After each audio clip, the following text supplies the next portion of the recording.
Good morning. Welcome in, ladies and gentlemen. How y'all doing today?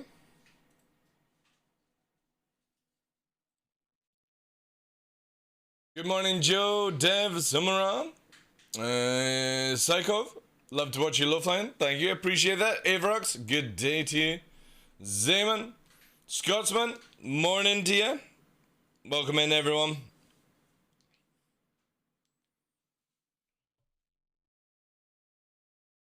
Oh.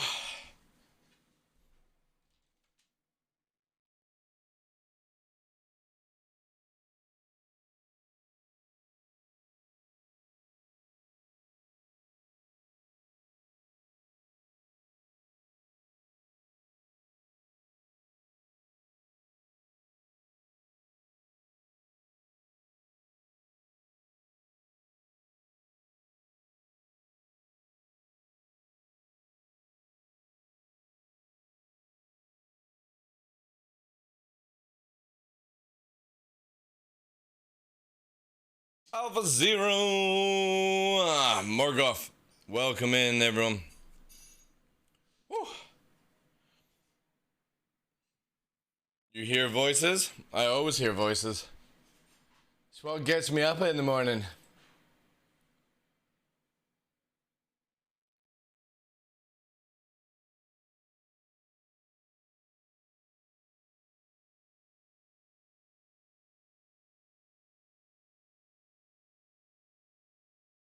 We are up to 154 voices, little puppy. Yeah, very true. 154 gooses. Oh, have you set a date yet to come up and visit, Jack?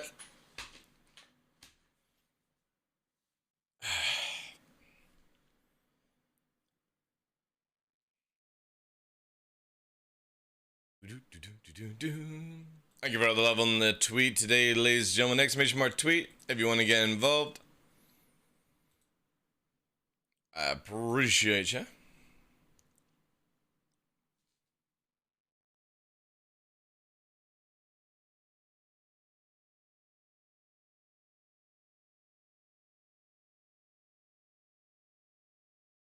All right, all right.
In London for the Rocket League Major? Well, you're in London right now, are you?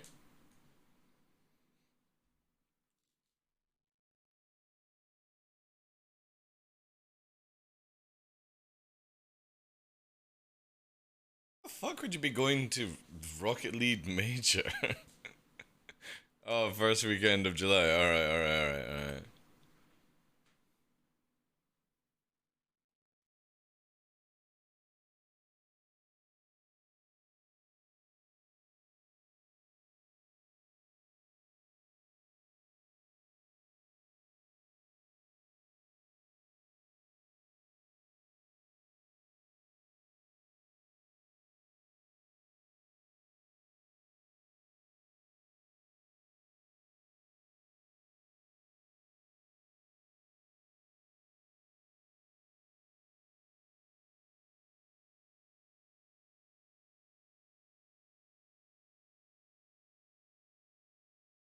Also, I passed year 1 of my college course, so I have HNC now onto year 2. Nice!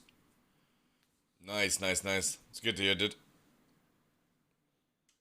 Alright, let's blind myself for a quick second here. Ugh. Ugh.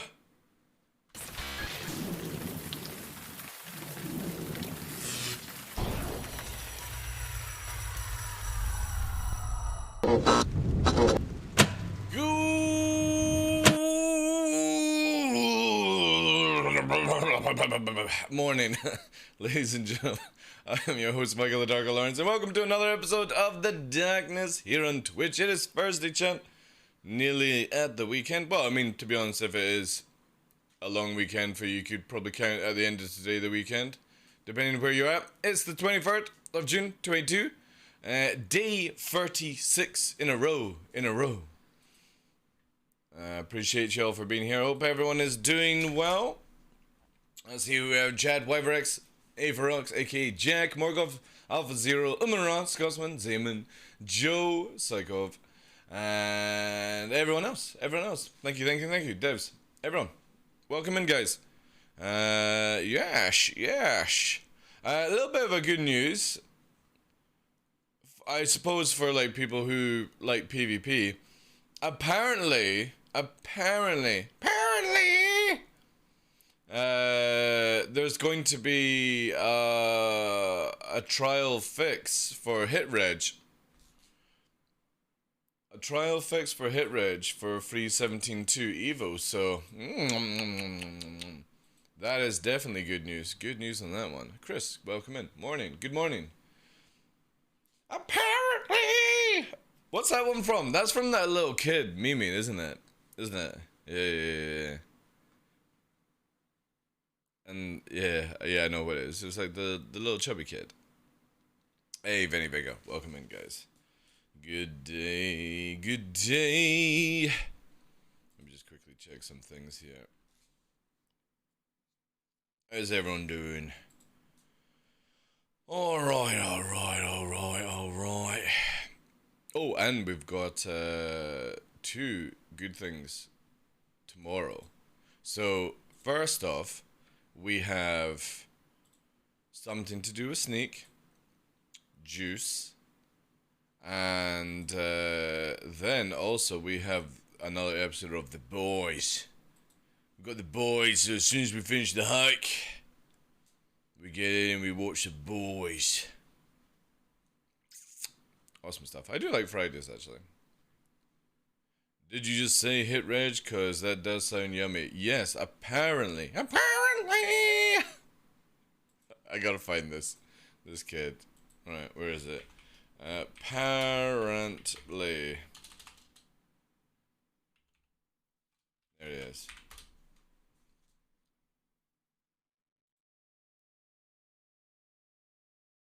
Yeah, right here, champ. This is the juice. No, I'm sorry. I forgot we had that from last night. It was great. And apparently, I've never been on live television before, but apparently sometimes I don't watch the news because I'm a kid, and apparently every time. Apparently says apparently so many times. Apparently, Grandpa just gives me a remote after we watch the Powerball.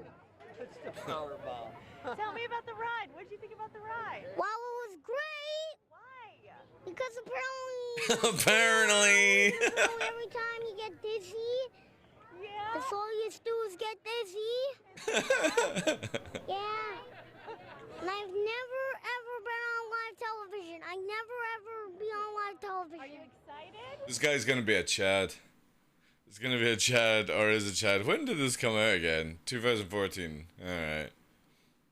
What memes, chat? What memes? Alright, let's get into the game. I'm digging the session with the boys so far. I'm really enjoying it as well, yeah.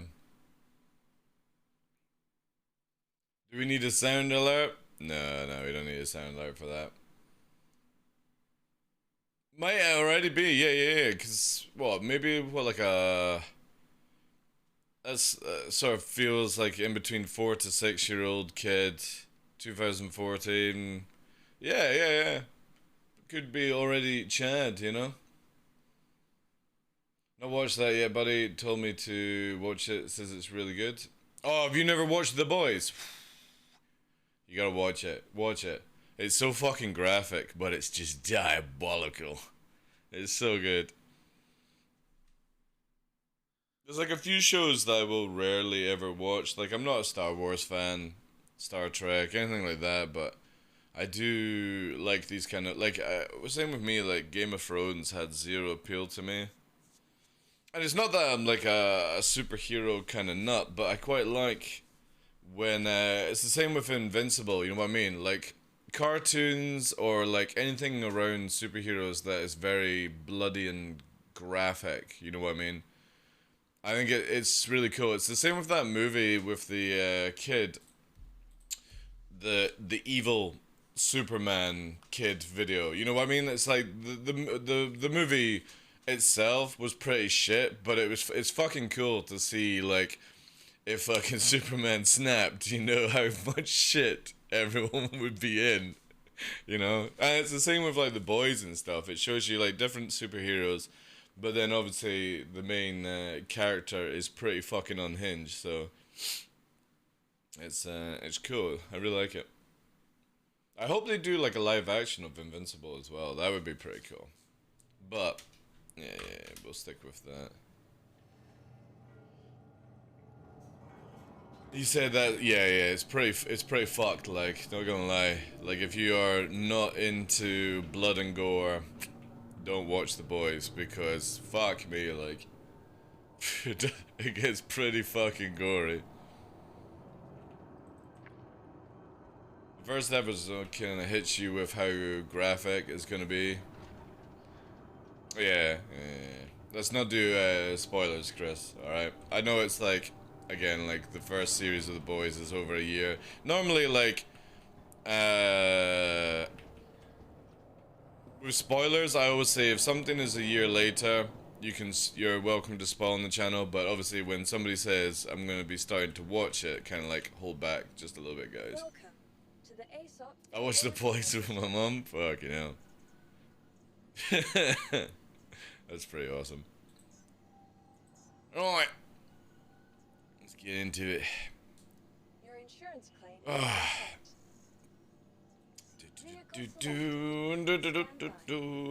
Yesterday was a pretty shit, man. Like 30k galore.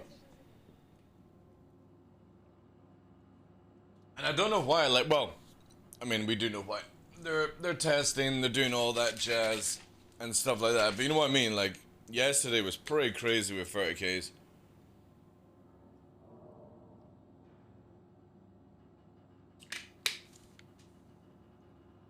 Yeah, again, devs, everyone, let's cut the spoilers out of chat. Alright?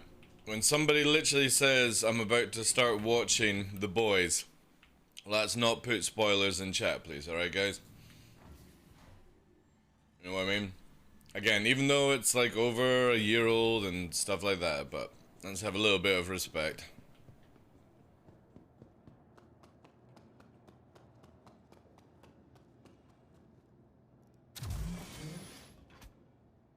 But again, you're including names, dude. You know what I mean? Let's just watch with it. You know what I mean?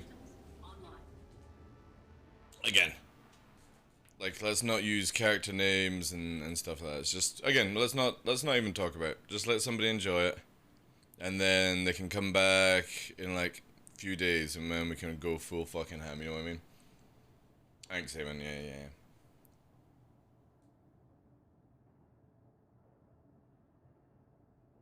Yeah, well, I mean, like, everything of The Boys is really good. Like, there's some episodes that are kind of like, meh. You know what I mean? You gotta have that filler kind of stuff. I suppose it's with any TV series these days. You have to have filler episodes. We have it in anime, you know, all the time. When one studio has to take some time to draw up the next series, you know? Yeah. It's lucky it's not too bad with The Boys. You know what I mean? Not too bad. Ooh. Oh, there we go. I gotta watch. There's a fucking NPC at the door. Let's give these puppies a little clean, eh? Little clean. Oh, I can't wait to show you guys what's coming up very, very shortly. In the world of peripherals, there is a lot of cool stuff coming. And I'm sworn to secrecy. I can't tell you. Can't tell you guys.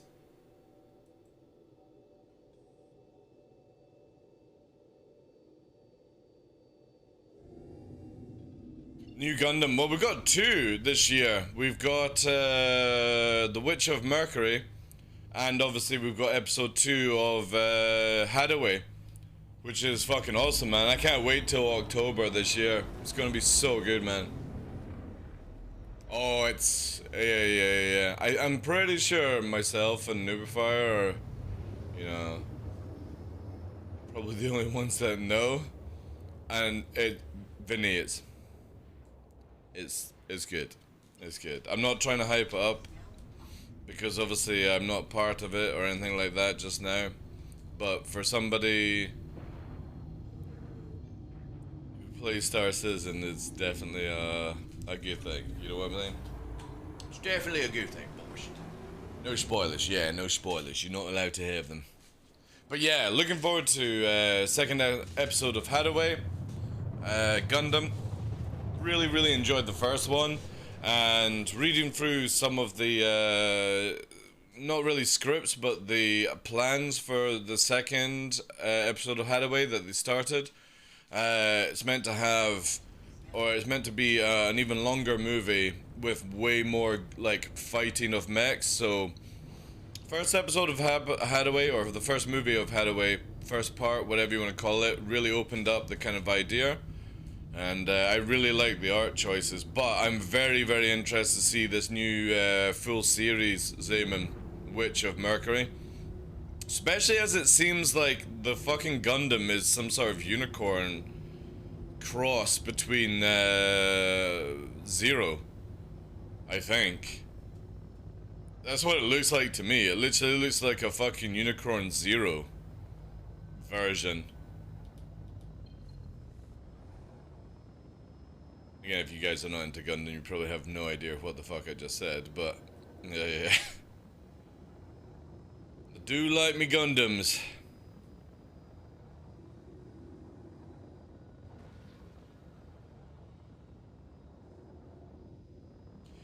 Well, more like the original, not Wing Zero. If you actually look at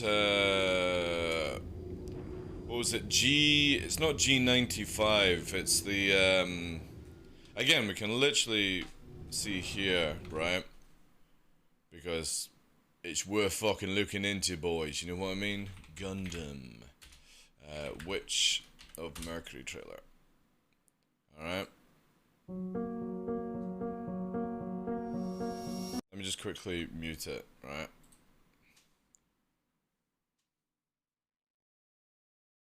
Like this, for me, just literally looks like... I can't remember what this one is, but it literally looks like a unicorn version.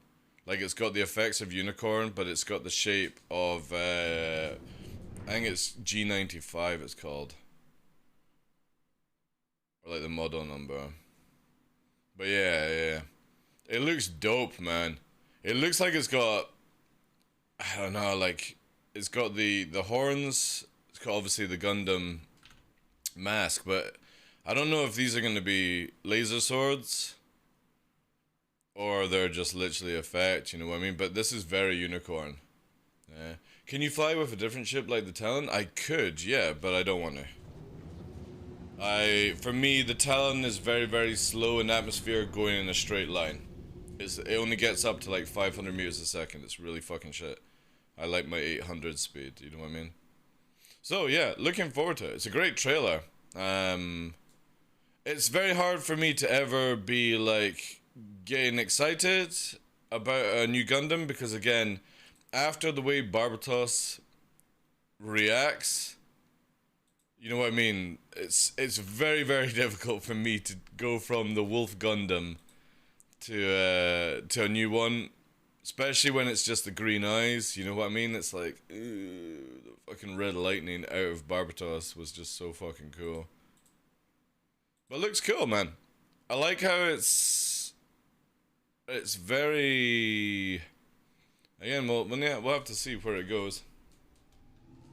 Yeah. Actually, that's a good point. I forgot to put a video out. Let me quickly do that on Instagram. Quickly do this. Alright. Yeah, I need to put a reel out for that. I completely forgot. Thank you for letting me. Let me know. I've got it here.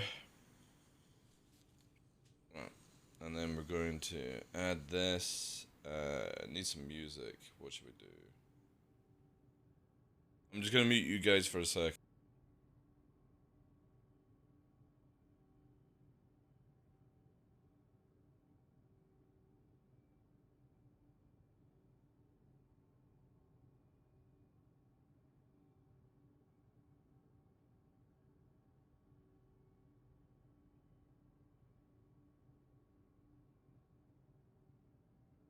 Alright. I've got the sound muted. Let me just do some type up.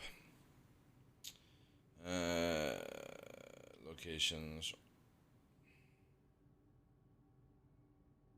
Oh, they've actually changed. How do we do this? What the fuck?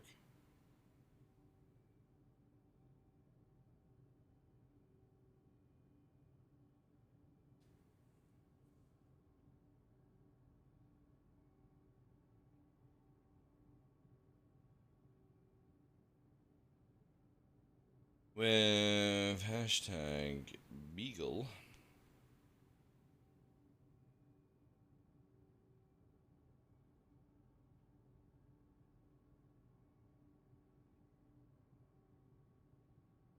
I think this is how.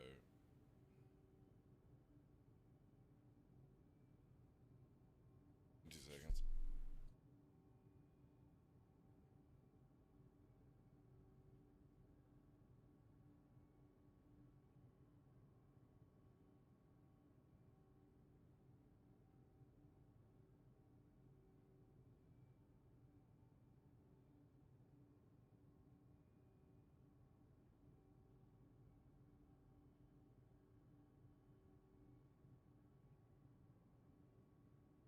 Alright, I was just getting the right spelling for how to say her name, just in case it comes around.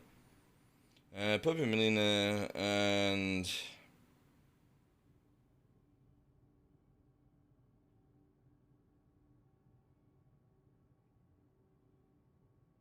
Huskies Luna Nova.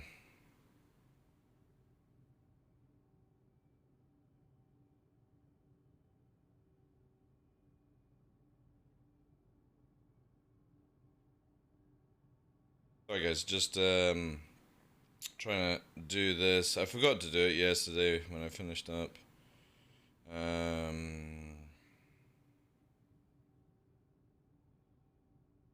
I've not put out a reel on Instagram in a while. There we go. Alright, I think this is how they've changed how to fucking. No, it's not paid. Thank you for the love on the retweet today, guys. Right, that's going through, and then I'll quickly get back to you. I like the design of this one. Yeah, it looks cool. Yeah. Or is that the ship the best one? For me, I fly the Arrow all the time, Psychov. So it's the one I'm used to. If I'm ever doing camera work, I'll use a Talon. But if I'm just flying around doing my thing, I use the Arrow. I don't like the Talon in combat. It's not my my kind. Ooh, that's the dog food being shipped. Nice. Move that to that folder. Almost there, guys. Almost there. Kind of bleeds more into the Gundam is more than just a tool ethos. Yeah. Again, we'll see how it goes, you know. Right, I'm just gonna mute you just to check this works.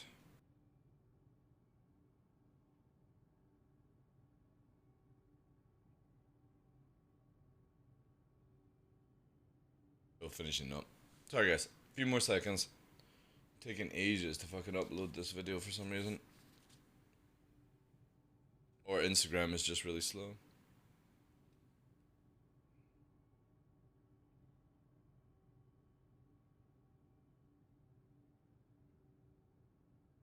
Come on. What's wrong with you?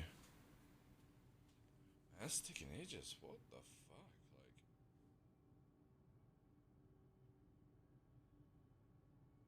Like. Oof. Come on. Oh, fuck. As soon as I put the phone down, it fucking works. So, jeez. Alright.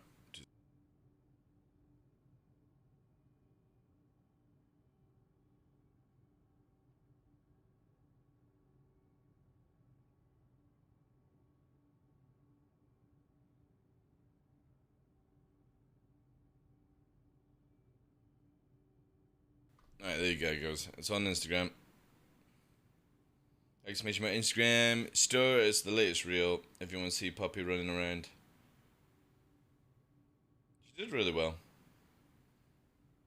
That's the first time like she's out on rough grass and stuff like that, so.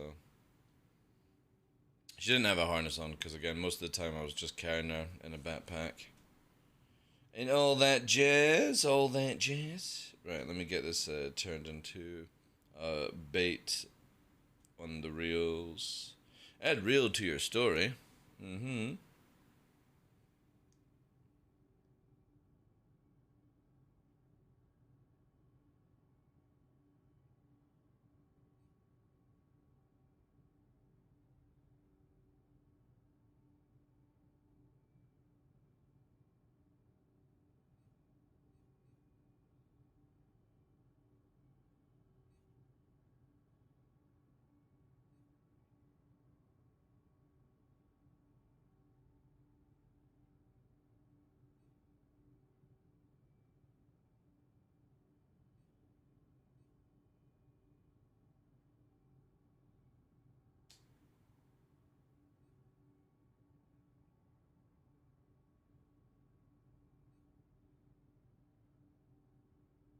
Almost done, guys. If it wasn't for everything being so fucking slow today, we'd be good.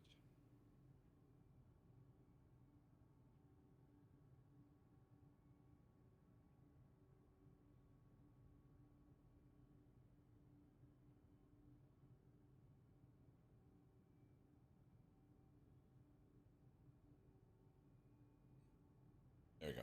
Alright. Fully done.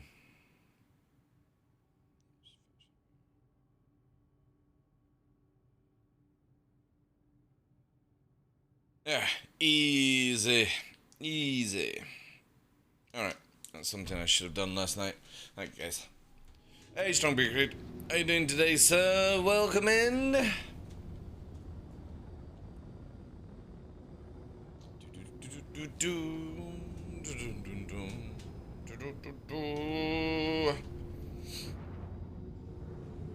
Yeah, lots coming up. Like this, we've got stuff, peripherals, new energy drink. Looking forward to Free 17.2, some really nice changes. Also, most likely there'll be some really bad changes, but you know how it goes, guys. Then, yeah, near the end of the year, we've got lots of Gundam. Like, I don't even know if Mercury Witch is out this year, but I would imagine it will start.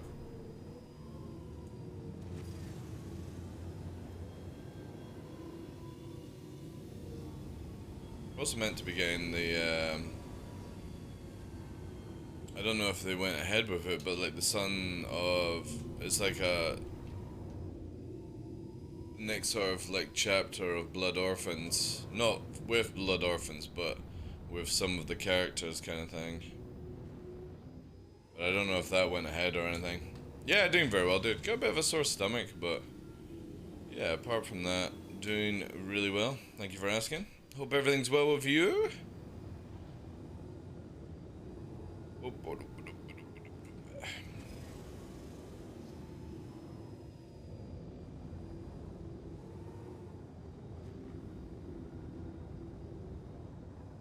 Because I've just not had any breakfast. Just didn't feel like anything. this morning.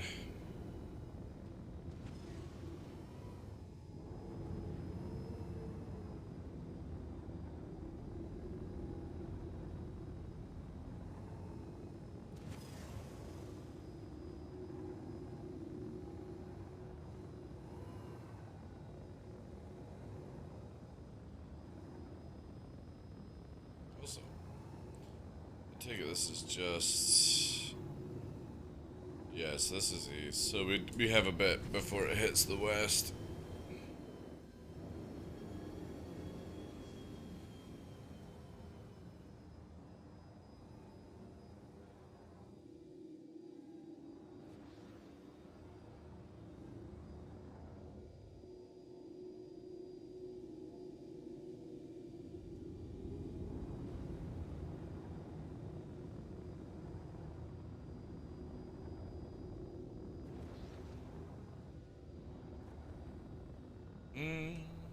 Whoop. That was a bad idea to do it that way.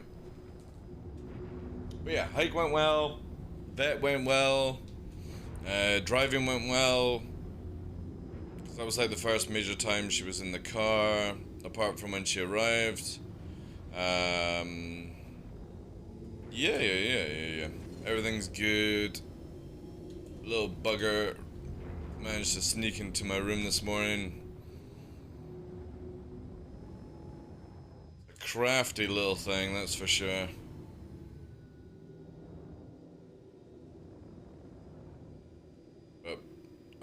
Also it has so like where the puppies get their umbilical cord basically, she's got a little bit of like, it's called like an umbilical hernia, and it's not that bad, or right now it's not bad. So you have to sort of push the hernia in slightly, and when she goes in for her spane, they'll be able to surgically sort it out. It's not that of a big a deal, long as it doesn't get too bad. It's just a matter of just keep pushing it in so it doesn't pop out. A lot of puppies get this stuff, so it's not that big of a worry.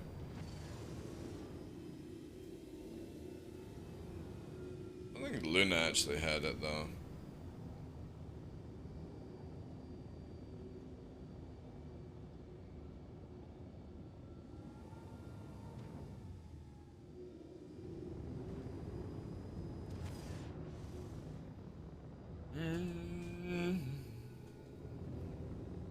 I'm in one of these like weird moods where,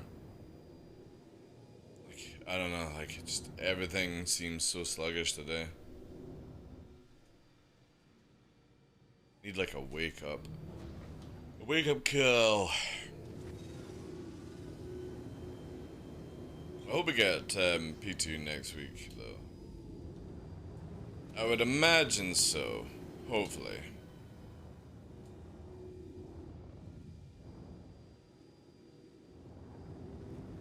And that would be great.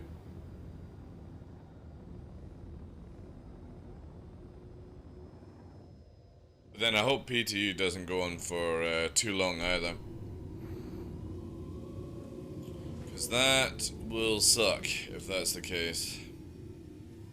I always feel like if you have a long PTU, it just makes live so much worse because everyone's sort of bored by that stage. And I know a lot of people don't play PTU, but you know what I mean.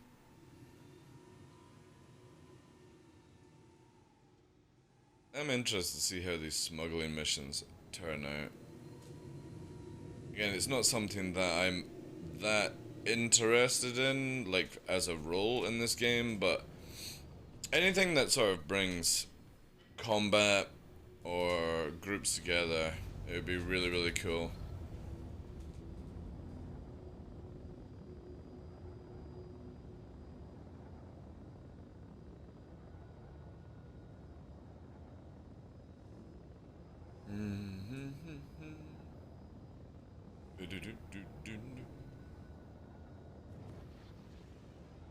And Blade as well. Blade upgrades.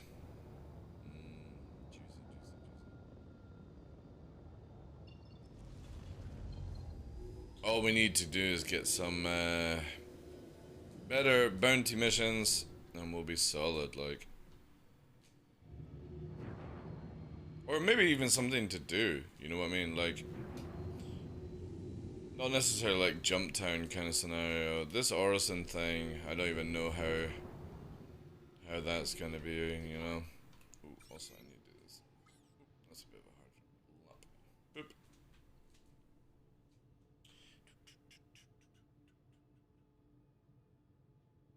Ooh. Yeah, but that's only for truck stops, apparently. Apparently! So, you know how, like, we have elevators at truck stops that sort of, like, when you're in a party, you see somebody flying through space to go to a hangar? Apparently, that is 10 times faster now. So, like, Orison, you know, your standard hangars, like Grim Hex and stuff like that, are still the same speed. You know, the ones that just go up and down. It's the ones that sort of, like, are meant to move around the station, but they do go through invisible space and stuff like that. It's quite fake. That is, they're the ones that are meant to be fixed, which is a big thing if you think about it, because again, some of the times when you are going into a lift, it, you know what I mean? It takes fucking ages. Ages. Because you're going like, you know, 1,000 meters at times. So I'm just loosening off my belt here. Ugh. Again, stomach is not doing too well.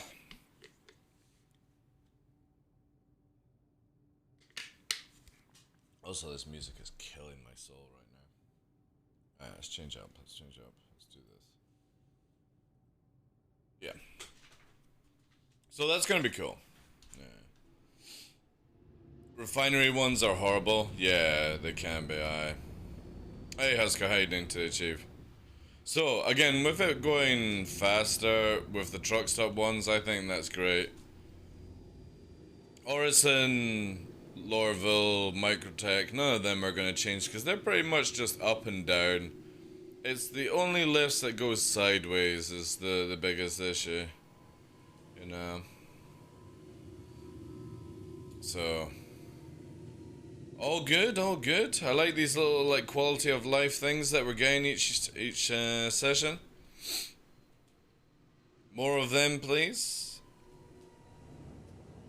So if the blade turns out good, the elevators turn out good, and with storm sort of update, so we shouldn't hopefully we shouldn't see flashbangs on Daymar anymore, and other places. That's gonna be good. The criminal missions, well, we'll see how that goes. I'm not one to really do missions as such, you know what I mean? Like, I would rather, you know, fight over some territory or, yeah, you know what I mean. Hit Ridge. If CIG have actually managed to sort out Hit Ridge, that would be amazing. Oh, god damn it, guys. Also, is this a bounty hunter coming for me? In a Taurus?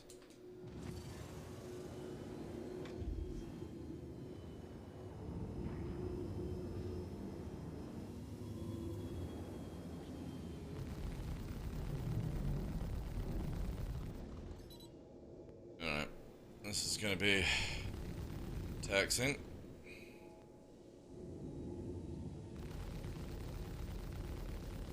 Just where I need a bigger boat.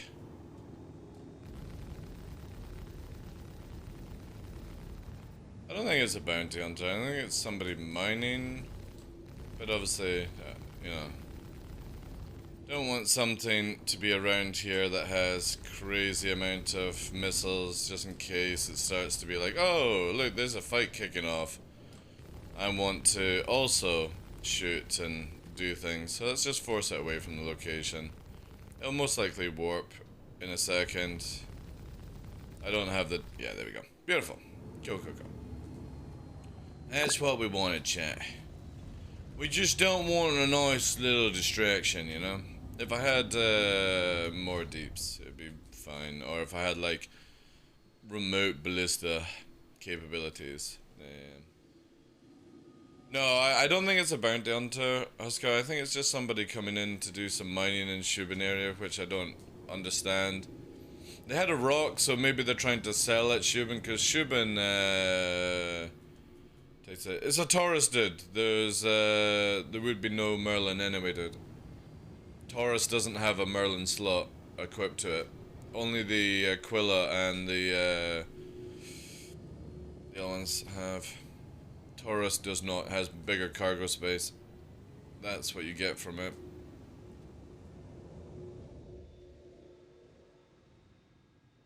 But yeah, I don't think it's a bounty hunter. I think it's just somebody coming to sell at Shubin. And again, like,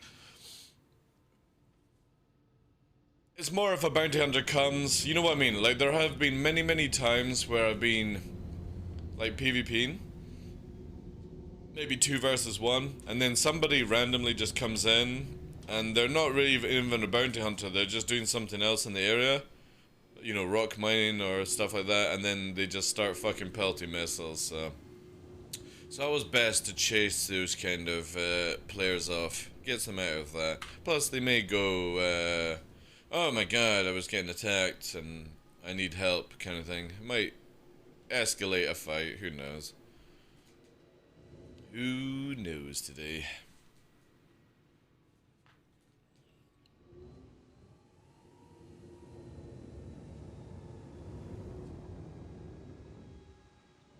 It's like when you have people coming into Jumptown, they're like, oh, I just want to come to Jumptown to have a look around. And it's like, yeah, right, okay, but we're going to chase you off. It's like, why are you guys chasing me off? I wasn't going to engage. It's like, yeah, but you could.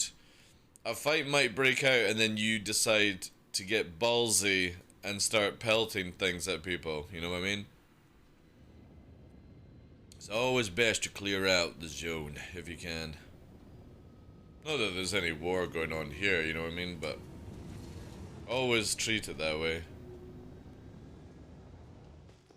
It's meant to be really hot today as well,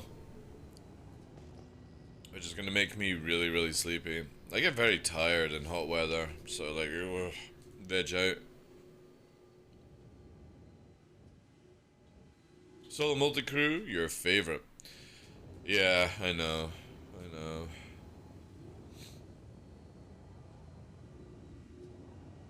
Again, I don't know why. You know what I mean? Like, if you've got a rock and you're by yourself, why would you not just use like a nomad or... Yeah, here we go. What do we have? Yeah, see, look, come back. There we go, see? Fires a missile. Cross section. So size 3, it's gone up.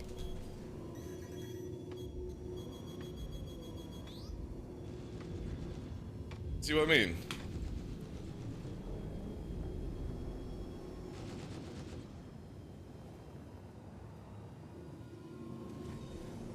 Like, seriously, what do you think you're going to fucking do? Let's do this.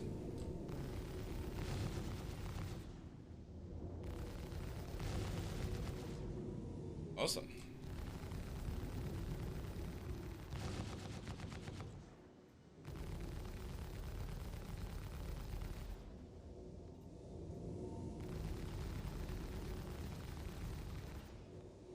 Impressive, like.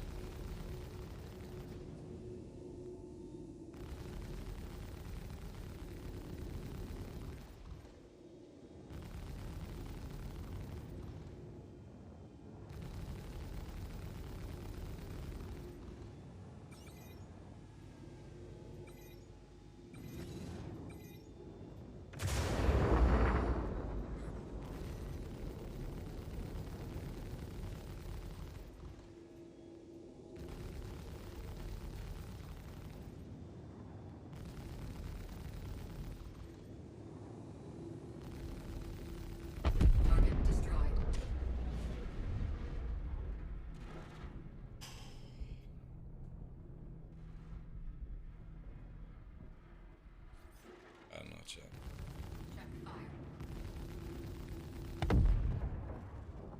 I don't know, like.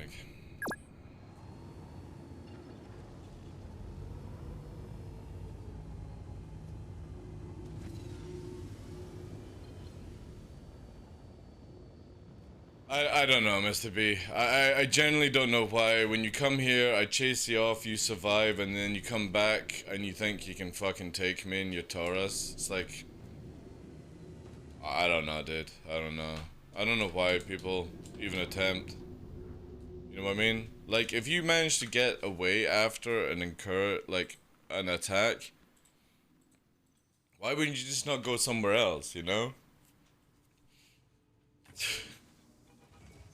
Like, if I was ever doing something where I got attacked by somebody and I warped away and they weren't chasing me, I would just go to another location and do what I wanted to do.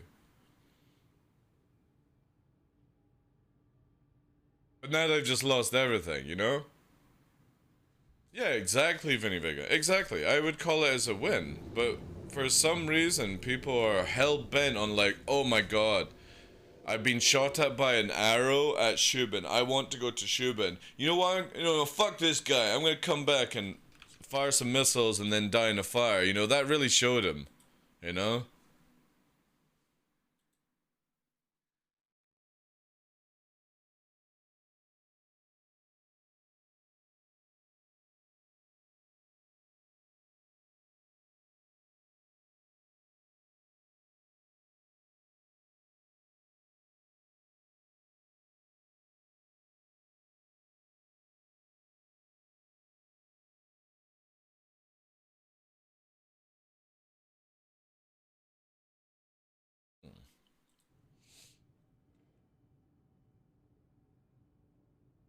Yeah, I've seen that from time to again in Jump Time. I'm friendly, then starts killing people in the building. Yeah.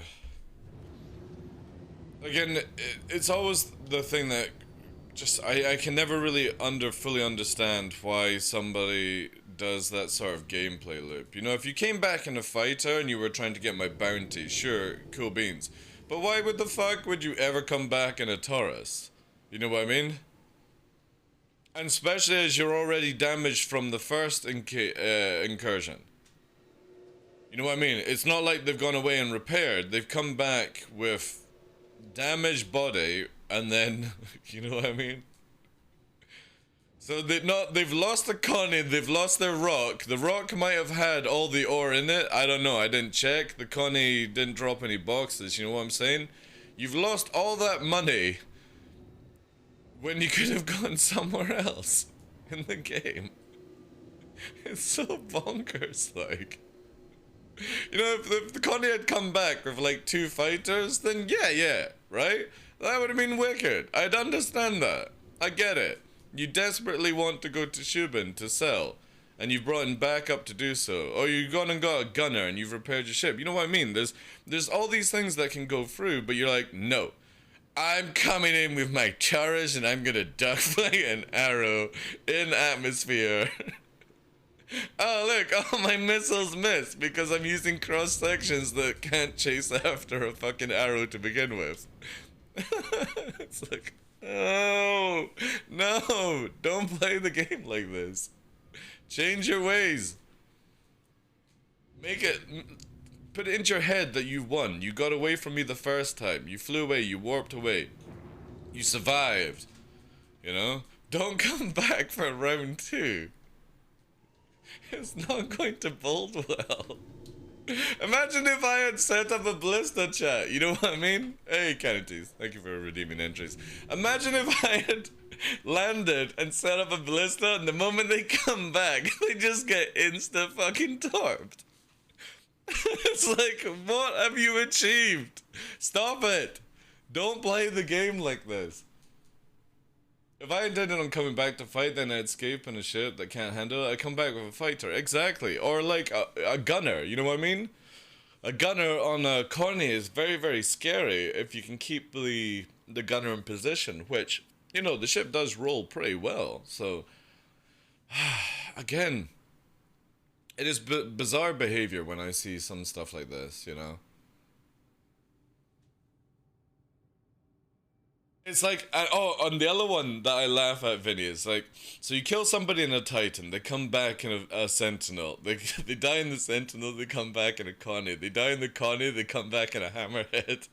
with no gunners. And it's like, it doesn't matter the HP that you have. If you do not have anyone to support you, you're still going to die, you know? 155 right now. We've got 155. I don't add it off stream. So like obviously the kills that I get with my org and stuff, they don't get added in when I'm off stream. It's only on stream stuff. It's the same if I went to prison off stream. It doesn't reset the timer above. It's just something to have when we're actually streaming. Take the L and move on. Exactly. Take the L and move on.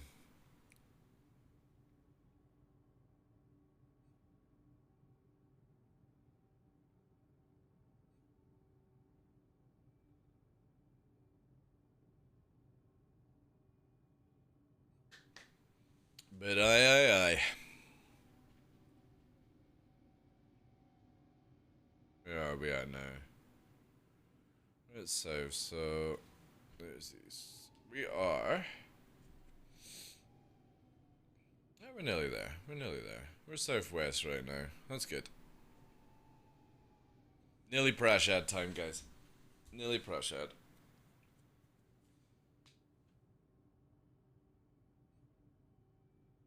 Yeah, solo multi-crew. You know what I mean? Again, it is incredible what Mercury Star Runner with two gunners can achieve in this game. You know what I mean? Even with one gunner, the Mercury Star Runner is so fast and it can turn really, really well that, yeah, it's so good. It's so good.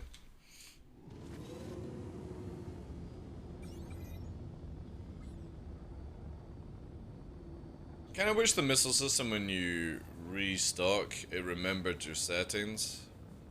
But it has this thing where it just changes all the time. Or resets back down to 1. Alright. I'm yawning, chat. It's just gonna have to be one of these things. It's just full exhaustion.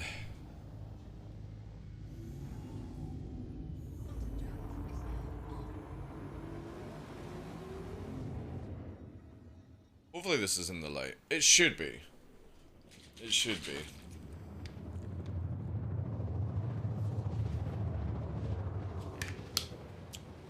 Close. But we can get into position. Ready for it. I do have the ways of finding the place. Beautiful. There we go.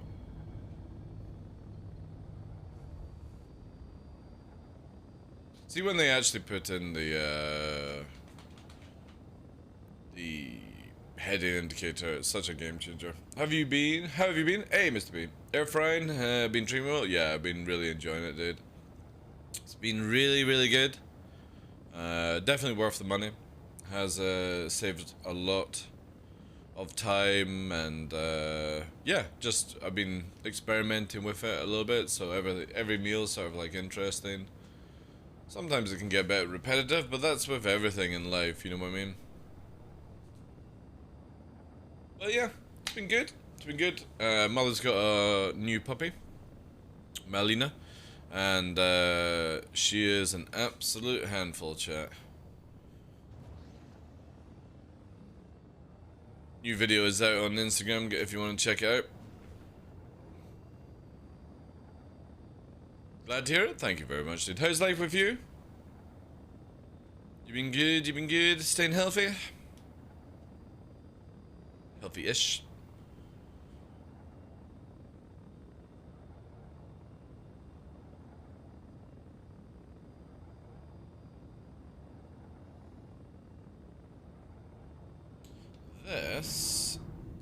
This is where I would love it, where you didn't have to activate your quantum beacon.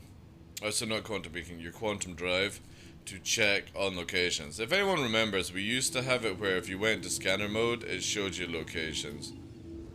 And it was really good. Look at that. Look at that. Literally, it was 99.9. Drive.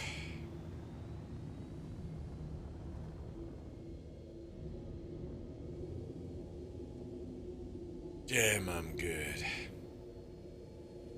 So hopefully we've got some nice canyons here.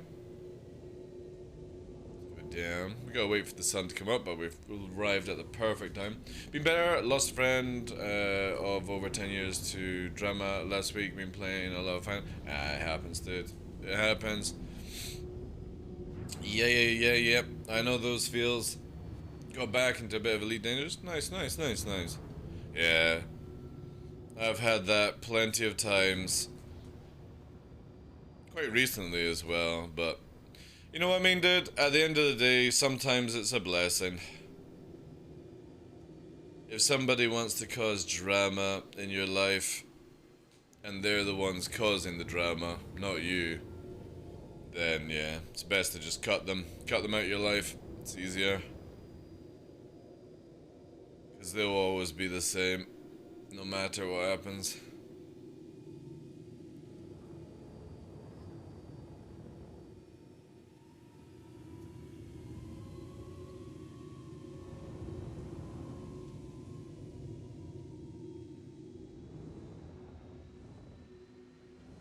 You know it's tilting your head? Now you will.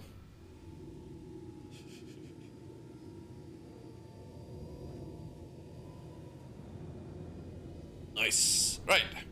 Sun's up. Let's go. Start off slow and steady.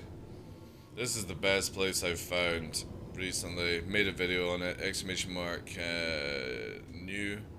If you want to say, I think it's exclamation mark new for the video. Quite fancy some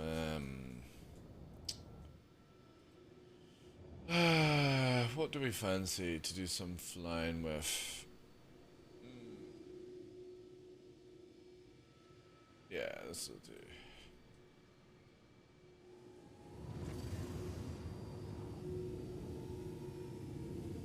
I don't know how long I'll stream today, guys. I've got plenty of time. It's just, I don't know what the fuck is going on, but my stomach's so sore.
I didn't think I was actually that low. Holy shit. I thought we had enough clearance for that one. Guess not, guess not.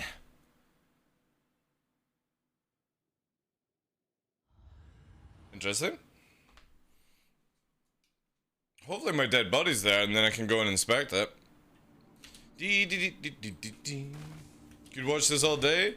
I could do it all day. But my stomach's so sore. I've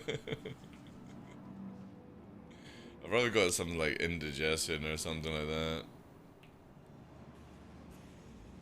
This is why I would love like a dev cam that has like third person kind of capabilities and stuff, because I would really love to know exactly what happened there.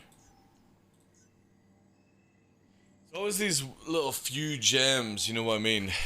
Like when we're flying, it's all nice and smooth, and then yeah, I wasn't doing anything like super fucking risky. Uh-oh. Uh-oh.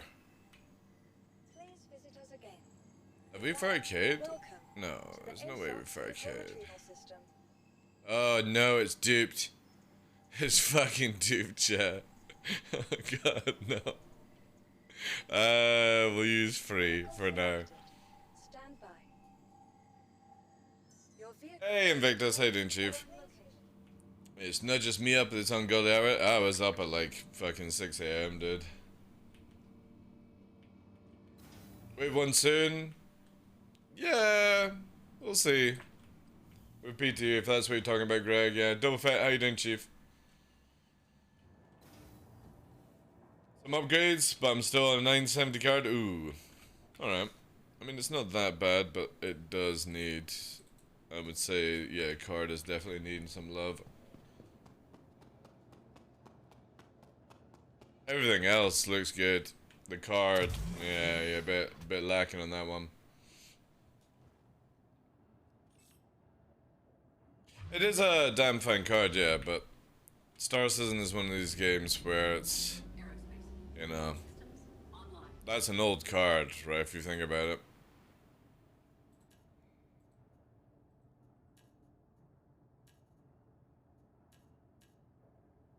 Alright, hopefully I can find my body, because I really want to know what did I fucking bang off. Also, this NPC floating in midair.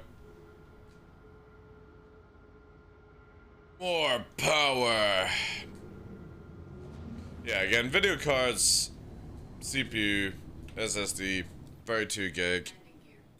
It's kind of like the requirement for Star Citizen.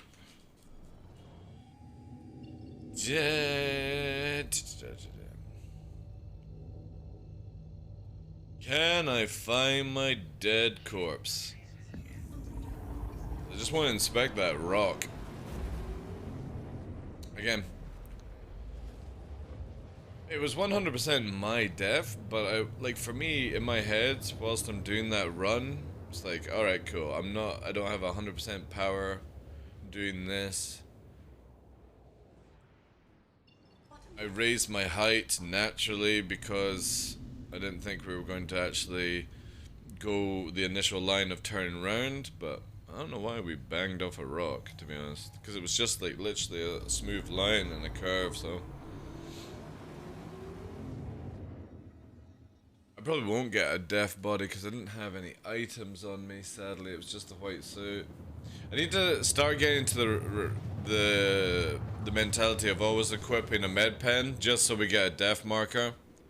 Because, yeah, it's not up here. I'll be lucky if I can find this again without that marker.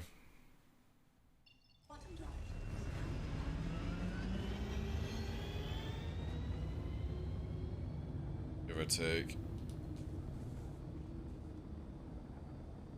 If it pops up, that's going to be really good.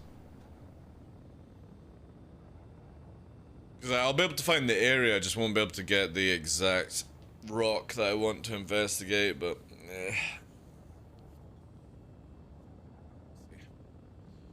I need to replace my 2070 ASAP. Either that or I need to take it apart and replace the thermal paste on the die. Right. You like this version? Yeah, it's a good one, eh? This is from 2WEI.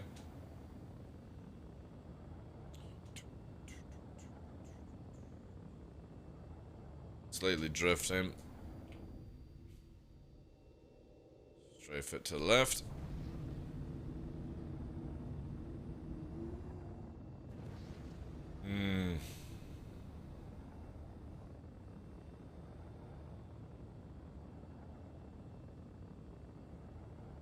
Yeah, I think this is gonna bring us in on the opposite side of the mountain range, sadly. Oh! Well, well, fucking well, chat. Holy mother of gypsy danger. And before, this is not my body.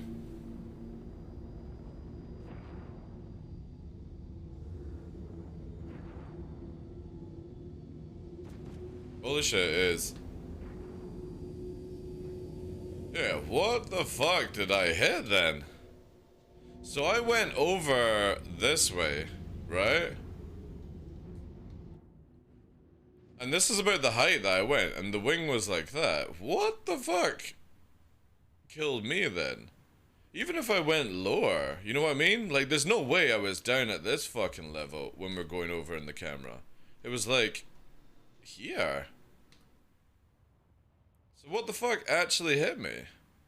Or was it just delay? Maybe the server hiccuped? I don't think I was any lower than this, but even if I was lower, like, I could go down to this level and still clear it. Which, there was no way we were like this. Even then, like, that's a clear... maybe it didn't register it properly. Maybe I had my wing like that, but no, why would I get through then? That would have been a shear, even if I was like that. Yeah, even if I was like that, holy shit, that still would have cleared. I'm so confused. Leaning the other way, when you... No, I wasn't leaning like this. I was leaning like that. I think I was. I need to check the VOD. But even if I was like that... Again, oh shit. See, look! I had cruise control and I still made it with a mistake, so it's like...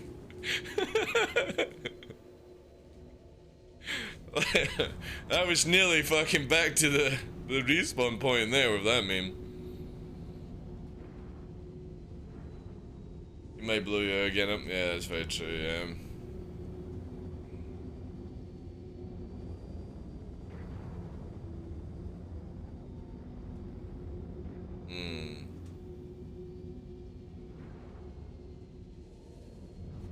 Right, anyway guys, I'm gonna quickly go for a bio break. And I'll be right back in a sec, guys.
Alright.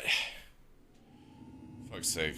Why the hell did I have to play a feckin' what's it called song? Mortal Kombat. Right. I wonder if I can actually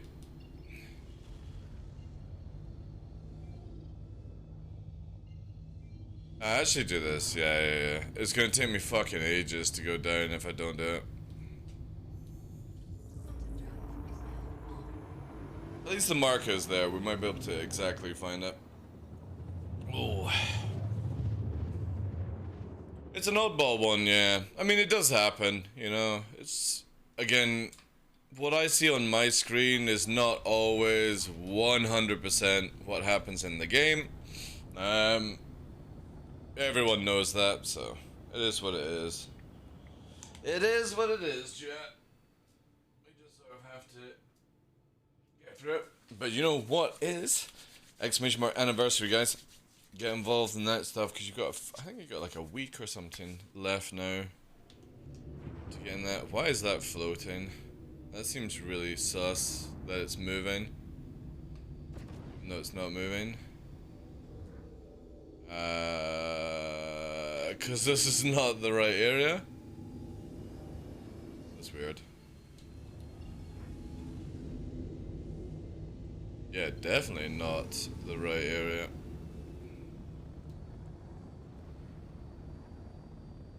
Need to go like... yeah.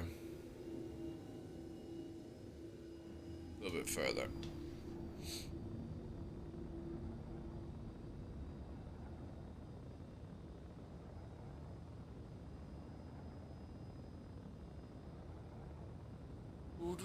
Hey, counties. Good morning to you, Chief. Morning. Yeah, I've lost the marker of my body now, so it's like it says 14, but it doesn't have the X or anything. Whatever.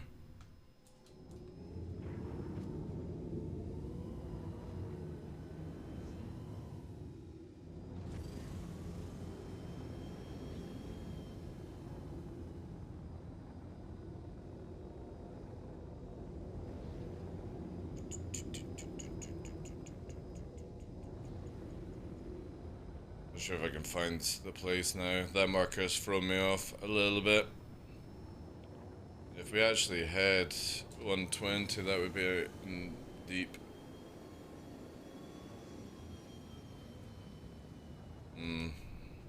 Maybe.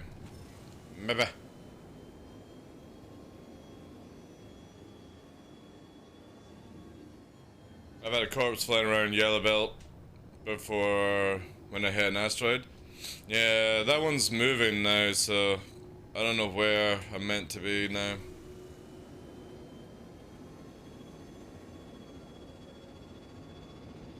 I'm pretty good at finding the location. And this might do, actually. Yeah, this'll do.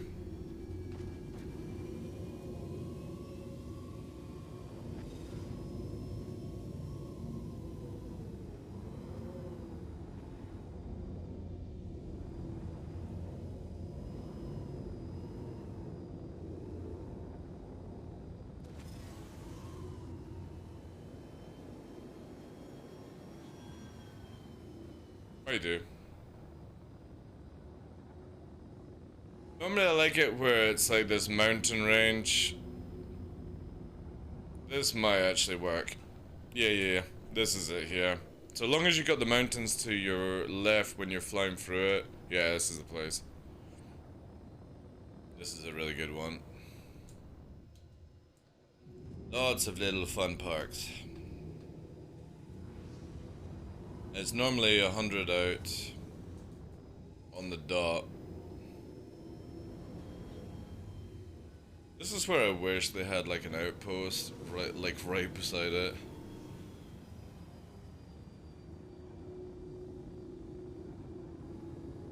Just so I could repair every time here. See, look at that. That marker is so fucked.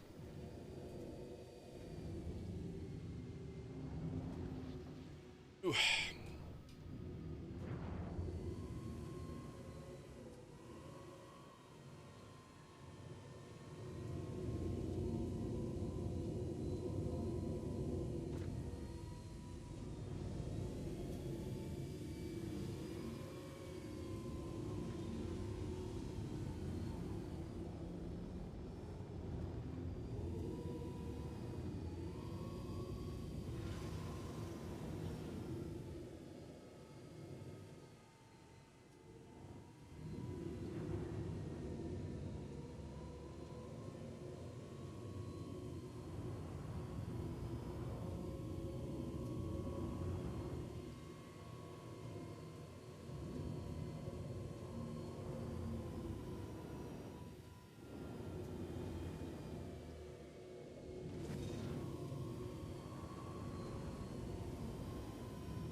Again, what?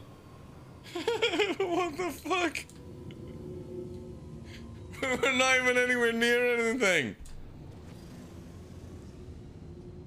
Again, I purposely went higher.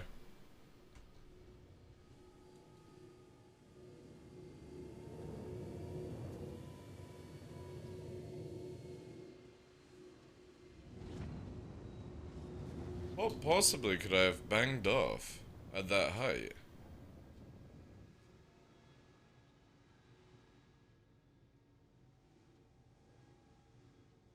Obviously, I knew about this one here.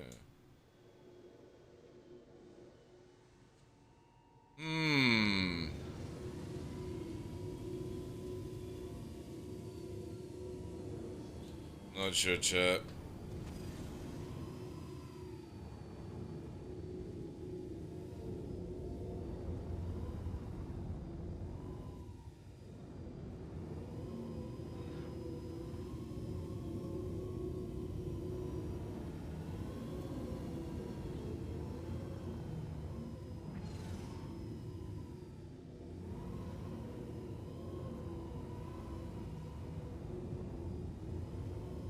I'm super paranoid, like.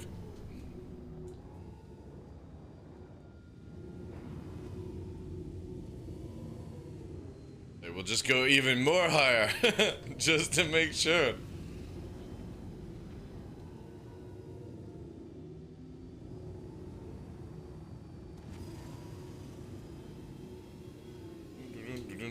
It's always the same shit, like, if you ever notice it, when, like, we get PTU, life goes weird. You know, when we have Evocati, it can kind of go weird. Whenever there's, like, multiple different, like, versions of Star Citizen run in, everything starts to go weird. Also, 2 secs.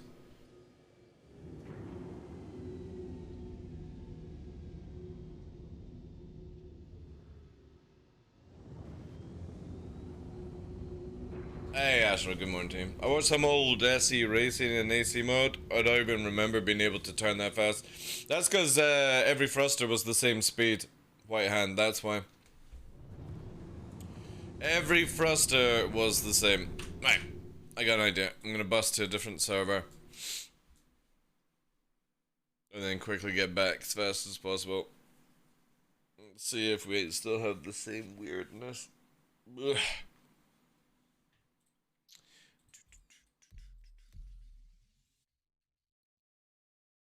Yeah, before 3.10, we used to have it where every thruster fired off at the same speed. So you literally could go in any direction at maximum speed.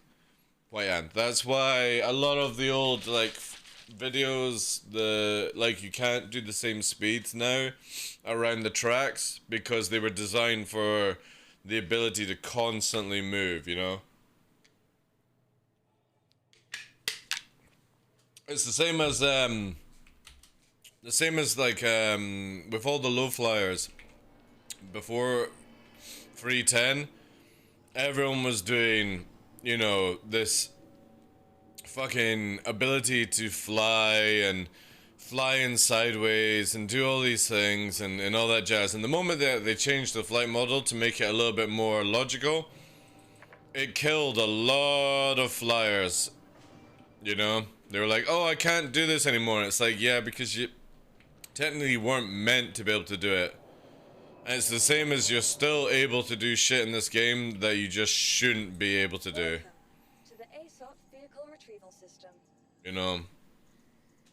There we go. Right, so that's an unknown. Will we get it back? We will. Has been sent.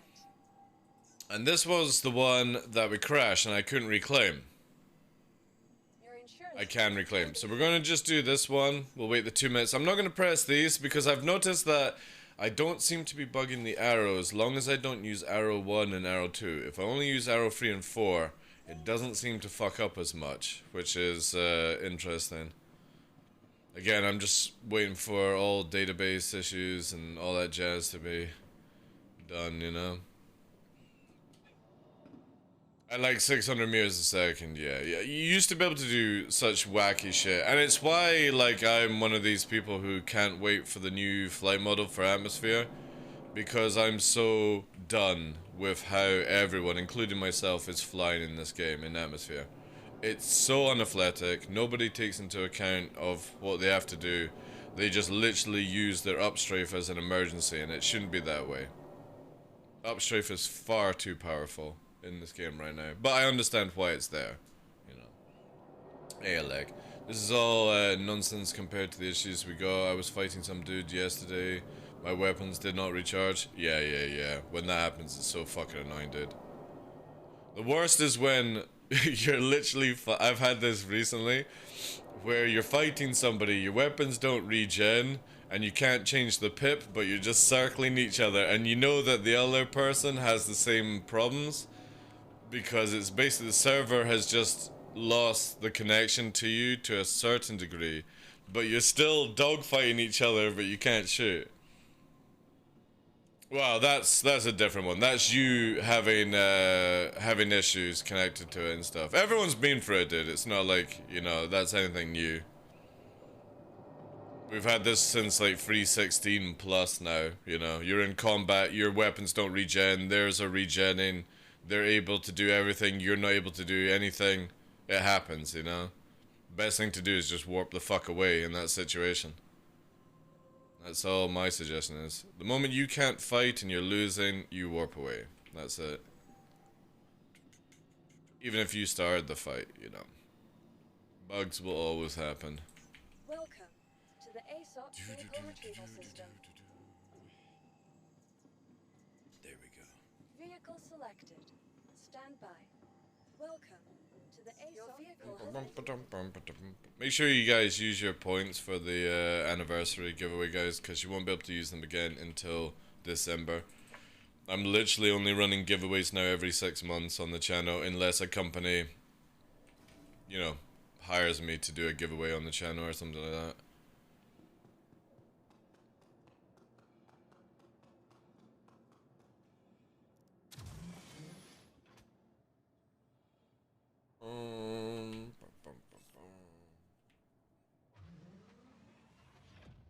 Yeah, 350, making a sharp 90-degree turn, split second. Yeah.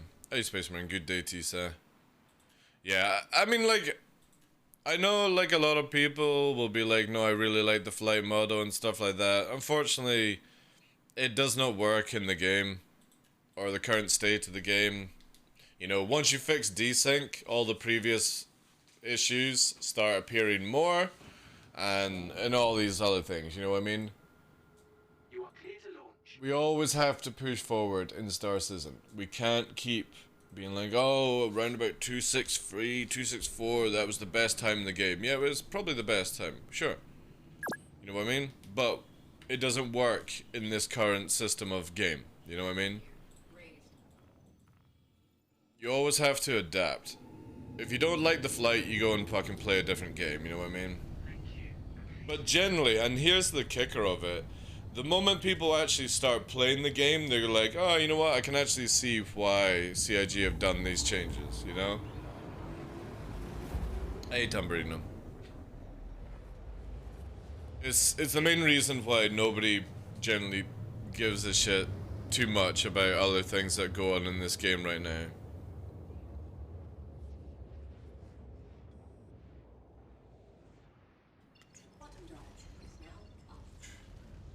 But if they bring out a flight model that I think they're going to be bringing out, oh baby,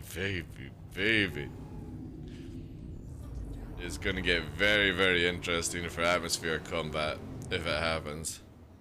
Because a lot of people just aim at Pip and they don't understand what stalling is or being energy deprived, and if you overturn, you'll black out, you'll hit the G's more. If all of these things come, oh yeah. It's gonna be so good. You'll see like top PvPers right now just blacking out and crashing and then never coming back to atmosphere. I hope it gets to the stage where it's just, you have to manage more things. I pulled out some old sticks and I had been doing some training. I've been struggling to train my brain from using mouse and keyboard. Yeah, it takes well, dude. Like, again, people should always assume that anytime you change a peripheral, anytime you change a number, all these things, it literally takes weeks to get back into the swing of things. I've watched content creators in general where, and this was like at the start of the year, changing peripherals, changing the way their joysticks are set up, changing their curves, and they're like, they only try it for like 30 minutes, and then they, you know, they're back to the stuff and all that jazz. It's the same when like people tried out the Z extension stuff, you know, they're like, oh, I've tried it for literally 2 hours, I don't like it, you know. I tried it for 6 months, then I was like, you know what, I'm not that sure about it, you know what I mean? You literally can't do anything in Star Citizen and think that you're going to instantly recognize it within like 2 hours. It's not possible. It's really, really not possible. It takes weeks and weeks and weeks of dedication to gain that muscle memory to do things. It's the same with the Toby tracker and stuff. Like, literally people would unbox and go, oh, this is nothing compared to Track R. Have you actually tested it, or are you just literally fucking complaining, you know? When you first start using sticks, your brain is like, this is awesome, but I don't understand. Exactly, it's the same when you start using 2 joysticks. I came from a background of playing games that only requires a throttle and a stick, and I started using dual joystick, and I was like, right, my brain could understand it, managed to move around in 30 minutes time, and again, there are many times where sometimes I do something, I'm like, holy shit, I didn't even know that was fucking possible, you know? If you yaw at a certain angle, you afterburner at a certain speed, you pitch, roll, and you strafe in a certain direction, you can achieve things that, you know, a lot of people don't even realize that it's possible to do in the game, you know? Hey, morning Blasty, how you doing, sir? This is a big thing with Star Citizen. That every day, it can be a learning curve, and you just gotta keep pushing on. But the moment that you're like, oh no, this is not good, it's like, don't bother changing things. It's the same when people move from light springs to heavy springs. They're like, oh, I like the idea of it, and then they're like, oh my god, I'm so tired, I can't aim. It's like, yeah, because your little weak muscles are not designed to have that kind of tension. You have to build up a tolerance to it. You don't just go from light to heavy. You go from light to medium to heavy to heaviest, you know? You can't just jump up a weight scale. You can make massive damages to yourself if you do it, you know? Like, you don't go to a gym and start fucking racking up 100 kilograms, you know? You build up, start with like 10s, 20s.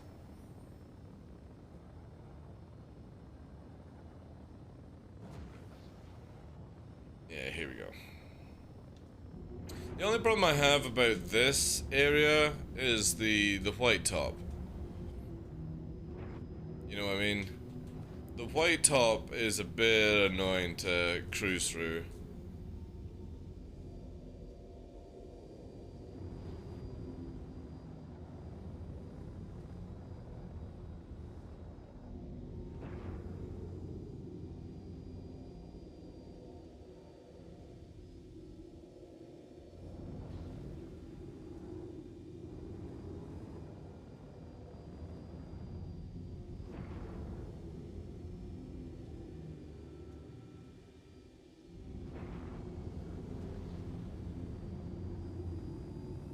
I'm playing with the pitch and the strafe just now. So started off today with a sore stomach, now getting a sore headache. I think my body is telling me today is going to be a very short day and go back to bed. Which is annoying because I had way more hours today to be able to achieve, but yeah, stomach is really fucking sore. Almost at the stage of like cramp kind of stuff, you know? Stomach cramp. Probably eating something or eating something that's not agreeing with me.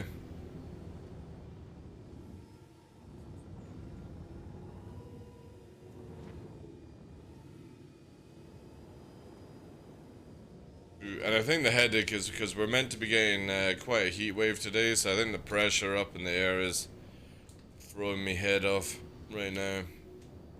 Or it could be I'm about to get a migraine. That could be it. I was lying out in the sun quite a bit this morning with the pup. I may have strained my eyes. So many possibilities. Too much Sneak? No, it has nothing to do with Sneak. Again, I've been streaming for 36 days, or 37 days in a row. Dealing with puppy and stuff. It's just natural fatigue. Having a bit more sleep might help. It's not like I'm feeling like, you know what I mean? It's just sort of like, stomach's just not sitting nicely. The headache is just like temple kind of pressure, basically. Not like, oh my god, I've got a splitting headache, I need to pop some pills for it, you know?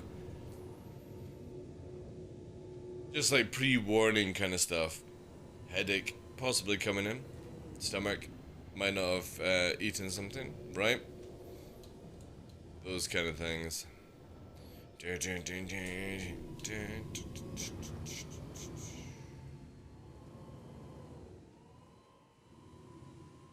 did get a lot of sleep last night though.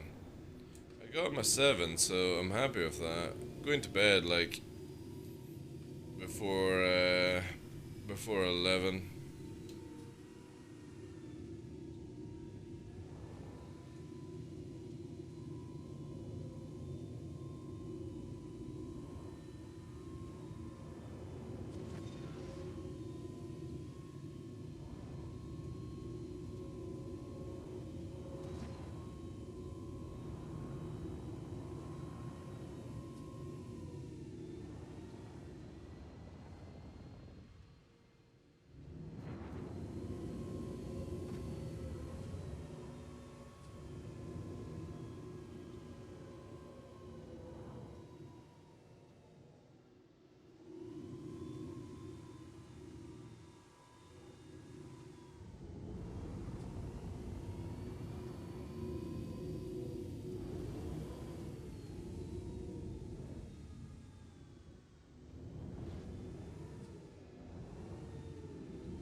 So much smoother when you just use the upstrafe system and side strafes. Like, look at that. It's so much more smoother.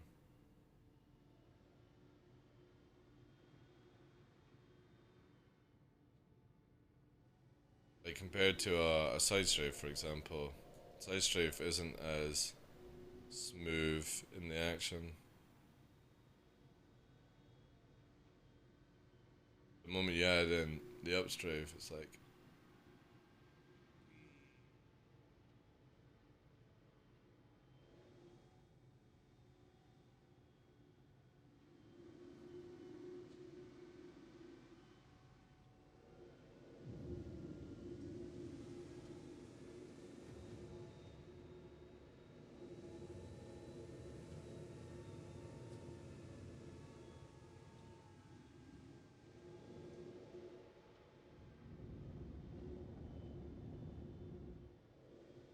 hanging.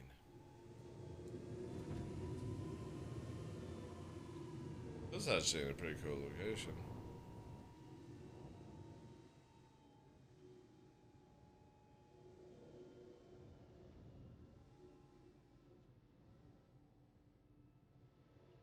Yeah, you can probably get a Titan in here, actually. Oh, no, not Titan. Titan can't carry a rock, can it? Maybe you got more room for other things. Looks like how tonight, boys. It's purpley.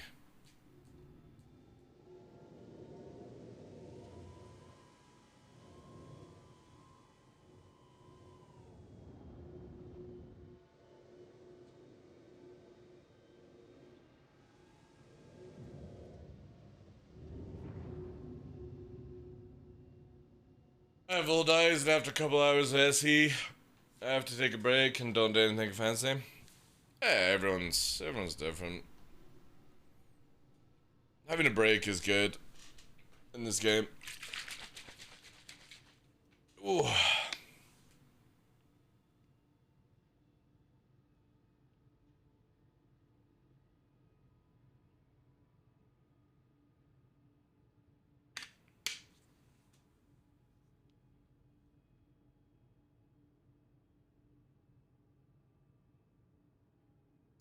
Hold on, you think we're gonna see flaps and spoilers?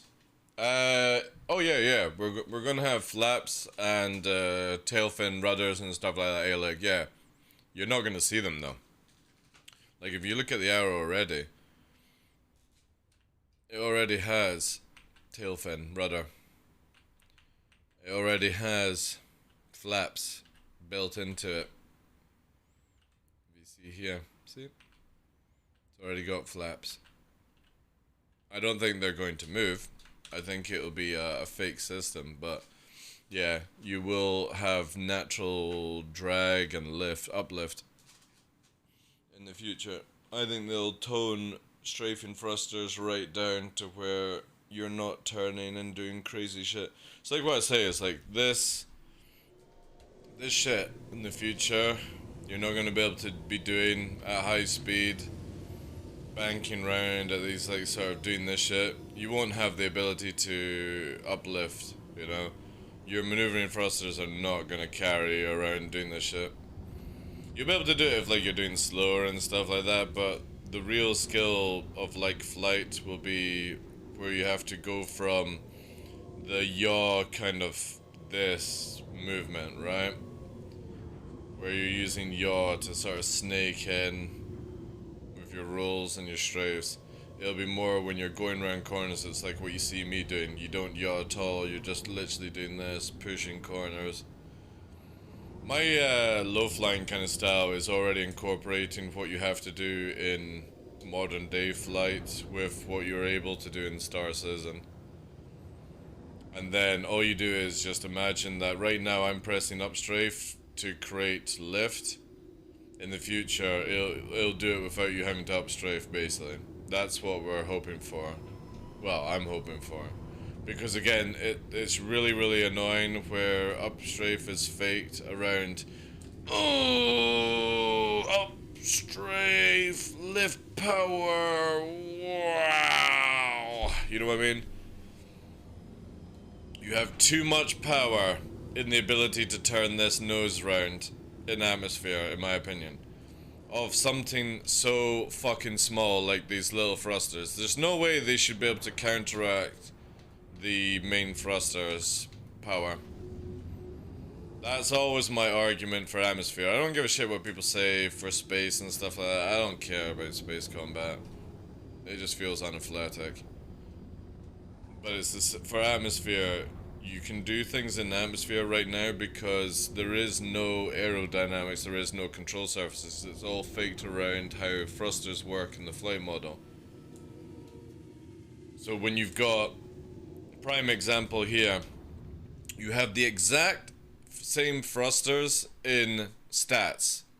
As in, this is thruster such and such, and it's located all the way around the ship. However, when you side thrust, you do 2.4, 2.5. When you do up, it's 5 point something.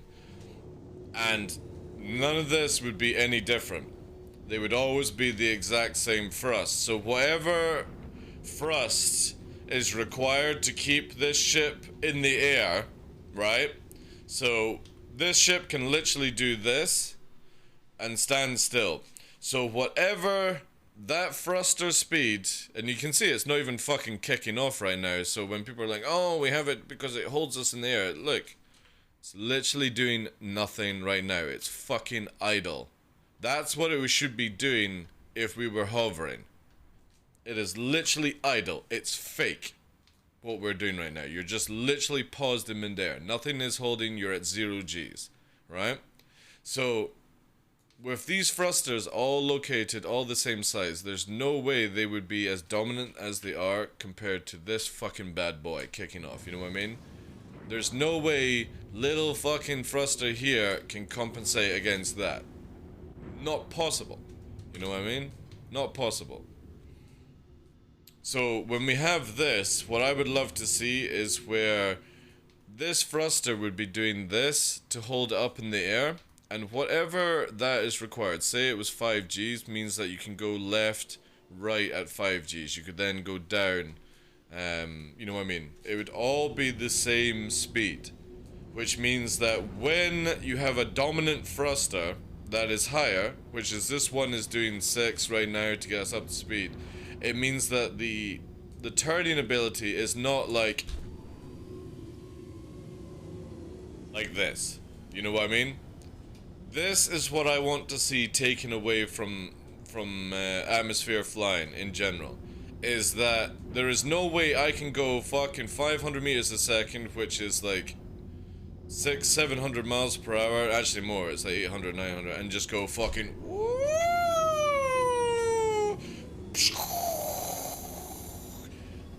nothing's happening to me, you know what I mean? You're pushing some insane G's, some insane tolerance, all these kind of things, and your ship would fucking snap from that kind of force. So I look at it that I want to see the ability where you're like, right, I need to turn around, and you're more doing something like this. You know what I mean? When you're trying to stay fast, you're more turning into a radius fight. And we do it on the show all the time, you know? This would make more sense to me, instead of the instant fucking 180 ability, push forward kind of stuff. If you're down at slow speed, yeah, you should be able to turn a lot faster, but I'm talking about when you're way over SEM speed. You should not be able to turn, like this should be like your combat at that speed, but when you're like this, and you're up to over SEM combat speed, or whatever you want to call it, it should be more of where I need to slow my speed down first, before I can actually then turn in, you know what I mean? And you already see it, when we naturally do it, you start to G out in this game. However, there is no G out when I'm doing the same speed and I go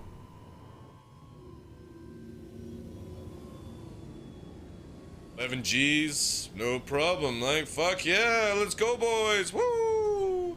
Oh, we don't know, donkey. It'll be probably next year at some point.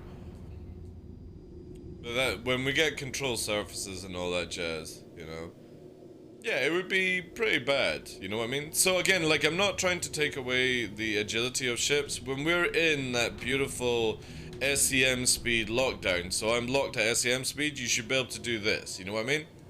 This is where we're turning, this is where we're getting high agility, all that jazz. But the moment that you start going tricord, 11 Gs, 12 G spin, look at me, I'm a fucking Beyblade, you know? I'm doing 10 Gs continuously and I'm not blacking out. This is where this stuff needs to change. It should not be where when you actually fly natural, and again, look at this. So when we start doing this, and this is where you see the G's actually kick in. We're just doing like 200 meters a second. But because we're going to start pushing the G's higher and higher and higher, you can start seeing it. The tone's coming in, we're going to afterburner. We're pushing a small circle, but look. Look at it, it's coming in. So when you fly naturally in this game, you get punished for flying naturally. But there's no punishment for fucking 13 Gs, you know what I mean? It literally clears out instantly, you know? That's lore, yeah. Again, it's, people can go, oh, but, you know, it's 900 years in the future, Astrochronics, and yeah, who knows what happens in 900 years in the future. CIG can write into the lore and stuff like that, but from a gameplay point of view, It's insane how some of the big ships, like the Carrack, can just literally fucking tank in 400 meters a second, and they just 180 and fucking fly in the opposite direction. There's no way something of that weight would ever be able to turn around at these speeds, you know? Yeah, exactly. You could see it that the Taurus was stalling out in certain situations. There is a lot of these mechanics already in the game. It's at the point, though, where there's a lot of weird shit and fakery. You can't come in literally doing 300 meters a second in an 890 and then just go...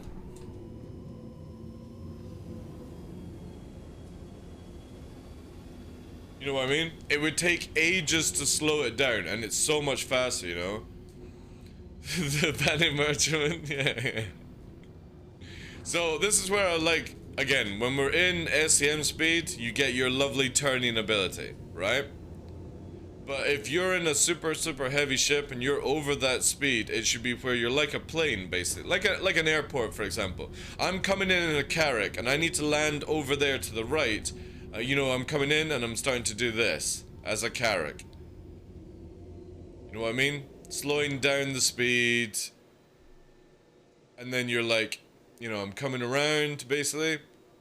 This is what I would love to see with, like, bigger ships. Where they actually have to, you know, do a pass.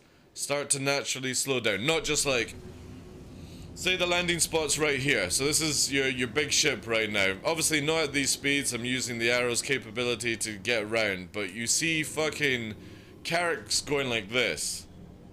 All the time. And they're coming in at speed and then they just fucking put the brakes on. They literally do this. And they go that. And then they go fucking land. You know? I don't like that shit. You know what I mean? It needs to be where big ship pilots have to pre-think things, being like, right, well, I'm coming into this area, I'm coming in at this speed, I'm not going to slow down in that time. We used to have this way back in the early stages of the game, where the moment a big ship came around, it had to slow down. For example, earlier on today, we had a Taurus trying to dogfight an arrow. The Taurus would stall out trying to do these maneuvers that it was doing. It was basically pushing up, and then it was turning down. And as it's pushing and afterburning, it's turning like this. The moment that it gets into the vertical again, it would stall out. There's no way these engines would ever carry the weight or the, what's it called? The inertia, right? So if a big ship is diving down, and it literally fucking flips, there's no way the main thrusters are ever going to stop that initial inertia movement down in time. And you can right now in Star Citizen. And this is where I just want it where people are managing their speeds a little bit better. Instead of dive bombing into the atmosphere and then 180 flipping at the last second, you know, it's bad gameplay when you have that. Yeah, exactly, Donkey. Well, like... I've said this many times, when you had a Starfarer going, or a Starfarer or a Reclaimer going into Daymar atmosphere, you used to have to come in with nose up.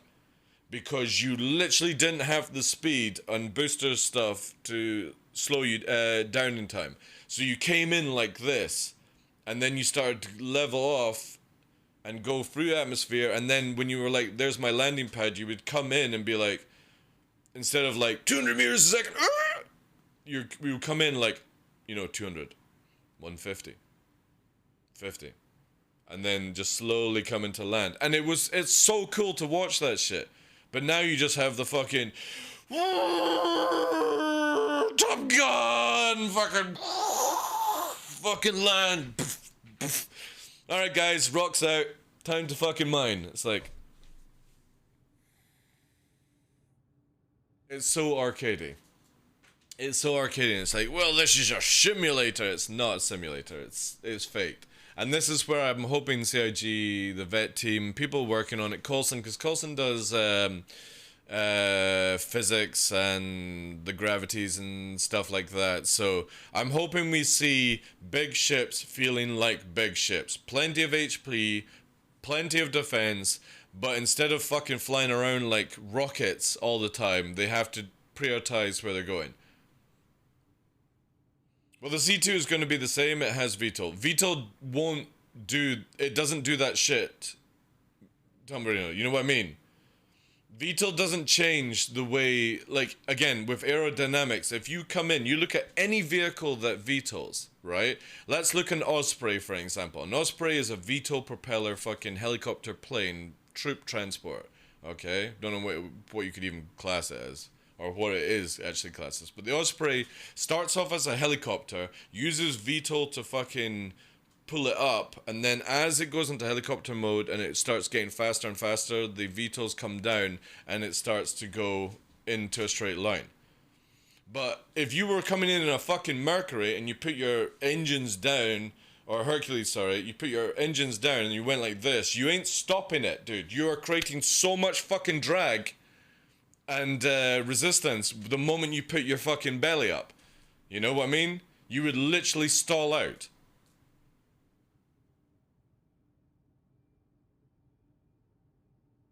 So it has to slow down before it goes into stall. Exactly, yeah. But this would bring in the gameplay where instead of fucking Hercules is coming in and going fucking jet fighter way, deploy, you know what I mean? It should be where, right guys, we're coming in, we're 200 kilometers out, I'm leveling off, we're starting to begin our approach, you know? Not fucking full throttle douche bottle, like. And it's the same with, like, when people are taking off with VTOL. VTOL doesn't fucking make you go up into space, you know what I mean? Like a fucking rocket ship. Like the Cutlass does. The Cutlass stays horizontal. You turn the engine, you go fucking wee. It wouldn't do that shit. You would instantly get into drag and crazy effects where you would be slowed the fuck right down. Or those engines would be under so much pressure they would never be able to do that. It has to be able to be where it goes up, right? Get speed, and then it goes like this. Admiral Combat is already different from 0G, so a new model for atmosphere wouldn't bother most pilots, I believe. Probably not, no. Do they presume that this universe has artificial gravity? No, it's just... You've got to remember, Rusky, that a lot of the stuff that we have in Star Citizen right now is just a placeholder to play the game, to test the game out. You know what I mean? As this game has developed over the years, they've been like, right, well, the flight model doesn't work for this sort of situation, or for example, like with the big ships that we have right now, they don't actually get affected by gravity with their weight. You know what I mean? Like, you can come into atmosphere in a Carrack, fully laden, fucking afterburning like a nut job through the atmosphere, and you can literally put the fucking speed brakes on 180 flip and stop the ship. There's no way that would happen. Even in like a light gravity, the inertia would be insane. The weight, the wee engines wouldn't be able to carry it, you know what I mean? So these are all things that CRG are working on just now to make it a little bit more reality. It's the same with like a Carrack, Caterpillar, Starfire, anything that has the ability to carry big cargo. Even if you fill it full of cargo, it doesn't affect the way your ship behaves. If you've ever noticed that, guys. It will in the future. When you are literally in a banner merchantman and you fill the whole cargo room all the way to the brim top, you're not going to be able to fucking 180, flip around, do some crazy shit, you know? Hey, mums, welcome in. Thank you very much for that raid. Good day, good day, good day. So, again, like, there's a lot of mechanics that still need to be added in for atmosphere and for space as well. Like, if you think about it, if you're trucking at, like, 500 meters a second... with a Caterpillar, and then you have the same Caterpillar that's fully cargoed, you're gonna know what I mean. You're going to have to accept that it's, as you're moving at speed and stuff and you turn around, there's going to be the extra weight of slowing it down and stuff that people will hopefully have to take into. I could do it in my ship. I've made the run in -10 parsecs. Alright. I played Space Engineers and felt that they had the physics correct in this regard. Again, it doesn't need to be super simulation, you know, hardcore DCS World, Space Engineers, or anything like that, Donk, you know what I mean? It just needs to make sense where people have to have a little bit more of an idea of how they want to do, you know? It's doing very well, mums. I'm not feeling too bright, or... No, I shouldn't say bright. I should say my stomach's not feeling too good today. And because we're about to get like a heat wave, my head is thumping like crazy just now. But apart from that, fine. So again, we've got aerodynamics coming in, control surfaces. Control surfaces being flaps, rudders, all these things that will help flight. Engines are way too powerful just now to deal with certain weights. Weight needs to be taken into account, and also speed, all these things, you know what I mean? So by the time we actually get the new system which allows CIG to start calculating these things into the game, because we don't have it just now. We don't have it. You know, but when we do have it, when CIG do have the tools where they can start adding in all these numbers, you will see a lot of ships feel so different in every atmosphere you go to. It's not going to be where you go into an atmosphere and you're like, alright, okay, I'm just a little bit slower here. That's not how it should be. It shouldn't be, oh, I'm a little bit slower, I can't turn as much here. It should be, holy shit. Okay, so my main thrusters are carrying me a lot more, but I'm not able to do these kind of turns.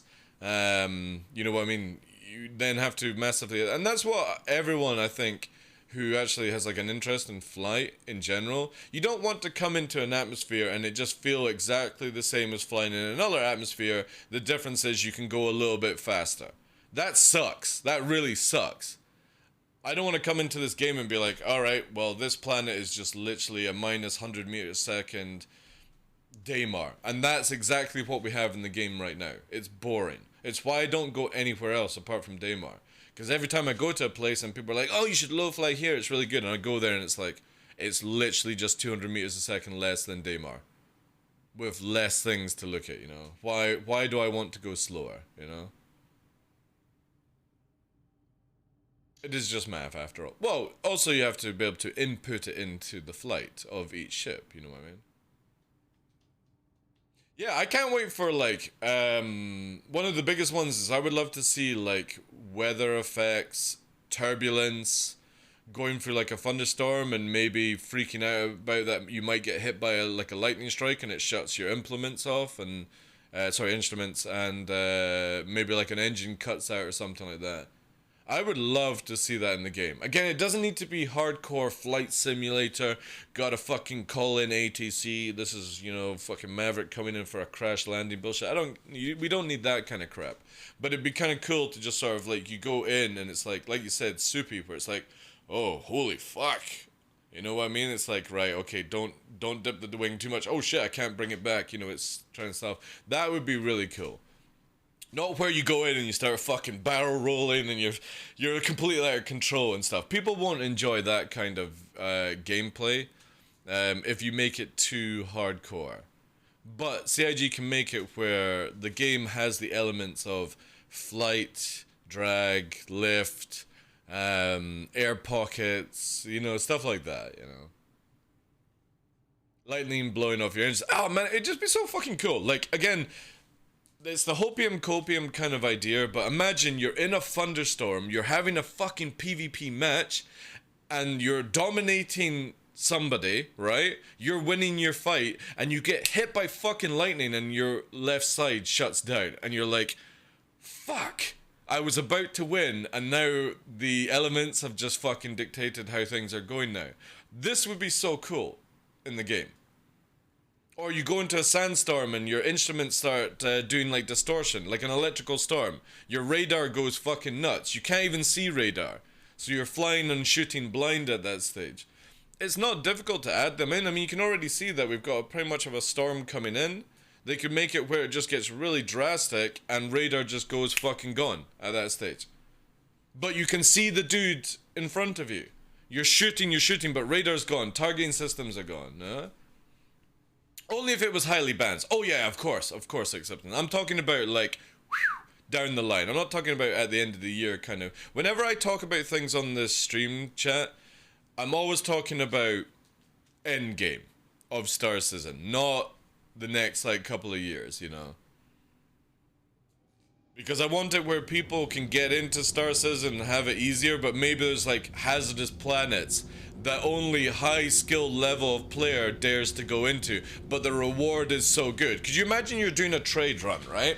Or you're going mining, and literally the elements of the planet or moon are so fucking hazardous that you need to know exactly how to live off your ship and deal with the winds. You know, your instruments are going crazy, and maybe you don't, like, say for mining, you don't have the ability to see the power gauge. It's all fucking gone, so you have to sort of listen to it. You have to watch the heat and stuff. Bring in this thing, but then you get rewarded by juicy income and high, you know, rewards and stuff like that. And it's not that difficult to add into, because it's just literally making it where, depending on certain storms, this shit goes crazy or your UI goes crazy, you know?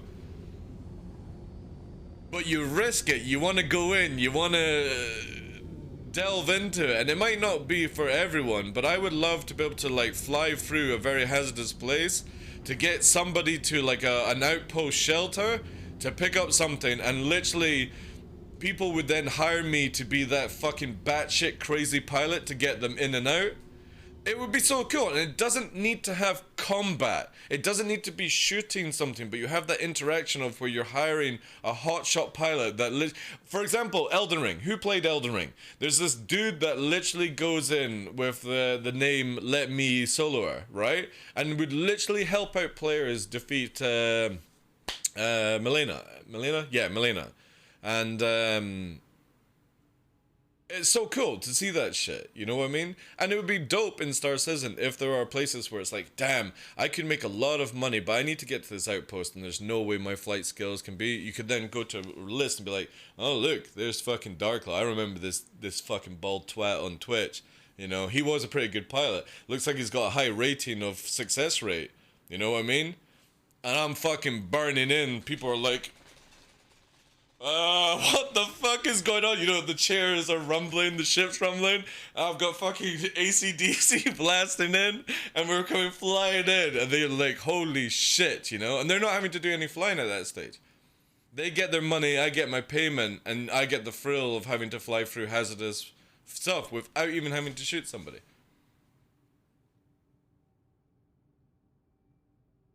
Yeah, exactly, Alec. Again, for me, I don't really need it to be to the extent of like, you know, DCS World or, you know, any like full-blown simulator. It doesn't need to go crazy, but it would be so cool to add in these sort of things. Like if you've ever played No Man's Sky, they have like toxic planets, and you have to, like, your ship will start to fucking melt, or you start to melt basically. It would be really cool, you know. I'm laughing. I just saw this whilst hearing you talk about this Reddit post. Oh, let me have a look here, dude.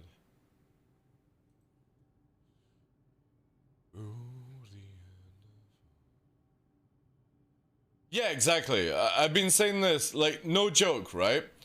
So, I've had a lot of fucking DCS fanboys in the past, Tumberino, come in and say the way you're flying is unrealistic, and I'm like, have you ever seen a 5th gen fighter flight, you know, and what it does and stuff like that? Because obviously 5th gen has been out for what, 10-20 years now. We're actually about to head into 6th gen fighters, you know. Fair enough, the height that I do stuff in this game is fucking bonkers. I would agree on that. It's all wrong. There is no way I should be cruising, you know, 600 meters a second off the deck at this height. The ground effect would cause me to literally kill myself, you know what I mean? And the G's and the pressure would be insane, you know, if we were talking about like flying on Earth or something like that. But again, with your link, dude, this is our fighters that we have just now. So your Arrow is a prime example of what an F-22 can actually do. And see here, so we're gonna go into what is called the falling leaf. I am literally falling out the sky, and I am literally vert strafing around just using this. This is what an F-22 can easily do in real life. Like the SU, any 5th gen, so 22, 35, most of the new Sukhois A-Leg can all do it, you know what I mean? Any fighter that has the what's it called? The vertical thruster, what's the full name of it, sorry? Vertical placement thruster or something like that. Thruster vectoring, that's it, thruster vectoring, yeah. So Star Citizen just basically does the same sort of thing. You've got to remember we are completely caked in thrusters. Obviously it's not just one thruster doing it, but modern day fighters, you can see a lot of the Sukhois literally do this shit, which is called like the Cobra maneuver, where they come into a fucking carrier and they just basically do this and then slam it the fuck down, you know? There's a lot of crazy shit that you can do with vector thrustering. And Star Citizen is 900 years in the future. Now, let's look into this. Every time a new gen comes out in real life, it's between 20 to 50 years, depending on advancement. So we're about to go into 6th gen, right? And if we already have thruster vectoring fighters in 5th gen, what the fuck is a 6th gen fighter going to be able to do? But even more importantly, if we then go from today's date, 900 years in the future, let's say, give or take, if you are still using fighters at that stage, it would be probably round about nearly 20 gen. Give or take the maths, right? If we're already going into 6, it'll be probably around about near 20, depending on progression and stuff like that. Let's just spitball on that idea. So if we can already do it in our atmosphere just now, I'm pretty sure my spaceship in 900 years can also do some of this shit, you know? Yeah. But that's the thing though, with 5th gen Invictus is generally the shit that 5th gen can do right now is limited because of the pilot. So if 6th gen is able to supercruise more and is unmanned, it's literally a 5th gen on fucking steroids. You know? There are no more dogfights in today's world. Well, again, we'll see about that when they start flying around in, like, F-22s with no pilots, A-Leg. You know what I mean? It might get to the point where the fucking EPEAN of each country goes, fuck long-range precision 50-mile, 60-mile missiles. Let's do bullets only. You know what I mean? It might get to that point. Who fucking knows? If there's no pilots to put in the planes, right? It might get to the point where people just go fucking boomy zoomy and just go bullets only, you know? But again, it's why like Star Citizen has, for me, quite a natural flight. It's just a lot of stuff. I'm gonna keep that one just off stream just now, Invictus. But yeah, I agree with you on that one. We have, once we have weight, we have aerodynamics and stuff like that. You'll see that these fighters, these ships, will feel a lot more how we have in modern day, you know. All firefighting stuff, wow. Again, like, you have to look at it that right now 5th gen fighters do the most insane shit. We can watch a video on 5th gen fighters and it just doesn't look natural at all. And that's some dude fucking flying around doing these maneuvers. High skilled pilots. Now you take away the pilot, because obviously when we go back to the F-16, the F-16 is so fucking crazy that the only thing that holds the F-16 back right now is the pilot that sits inside it. You take away the pilot and you make it where the pilot is sat behind a fucking console or AI is flying it, the shit these things will do would be scary. And that's where I see like 6th and 7th gen in the future going. Obviously I'll probably be well under the fucking ground at that stage. But it will be where literally there is, these things will be fucking flying upside down, firing missiles whilst inverted, whilst, you know, on the way home for a fucking fuel break, you know. Is Star Citizen a training module for next gen army planes? No. No. This would not be any next gen. The way these things fly, Rusky, is very close to what I would imagine in 1,000 years' time a fighter would behave like. But then the sad reality is we're about to move out of having humans inside fighters. So none of the Star Citizen makes any sense personally. It's only sci-fi at the end of the day. And this is where the DCS fanboys need to sort of take a step back and just shut the fuck up. Because again, it's a sci-fi game. It's not DCS World, which is built off modern day, you know, full-blown, you know, simulation kind of stuff. It's a sci-fi video game. But it needs to have certain elements to it that doesn't make it a meme, you know what I mean? Like, we can't have ships literally coming in batshit crazy, big ships being able to outturn fighters and stuff like that. Like the Hercules. A Hercules can outturn a Hornet in the atmosphere. It shouldn't be able to fucking do that, dude. No way. No way, no way, no way, no way. Why the fuck would I bring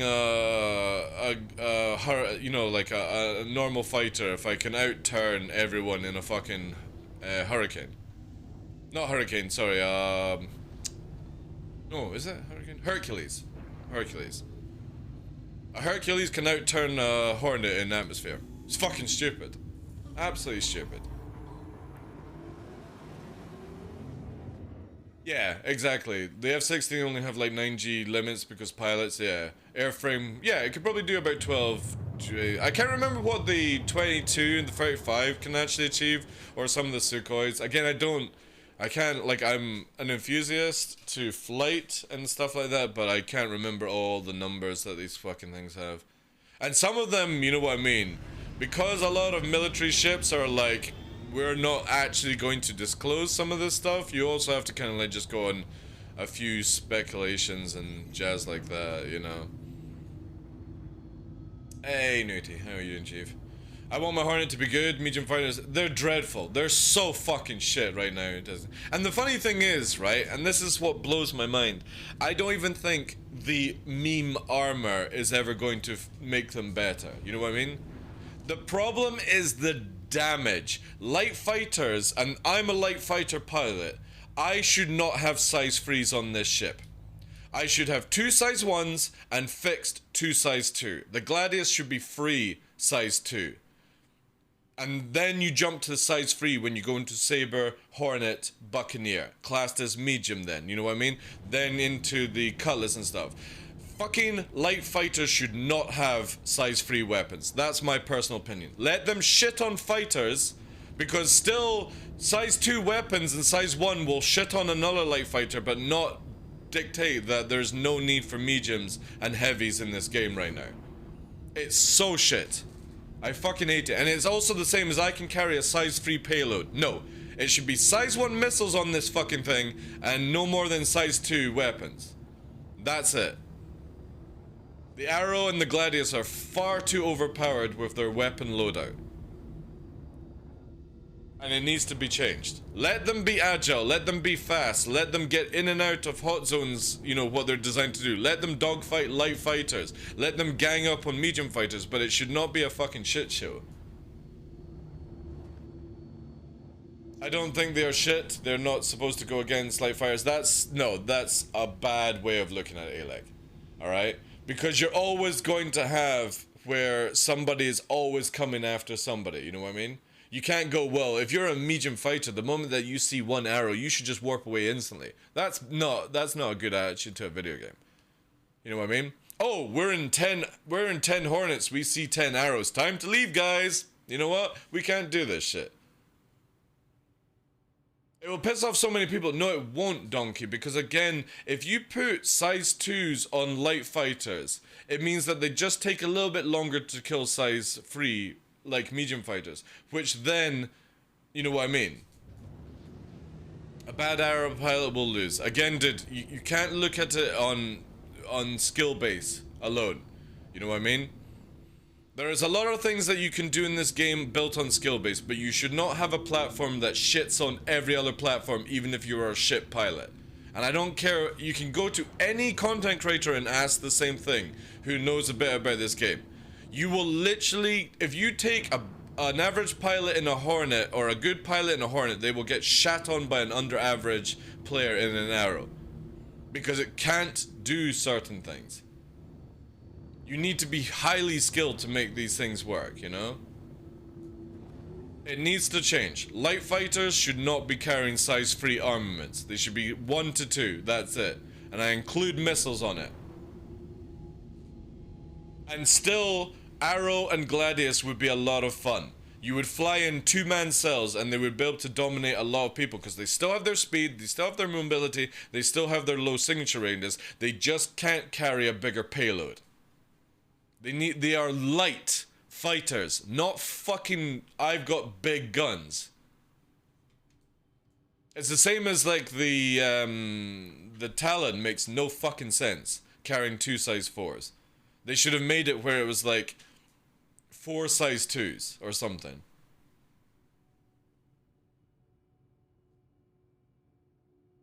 It is, yeah. It's really it's so boring, you know? I want light fighters to fight light fighters, and size 2 weapons does that perfectly. But I don't want to see it where I'm in a light fighter and I see a Vanguard, even with a gunner, and I just fucking disintegrate it because of my weapon loadout. Exactly. Exactly, Scorpion. Thank you very much for that resub for 7 months. Can we get some red ties in chat, please? Thank you, thank you, thank you. I have a Super Hornet, is missing some missile racks. I don't know what is super about anymore. Again, medium fighters should be carrying the size 3 to 4. Then heavy fighters should be carrying size 4 to 5, as far as I'm concerned. Light should be 1 to 2.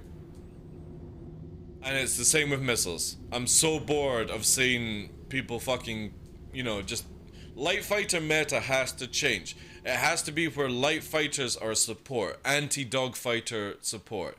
Not shit on everything with a fucking heartbeat, you know?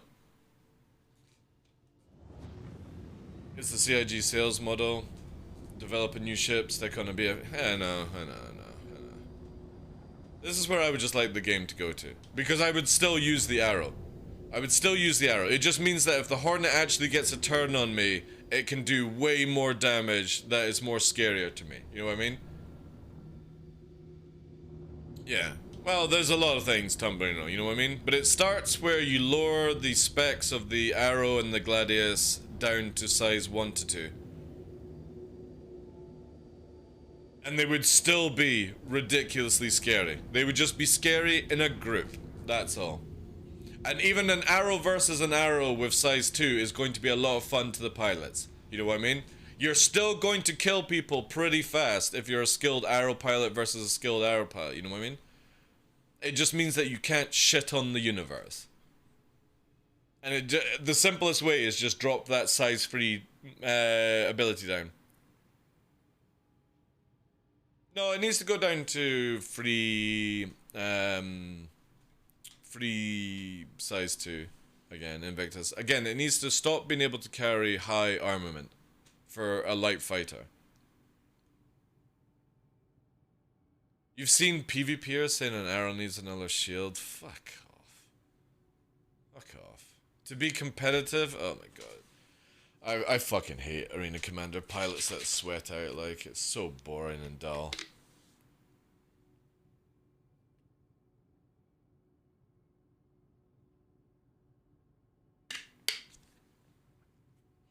Yeah, exactly. That's what a lot of people don't realize, Tiskin. You take a size 3 weapon platform and you put it to size 2, it means that you've got nearly double the shots. Or you've got at least a quarter more shot ability. So when you're doing this, right? If I was on a size 2 platform, I'd still be firing right now. Still be firing. And you regen faster than size 3. So moving the arrow to a size 2, size 1 platform and a Gladius to a size 2 platform means that you get more shots, more cannons, whatever you want to call on it. But it just means that Hornets and anything like that have just a little bit higher damage to you. They're not as fast, they're not as agile. They might be able to be a little bit more tankier in the future. But they have the ability to last into a fight because they're like, right, well, I've got 2 arrows versus me. If I manage to land all my shots, I'm going to damage that first arrow, if I'm lucky, before I get clapped. Right now, it's, I'm fucking clapped if 2 arrows turn up on you in a Buccaneer. You're just like, Just kill me now. I can't even eject. I can't even climb out of this fucking corpse bucket. You know? Just kill me now. But if you were able to get one good turn in and you just do the full volley and the arrow is gone, right? Or badly damaged, then you could win that fight. You could. Possible. Depends on your skill at that stage. But you see 2 arrows and you're the best Buccaneer pilot, you're fucking dead. You do not have a chance. And this would be a really, really cool way to do it. And I genuinely believe all the top PvPers would agree with me on this one. It would still make lights really competitive, really good fun. It just means that they can't shit on everything as easy. They would still, like, again, you put 10 very, very competent pilots in arrows, even with size 1 guns, they will dominate the fucking world.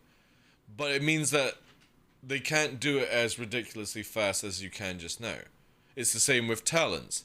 Put it down to like 4 fucking size 2s. It would make it a lot more fun that way. It would be great for dogfighting. But it just wouldn't be able to fit heavier fucking armaments.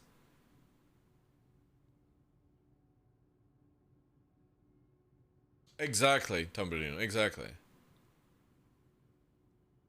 In some way I feel you really want some DCS... No, I don't, dude. I don't. Because if I really wanted it, I want it where the moment I put my gun over your pip, you're dead. You know what I mean? If I really wanted DCS kind of style video game, I would want it where literally the moment I outturn you and I do that, you're dead. As a fighter. That would be the DCS route, and I don't want that. I don't want it where literally somebody that spends hours and hours and days and days and days literally just looks at another player and poof, they're gone, you know? That would be DCS.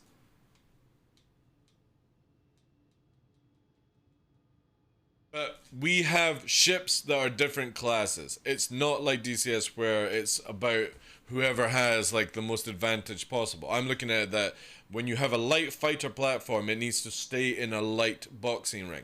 When you have mediums, you should be in a medium ring. But it should not be where light shits on everything.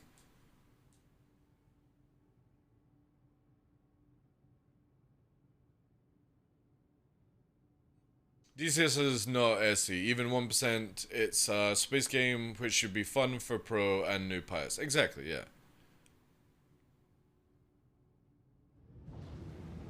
There's a lot of elements in DCS I would like, but nothing on how hardcore it is. It's the same as like, I'm a big EVE fan.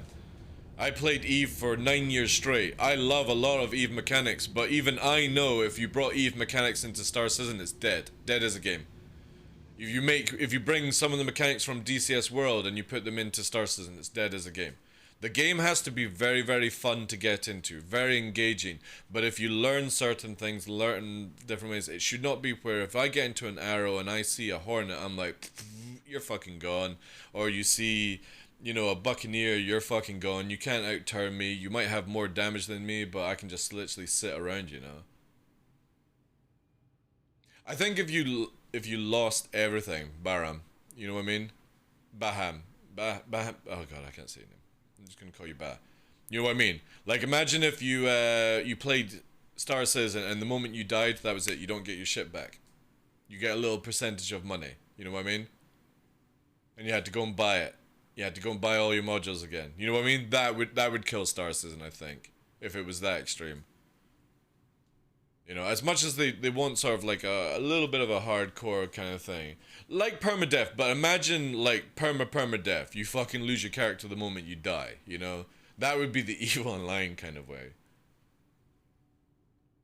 No. It's sort of the plan Invictus, but you know what I mean? Like, in EVE, you can actually full lose everything. You know what I mean? Like, if you have one ship left and you lose it, you don't have the money to rebuy that ship and the modules again. You would have to downgrade to a smaller ship and build up again. And if you lose that, you downgrade even more. You know what I mean? You don't have that in Star Citizen. You will always get your insurance money to get stuff back up and running, depending on certain things. But you're not going to, if you were really bad as a player, you're not going to fucking keep going down to 0, which you can in EVE. You can go to 0 in EVE. You won't be able to do 0 in Star Citizen.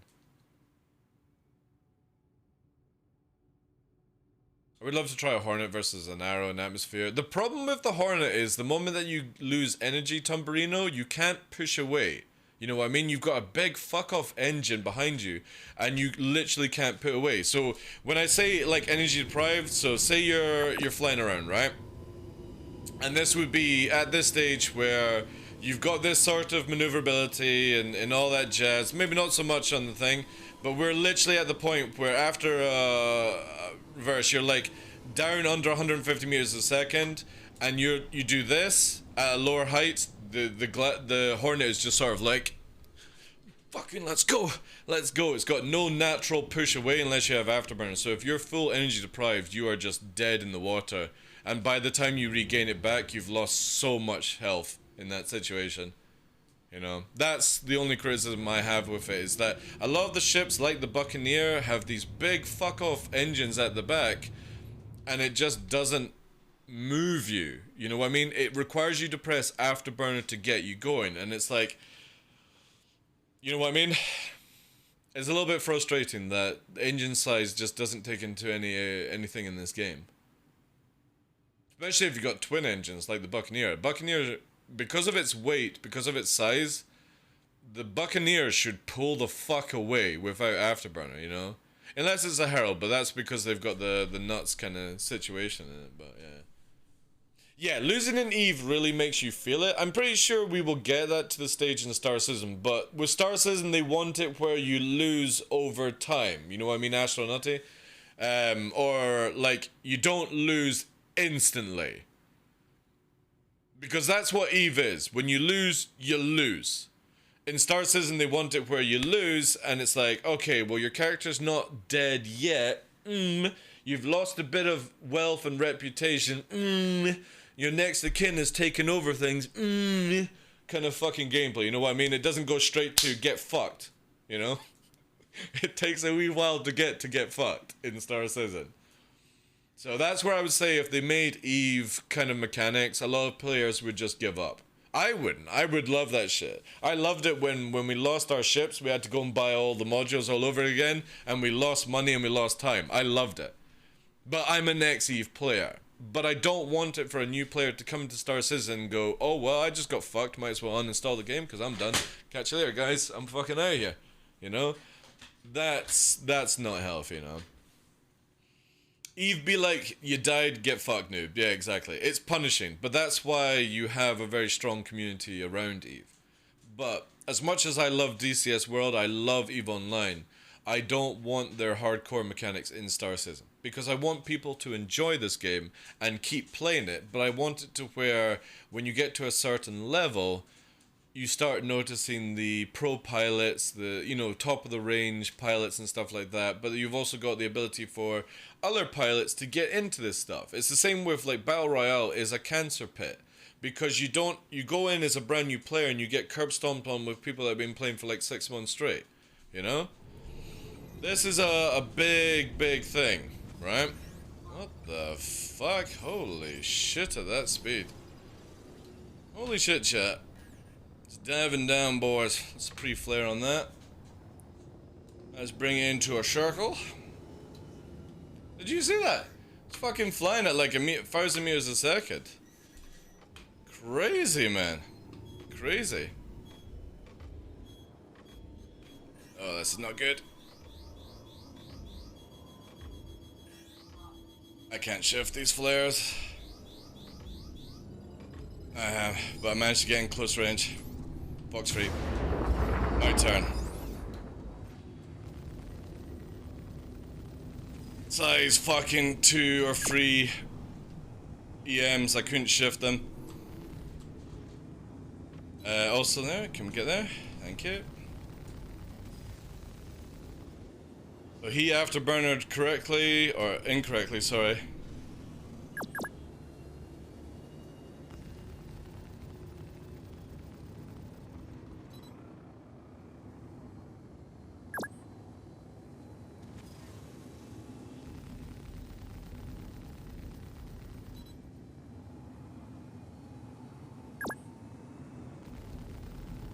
Nearly dead.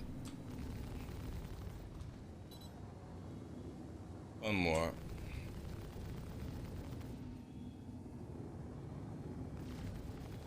If I did. Whew. That was spicy trying to dodge those fucking missiles. That was a lot of fucking EMs, like. We were dumping flares like crazy, but lucky for me, I can dodge missiles. Like, God, I've got that skill. Holy shit. If he had a gunner, he would still have lost it. I don't lose to cutlasses even with gunners.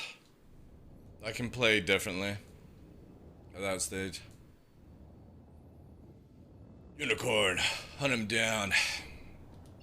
I know, man. It was a good fight, though. Holy shit, man. Like, at the beginning, when you get that dump of missiles coming in, like, yeah. That's where it gets really, really fucking spicy. But again, once we manage to get in underneath the distance, that's where, because they're firing either size 2 or freeze, probably freeze because of the time. Or actually, no, it was more 2s. It was more of a 2 spam. The moment that I get under 1,000 meters a second, or like 1.2 of them, I'm safe. I'm at that stage where I can't get missile spammed after that, so it's good. And mine fire at 750, so that's why we managed to break the shields instantly with return missile fire. Is it always better to fire as many missiles as possible in a salvo? Not all the time, but I am only firing size 1s, so you know what I mean? Like if I was doing 2 size 2s, I would only need to, you know what, less, you know? Because I've got a much smaller payload, but also missiles can miss. I mean, take out all the missiles that pilot fired at me. You know what I mean? Every single one of them missed because I'm literally diving through them all. Is at 100%. The cutlass is good to a certain degree, but yeah, gunners do not just instantly make it where it is a threat. It's the sort of the conversation I was having with Burks last night.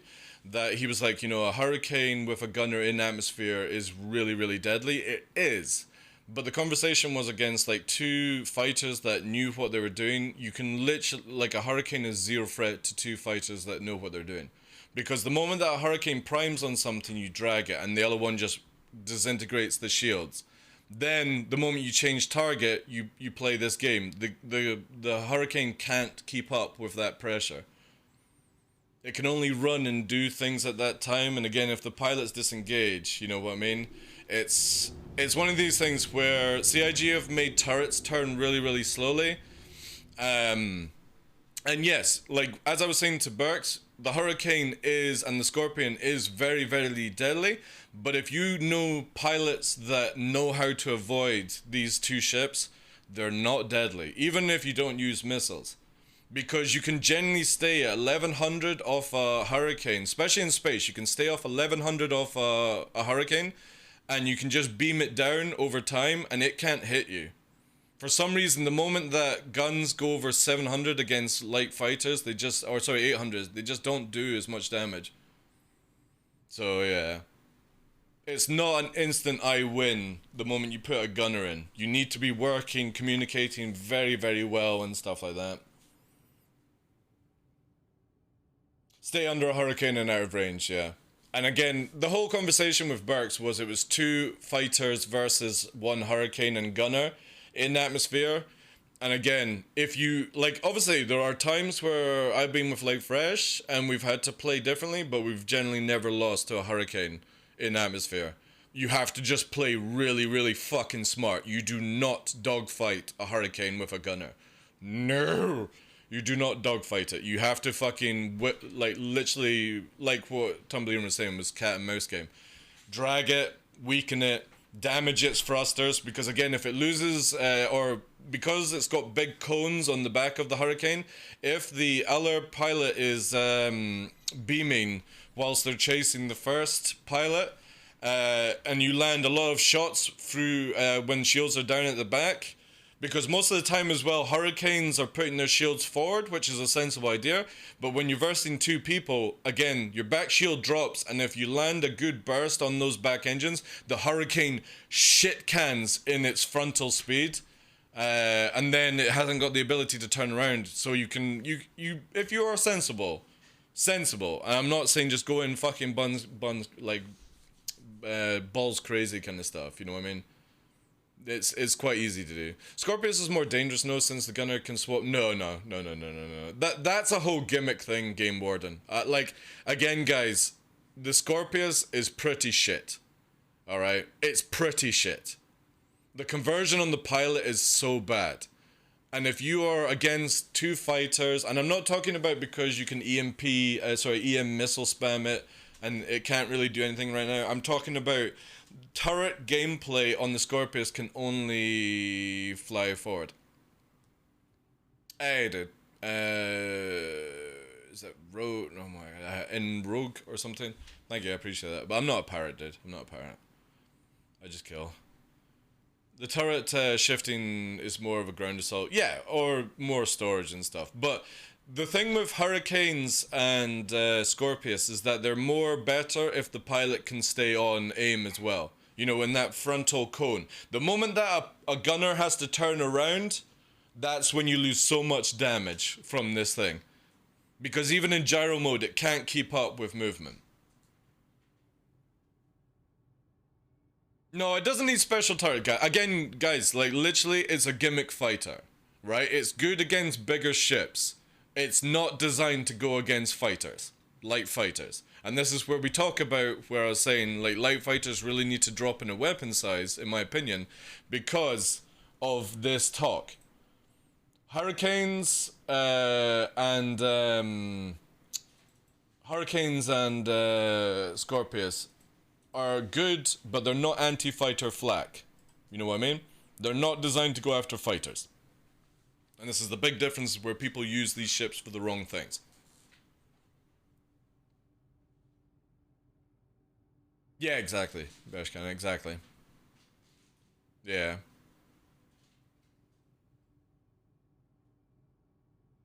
Auto gimbal doesn't work in Victus. If you're versing somebody that knows how to fly, that auto gimbal won't do shit. Won't track shit.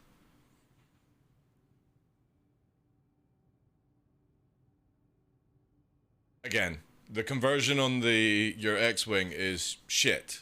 I can easily solo a fucking Scorpius even with a gunner. I just have to play differently. It's not that dangerous. Again, you move to 1100 range and you can just beam these ships down in a light fighter and they can't do a fucking thing to you. It's how we kill them. They're not designed to go after one fighter. They're good if you're versing somebody that doesn't know, and that's a beautiful thing about Star Citizen, is like, not everyone is at a knowledgeable level to know how to deal with a ship like that. But every time I see a Hurricane and I'm with my wingman, it's like, zero threat. Zero threat. It's two people inside one ship that we can easily clap. And obviously there's a lot of decent pilots, there's a lot of decent Scorpius pilots with decent gunners, don't get me wrong. But again, when you're reversing two fighters that know how to counterplay this thing, it's like a sitting duck. You're just better warping out. Because you can be beamed by light fighters. And you can't hit them at the same range. Because it's just down to the size of the ships. The Hurricane actually has a higher chance because it's less to hit. The Hammerhead is supposed to be an anti-fighter, but you all know that is... Well, the Hammerhead is pretty good. The problem is it gets torqued really easy. So you can have two fighters, like, joke around with the turrets. We've done it in Atmosphere. Like, literally a couple of weeks back, Tuscan, literally... There was a Hammerhead, like, flying around, and we just fucking torped it. You know what I mean? PvP right now just feels kind of boring, since it's basically fly two ships or die. Well, to be fair, that's never changing. That's never changing. You know what I mean? Like, 7 people in a Hammerhead... It's 7 versus 1, you know what I mean? You take a Scorpius versus 1 fighter, it's still technically 2 versus 1 at that stage, you know? Is it snowing on Daymar? No, it's just this weird effect that they have, and it looks like dandruff, basically. They recently added that in for free 17.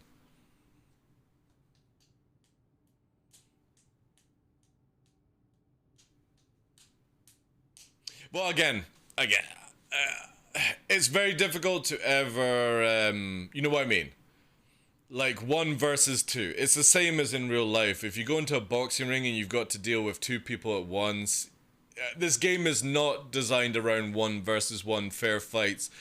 Fucking, you know, show each other your pink passes before you engage. Make sure that you put your mouth guards in. You know, put the Vaseline right up the ass crack so you don't get any fucking thing. You know what I mean? This is not the game for that. You know, For Honor might be more of your thing if you're looking for a game like that. Or Pong, or Hello Kitty Online, you know what I mean? Star Citizen is not meant to be fair. You know? It is pretty much where if you are flying by yourself and you see 2 people, get the fuck out of there. That's your best chance of survival. Killing and dying in this game are really the 0 level of skills, in my opinion. Survival in Star Citizen is a much higher skill level, I feel. Yeah, Gumi. Yeah, definitely. If you've got somebody who knows how to outfly these bigger ships, if you don't have a gunner and a sentinel, you're pretty much clapped. You know?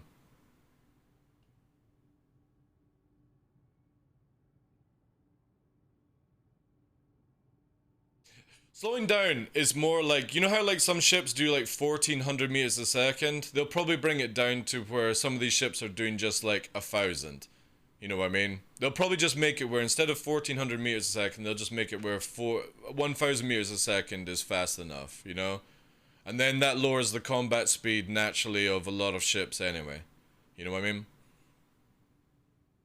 Because you gotta think, 1000 meters a second is pretty fucking fast, right?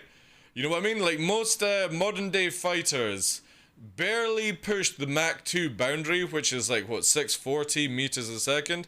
Yeah, we've got fucking ships that are pulling nearly 1500 meters a second. That's Mach 4, and they're doing this. You know, it's pretty crazy to think, you know. Well, we took on a man, Connie, with CS, with a Mantis, Glad, and Ares. He raged because he had to use the Mantis to... He raged because we had to use a Mantis to kill him? Yeah. Why would you rage? Yeah, well, I suppose, yeah. Yeah, people do that, Tamburino. Again, that's you just outplaying players, you know what I mean? If you're turning up with ships that are designed to stop people from warping away, and you bring in a big ship like an Ares to kill bigger ships, and you're then using a Glad to protect the Mantis, yeah, that's just smart play. If you're turning up in a fucking Connie and you're not even launching your Merlin and you've got your gunners basically going, wow, what's that? Way, you know, yeah, you're never gonna win that. Hey, Mr. Two, have a good day. What do you think about making it so the engines have a spool time instead of instant power pull? Yes. Yes. I would actually like it where the moment that... Because watch this, right? I like to show this one on stream quite a bit. Right, so everyone knows about emissions. We've got heat, we've got cross-section, and we've got EM. Watch this when I engage quantum drive. It doubles right now. Okay?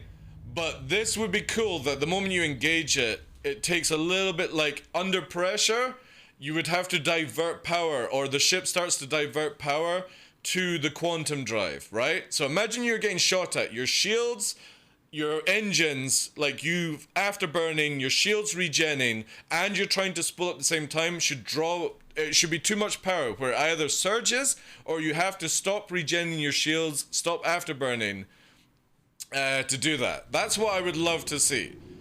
I hate how you can be in a combat situation, even against an NPC, and you can just instantly book it out of there. It should be like, oh shit, I'm taking damage now. Like Elite Dangerous, where you had to be like, right, if I'm not taking any damage, insta-warp. But if you are taking damage, it's like, alright, come on, girl. Come on, we can do this. We can do this. And you're fucking rattling like crazy, and you're like, yes! And you get out, and you feel so relieved at that stage. You don't have that in Star Citizen. You're just sort of like, alright, I'm out of here, bye. You know? Yeah, 1000 meters over 600 miles per hour. It's pretty fast, like. I have so many questions, but I'm sure they are asked a million times. No, ask away, dude. PX Adams, ask away, dude. We have AMA in our tags. Feel free to ask questions. There's no such thing as noob questions. There's only beginner questions. It's the same as there's no such thing as stupid questions. Just ask a question. You know? We'll answer it as best as we can. To be honest, I would love to see Boost abusing players, jousters be punished harder. Yeah, well that's hopefully gonna come, yeah. But again, this is one thing that I really hate, is when people complain about jousting. Jousting is a valid combat tactic to use to whittle somebody down. The problem is, everyone complains about people that go up to max speed and then take a fucking year to turn around to go max speed at you again. That's the issue that we have, Tumbarino. Not because somebody jousts. If you joust correctly, you stay within 2-3 kilometers. So where should the throttle limiter be kept during combat? Well, you've got two things here. So you've got your white bar, which is SEM speed, and you've got your red bar, which is over SEM speed. You have the ability to, with this little box, lock it so it's a solid box, which means that if I'm moving at a certain speed, I can't go past nearly under 200 right now. So that's me in full SEM, high agility speed, I'm locked down. Now if I then mouse wheel and move this box up, you can see that we go into the red. Now, this is the way I like to describe it, is if we are at a lock speed and we're in atmosphere, and I just yaw, which is going on our Z axis, I can fully just yaw around whilst keeping a horizontal on the 0. Okay, Adams? However, if I take off the speed limiter and I go into the red right now, and then I do the same thing, you see how yaw is snapping back? This is called flight lag. So the faster I go, the less I can yaw. So at this situation, if you're wanting to turn, you need to bank and yank to go around, or you will stall out basically. But we don't have stall like in modern day where you'll fall out of the sky. You'll eventually regain it. So when you are flying around, you can literally pre-set up where, say for example you're wanting to move fast, you would then have a keybind to go into under SEM speed and maybe put it a little bit higher. So you want a little bit of red line that you're not going to lose control, so we're going to then mouse wheel up, and you can see again here that I'm moving the box up slightly. I'll level off, and I'm going to just, before I engage any combat, I'm going to move up to where I can always go to 300. Okay, so there we go, 39, and then we're at 300. So when I'm flying around, I can go batshit crazy, and then when I get into combat, you can lock your speed down, and then you can hold that high agility movement, and you don't use as much afterburner. But then obviously if you want to run, you then have to make sure that you take off the speed limiter to get back up to speed. But this way, if you're not confident in holding the speed just now, this is the best way to sort of like learn to shift in between, you know?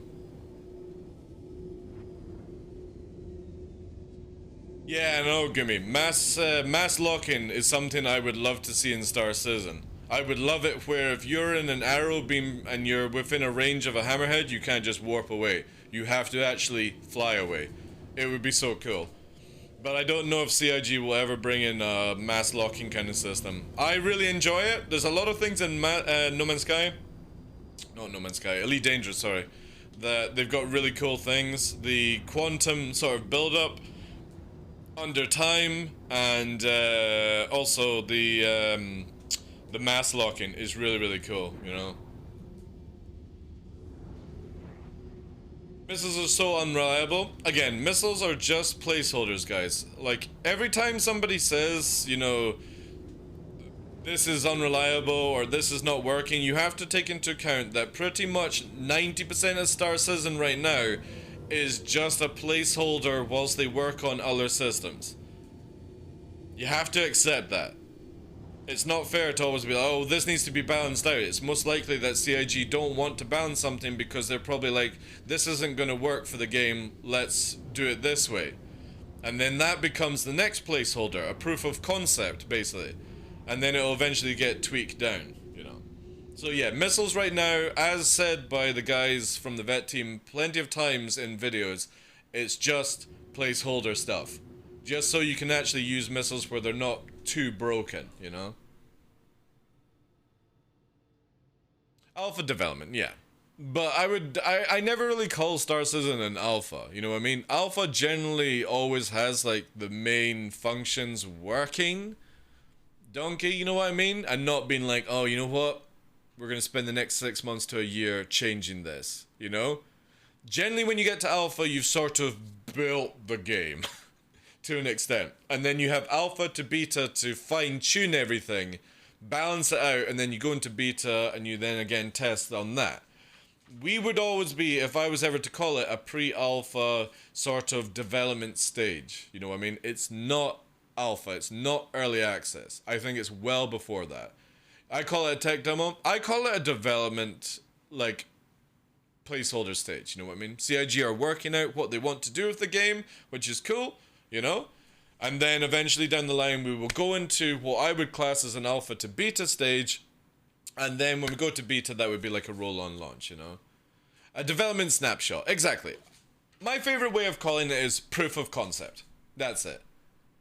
You know, you can't be disappointed if you play something that is just proof of concept. Awesome, thanks. I'm super new, trying to figure out what light fighter I want to save for. Well, here's the thing. I hope you're doing it for in-game, PX Adams, because you don't need to spend real money on this game after you've bought the package. So, the cheapest one is the Arrow. You can get it for like 900k, and then you move into like Gladius, which is like 1.1 million. A few of them and stuff like that. So, again, take your time. Arrow requires a little bit more of knowledge of the game because you do have less shield capability. You are prone to, like if you get hit by missile, your components can be whacked out instantly, as we found out a few days ago. I got hit by a missile and I lost the ability to warp, and my shield gen was killed as well. I lost missile control.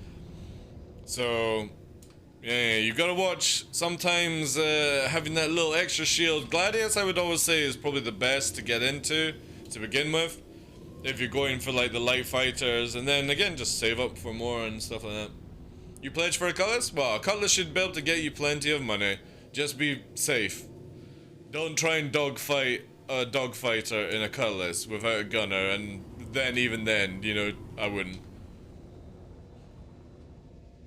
That was a great 10 minutes of content. Oh, when I got missiled. Yeah, I was about to say I've done nothing right now, guys. You know what I mean? I've done nothing right now to be classed as content. But yeah, you're talking about the missile. That was so scary. Like, again, it went from a scenario where Saber and Titan, I'm pretty confident taking on that. Took out the Saber really fast, and as I'm going towards the Titan, I literally got hit by one of its size 2 or size 3 missiles, and it just literally killed all my modules, apart from, luckily, flight and weapons. My turret had 1 HP.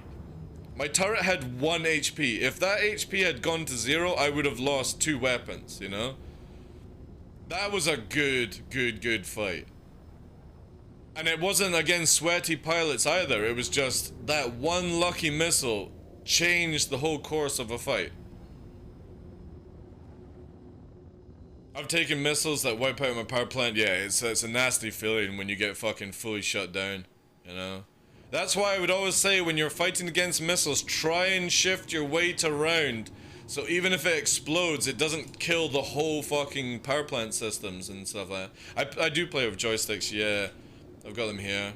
I play with Verpal Alphas, and I do have pedals though, but I don't have a camera for it. Again, I'm not really that kind of streamer that I don't want to keep the peripherals up all the time. I can't wait for the Vulcan as well. It's gonna be good to have people salvage and with the Vulture, and then with the Vulcan repair, refuel. I am looking forward to that, guys. There's 5 ships that I would love to see in the game. I played this game for a long time, but I'm not sure it's even possible to outevade a missile, which was. It is. Literally look back in my video, my VOD. How far back, guys? Maybe 30 minutes to 40 minutes? I literally dodged 5 missiles. Yeah, you can notch missiles in this game, yeah. You can. You can easily outfly a missile. You have to just be a bit ballsy with it. So, we still on that vulture deal? 20% sounds good, dude. Obviously, gotta remember, WiverX, I can't promise complete safety, but if you are blue and you're just salvaging, it means that we should be able to drag away, you know? Notch missiles? Right, so in real life, there are certain ways of what we class as notching missile, which is basically, say the missile is coming towards us, we start moving at 90 degrees towards, or away. So the missile's coming towards us, we're going 90 degrees on it, and what it does is it affects radar, Mr. B, in real life. And not all missiles can be done with this. I'm trying to remember how you do it. Puppeteer, if he's in chat, will be able to explain notching to an extent. Yeah, exactly. You basically confuse the missile to go past you, and then by the time it comes round, it's out of fuel. But there are a way where you can notch it, where you notch certain missiles and it confuses their radar. Yeah, that's more it. So in Star Citizen, we don't have the ability to do that, but we do have the ability, and you'll see when I say notch, is basically, say the missile is coming behind me, I will quickly do this, notch it, and the missile will fly past me, and by the time it gets round, because it's in super pursuit mode at that stage, so when a missile fires in Star Citizen, you have deployment, you have push, which it gets up to its first stage of flight, then it will get close to you, go into precision mode, and then it will dump out of its fuel. If you can notch a missile when it's pursuing you, it doesn't fucking go around, it flies out, and as it's coming back to get you, it runs out of fuel. And this is what notching is in Star Citizen. Is literally that last second making a missile fly right past you. So you have to basically watch radar, you have to watch your missile timer, and then it's just literally that, and as it's coming in at a beaming fucking straight line to you, it goes past you. And it takes a lot of practice to get into it, you know? Missiles are not really affected by desync that much these days, guys. You know what I mean? Wouldn't work on Sidewinder, so it works on Size 1, no problem, Invictus. You know? Again, it all depends, like, in real life, maybe not, but if you're talking about, like, Size 1 for Star Citizen, yeah, you've got to, again, it takes practice, it doesn't work all the time, but the best thing to do is, again, rack up your flares, or decoys, I don't know why they call them decoys, but they're flares, rack them up to, like, 3 or 4, and just go, and try and get it, where you do that kind of stuff, you know? And again, we're just basically doing this. Trying to get it where the missile will basically chase after the flare and we can get closer. But if you are dealing with those kind of missiles, you need to make sure that you start doing this whilst heading towards the target, or you are going to run out of flares very, very fast.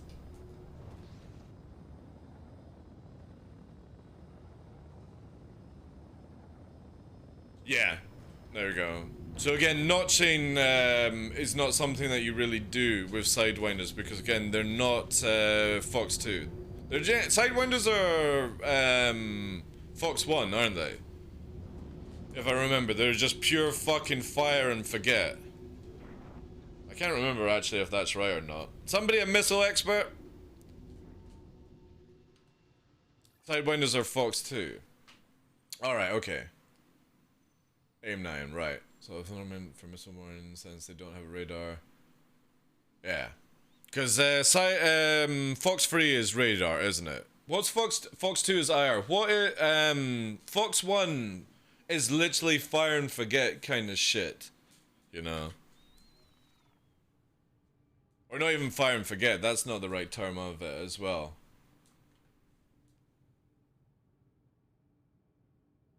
That's why I always say Fox 3 in Star Citizen, because there is no other than Fox 3. Yeah, Fox 3 is fire and forget, so to speak.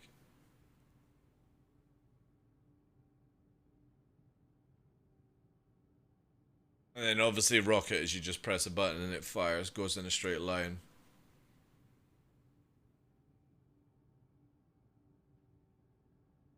I was using the wrong terminology for it. Again, Star Citizen only has Fox Free. It has rockets and Fox Free. It doesn't have anything else right now. Because IR missiles still behave around radar, sadly. If we actually get full IR missiles, then we'll have Fox 2. But they are literally, as much as everyone's like, oh, it's an IR missile, it still behaves like a Fox 3.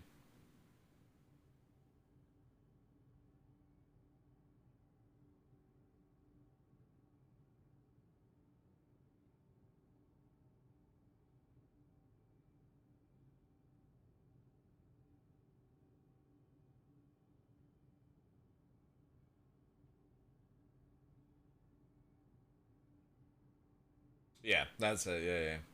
What Parak is saying. That's why it'd be so cool if we could actually shift radar somehow in this game. You know what I mean? Like if you're at, say for example, you have your arrow here and you're chasing another arrow and say it does that and it drops and goes under the radar basically at that stage would be so fucking cool. Then you would have to, like, again, I really want it where you have to change out the difference of missile types in this game. You know what I mean? Carry, like, a couple of fucking IRs, couple of EMs, maybe a cross-section, you know? It'd be so cool. I really love it when you talk, when they talk air to ground. And they say javelin. I think that's fucking cool. Or rifle. Javelin or rifle? I'm trying to remember. Is it? Yeah, they say rifle. I love that one. Or like rifle. And fucking fires.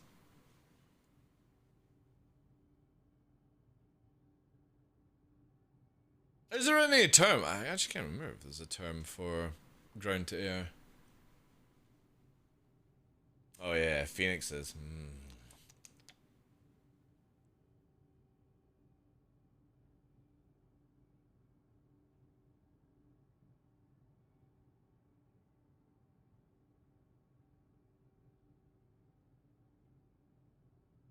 Oh yeah, no. Like again, I will always say Fox Free because it's got to the stage now when I'm on comms with guys. It's like, right guys, I'm firing 4 fucking task force size 1 missiles. Are you ready? Here we go. I just go, literally just say 4 Fox Free. That's it.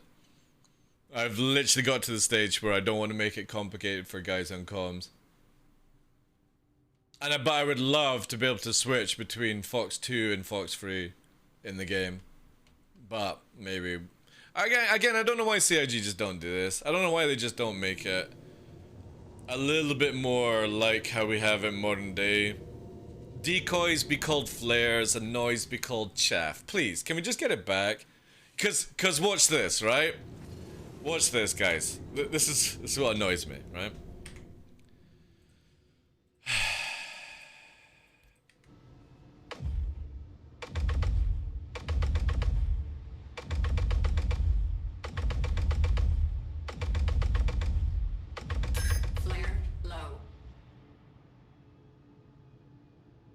Hear that? I'm firing decoys, but it said flare low. Flare out. Flare out. Doesn't say decoy out.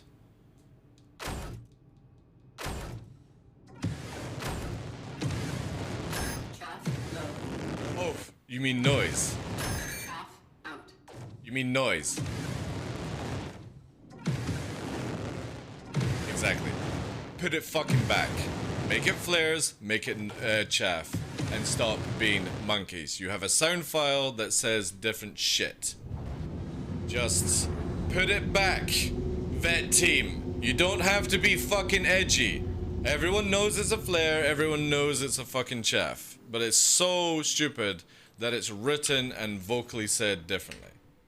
Let's just put it back to what it used to be, please. Put it back to flares. Put it back to chaff, or quickly hire somebody like Anna, Miss Babbage, to go and make a new sound file for her. It would literally take a few minutes of our time, and let's get it changed, alright? But let's get out of this fucking shitty fucking system. I know decoys are able to kill any target lock-ons if you stay good. Early on, you know it was called Flame. Yeah, I know. And oh, by the way, to anyone watching, see noise? Just to tell you guys, noise does nothing in the game right now. So when I'm shooting missiles at somebody, I see them fucking inking, it does nothing in the game right now, you know? You've got people like Sheriff Eli going, noise will get rid of the missiles, as he sounds, you know what I mean? That's probably a really bad way of doing a Sheriff Eli impression. But they do shit all. They do shit all, guys. They don't do a fucking goddamn thing in the game right now. It's not doing anything. It's just inking. You're just literally creating some black dust in the air. That's it. Hey, Colin, how you doing, Chief? It doesn't do a goddamn thing. It doesn't stop any missiles. It doesn't hide you. It doesn't fucking turn off targeting or... how was he putting out? He was putting out, he was saying like, when you noise, it stops the lock-on of missiles. No, it doesn't, dude. It's never done that. No, it's meant to do that. It's meant to do that, but it's not done it for fucking 6 months. So you see people fucking going, I'm out of flares. Oh my god. And they do this, right? And they're like, oh yes, I'm invisible. They can't see me. Why am I getting riddled by missiles? It does fucking nothing. They get absolutely curved by missiles. Or people are still like, why are you staying still? You know, because they'll be like, oh, I'm invisible. They can't see me. And you're just going like that. What the fuck are you doing? And you've got Sheriff Eli telling his 1,000 viewers, oh yeah, when the missile's coming, you gotta fucking decoy, boys. Drop the noise, drop the noise. They'll never find you. It's like, wait. You just told 1,000 people to do this? No wonder I'm fucking getting easy kills, you know? It's so funny, man. I love when the big content creators come in and they generally know fucking nothing about the game or like the broken mechanics. It's meant to do what he's talking about, but it's not done it for months. And you just see all these people that is educated on this game just getting completely obliterated. And then they're typing chat, fucking cheater, how did you see? I'm invisible, I'm tactical. It's like, no you're not, dude. You're literally stationary right in front of us and the missile says, what the fuck is this person doing? You know what I mean? You don't sit still with this shit. It's so funny. I love this stuff, you know. And then you see people in chat, like, say for example, like you get Summit and Lupo coming in, and then you see all these people going, oh yeah, you know what I mean, this is how you do it, Dr. Lupo, fucking use this, and Dr. Lupo's like, right, this is how I do it, and he's like, he gets fucking clapped, and it's like, he's like, oh, I got fucking torped by a size 9 torpedo, you know, God, it's overpowering, 35 kilometers. Lupo, you can't fucking fire a torp from 35 kilometers. Where are you getting this information from? And it's this little person in chat going, you got hit by a 35 kilometer size 9 torpedo. It's like, if you're actually moving correctly, that thing should never hit you. It can't hit fighters, you know what I mean? And it can't be launched from 35 kilometers away against a fighter because you can't target anyone at that range. It's so funny, man. I love it when people give new content creators such bad advice because they're just like, they now have this idea of what to do in the game and it's completely wrong. And they're just learning up and stuff like that and they get frustrated from it and somebody's chat is like, oh my bad, it might not work anymore. It's like, no shit, doesn't work. It's not worked in like 9 months, you know? I remember when I was playing this game back in 2014, we used to be able to do it all this time. It's like, yeah, the game's kind of changed from there, you know what I mean? It's so much fun, man. I love it. Like, no joke, watching Lupo, watching all the female content creators he like hangs around with, you know, Sheriff Eli and stuff like that. It's just like, holy shit, man. The bad advice that they get from their community is just insane. And that's why it's so cool when, like, Burks goes in and plays with them, because Burks can correct it. Burks can be like, no, actually, don't fucking do this. You know what I mean? Obviously, Burks doesn't say it that way. But you know what I mean? It's so helpful when they actually go, right, shit's going fucking Pete Tong. I'm gonna go and speak to Burks or something about that and get the proper information. Because somebody in chat just trolls going, yeah, totally, drop 5 noises and you'll be invisible for 10 minutes or some shit like that. It's like, nah. That doesn't work in the game.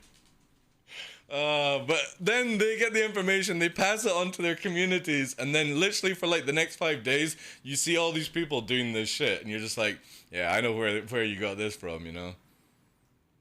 This is not only the bigger content creators, even PV stuff. Many bigger content creators doesn't know anything and try to create guides to others.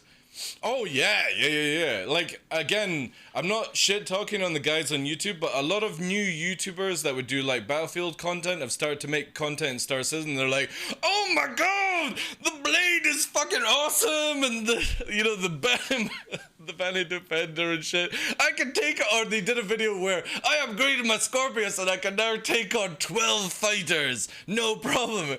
30 seconds, I'll kill you. If you turn up with that shit against me, you know? This ship is OP. But if you verse anyone that's actually played this game, you're dead in a fire, you know? It's so funny, man.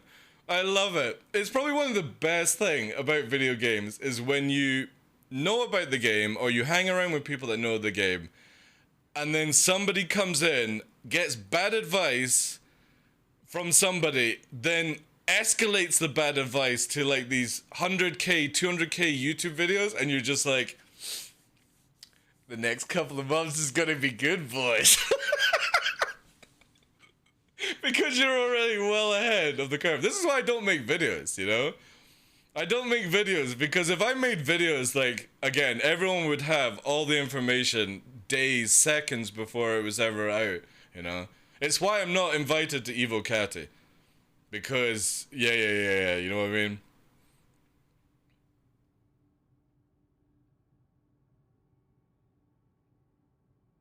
But the good thing is that people start eventually learning that a lot of these creators, a lot of these videos are just general guides. You know that I always name drop him. Captain Burks. Played the game for many hours, right? Makes the guides, they're spot on guides. They're not bullshitting you, they're not trying to hype it up for views, they're not trying to smash that like button, you know, get my ad revenue kind of stuff. He literally gives you a guide that is what you need to hear, you know? The same with like Red Lear, Nubifier, all these kind of people, you know, dropping more names. The new stuff is bad advice, you know? Very, very bad advice.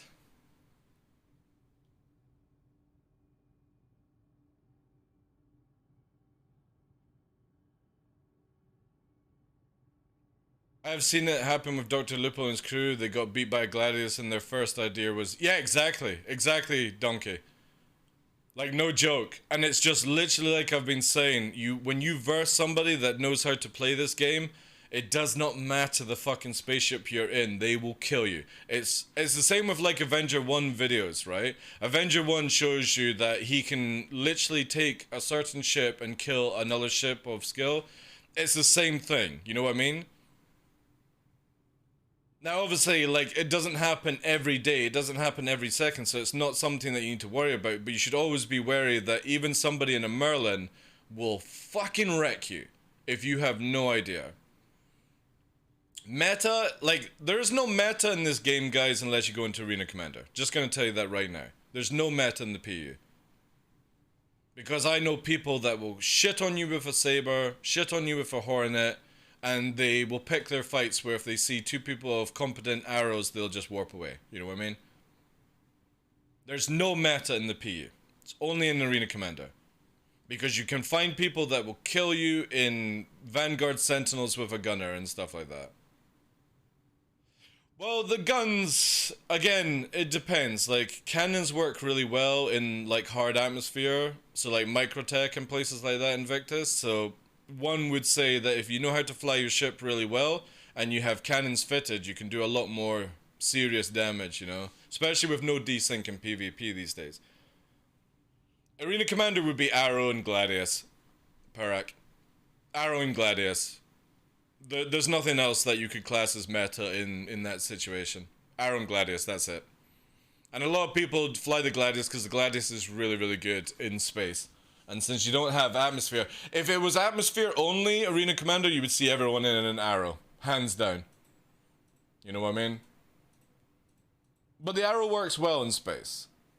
No. This is just a moon called Daymar, just off the Crusader ring right now. So if you're over at Crusader, it's just over here, a little dusty planet. Moon. Should I be using cannons or repeaters for PvP? Most likely, if you're not used to cannons, use repeaters. McDingo. 100% use repeaters. Like I said, cannons in PvP are very off right now, where they are only good in very, very certain situations. Hard atmosphere, you're in a very high mobile ship, and you're good at pre-aiming. You know what I mean? Repeaters are pretty much the only way to go right now. And when you're using full ballistics, you generally only have enough ammo to kill one person before you need to run. You know? It's all about projectile speed, yeah. However, if you guys have noticed, the blade for 317-2, its cannons are getting pushed up to 1400 meters a second to bring it in line with its repeater, 1400 meters a second. So we might see my idea come to fruition. Obviously, I don't think it's CIG that have taken my idea and done this, but I said that every single weapon projectile speed needs to be the same. And then all you do is balance rate of fire and damage, and that's it. That's all you do. So you make shotguns very, very fucking slow rate of fire, but big damage if you get close enough, and just make the spread go out quite a bit. Then cannons, make them very slow rate of fire, but if they land, big damage. You know what I mean? Then make it where repeaters can literally just keep repeating as the design in the name, but they don't do as much damage. You know what I mean? This is where I would like to see the game going. Balancing around speed of projectile is not good for a video game. In my opinion. Again, just my opinion on that one. Everything should have the same velocity, but you balance around damage, how long it takes to rearm or reload, regen, and all that stuff, you know? Palisade or FR66. It doesn't really matter these days with it. I always look at, I would prefer, and this is just my own preference, I go for modules that have the highest HP of the module.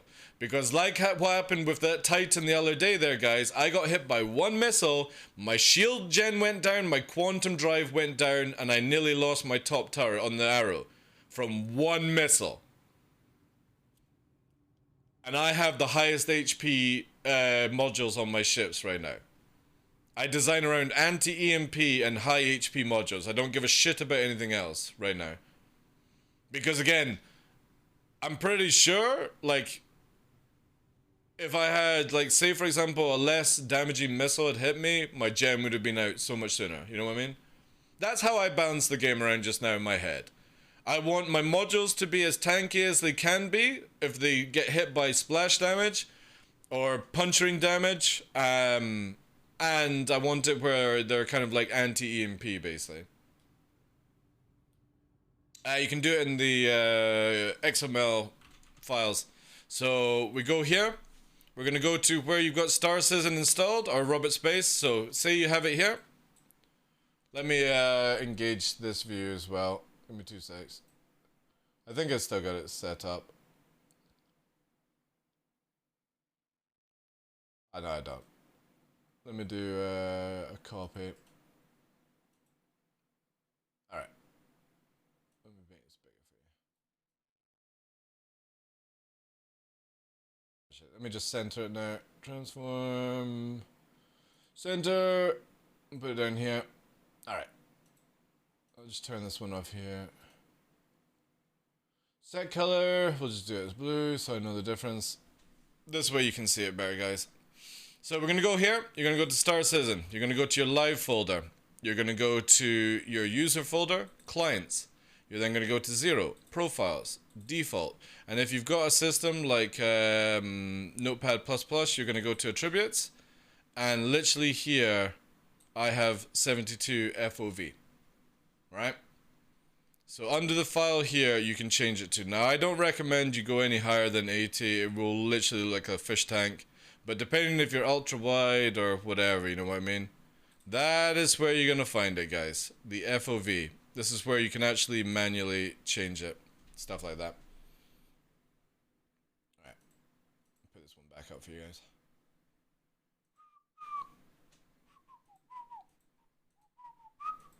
Because obviously this this FOV thing here is designed around what monitor you have. So ultra wide kind of goes to 115, but even then, so 115 without changing it is only 56 FOV. By the way, if you're using ultra wide. And for me, I like 70, 72 when I play video games. It depends if I'm playing like a shooter or something like that, but I'm on ultra wide, so I want it where, again, it's not fucking fish tank G9 fucking stupid view, right? But, or like pushing yourself back to where you see all the instruments. You know, you see some people like this, you know? This is how their normal view is. Where they're like leaning all the way fucking back kind of thing. I don't like that. I like it where I've got a little bit more in the 70-72 range, but I like to actually feel like I'm having to turn my head instead of being like, alright, I'll just keep my head here and I can literally see right behind me, you know what I mean? It's so shit to watch that stuff as well, you know?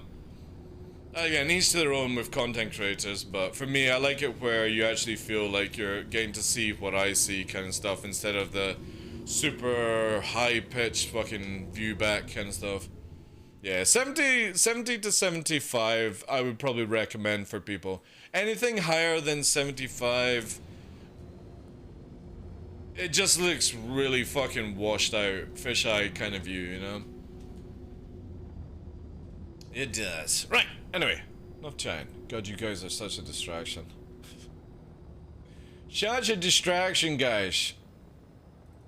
I'm not even practicing, you know? Alright. Also, is this west? Ooh, I can go to Prashad soon.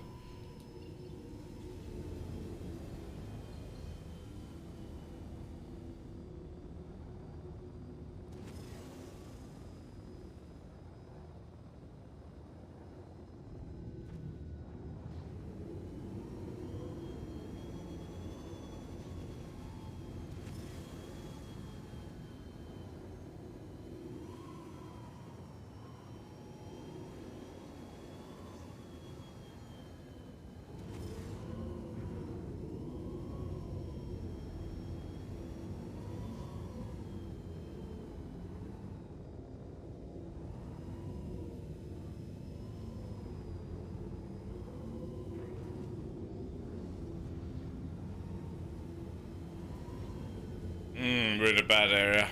Very bad area. I want to get out of here. Okay, we're about to get Prashad, so that's gonna be good. We just gotta wait like 5 or 10 more minutes, you know. 5 or 10 minutes, and then I can move location, which is good. And we'll get the sun up as well.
We got enough fuel. Do we have full? Yeah, we do. Right, let's go.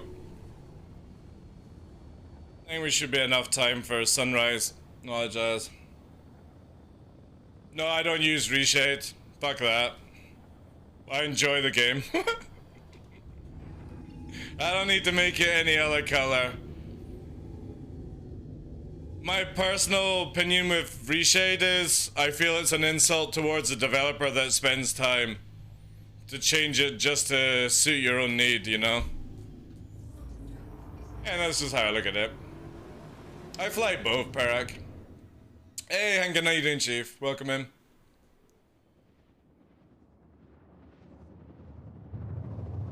Yeah, I know, Perak. I know a lot of people don't deactivate head tracking when they're chatting to people.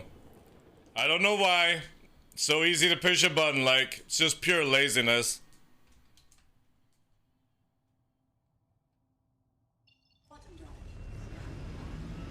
How you doing today, Henken?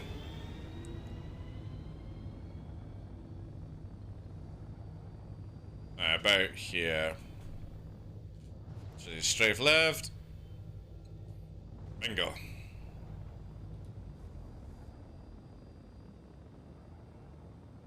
You're only the person I can view with head tracking without getting sick, to be honest. I don't do too many movements, you know what I mean?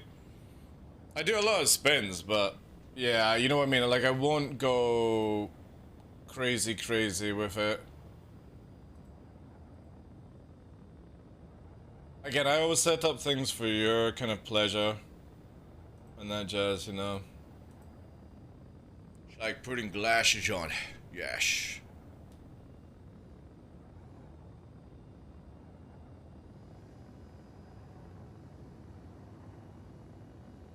I don't like it, Bolt. I don't like reshade. Again, I look at it this way, that if I was a developer who spent all this time building this game, like making the assets and all that shit, I think it's an insult that somebody goes, well, you know what? I don't like the way you've done it, so I'm gonna make it my own way, you know what I mean? Fuck that. I'll deal with everything that CIG gives me. Again, that's just my own way of looking at it.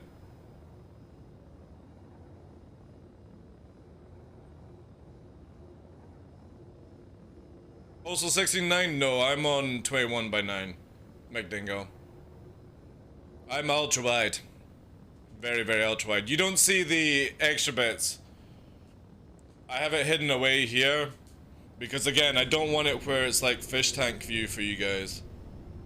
You know? Nah.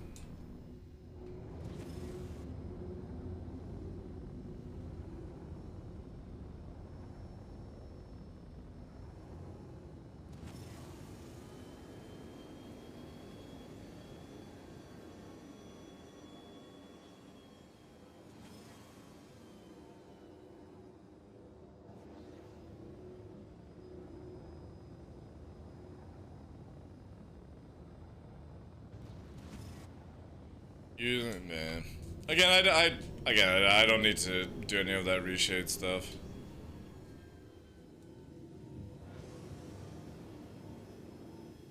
I like playing games as they were intended, you know? Again, it's just me.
Oh, shit.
Yeah, alright. This'll do.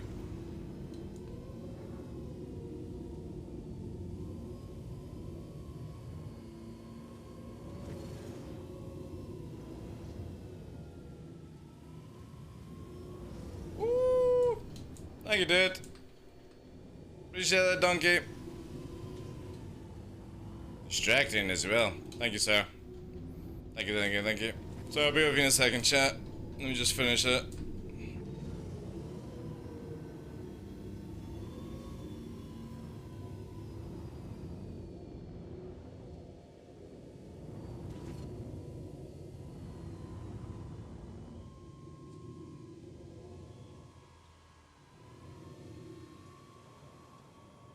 What kind of stay in this area?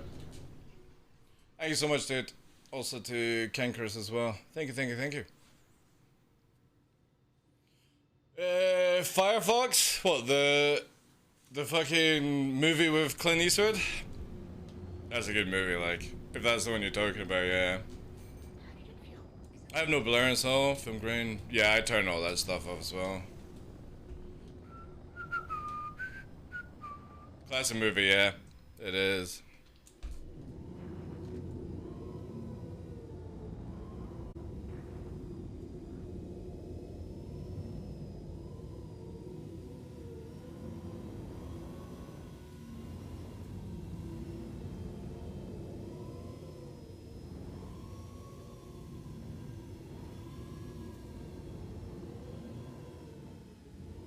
No, it's not.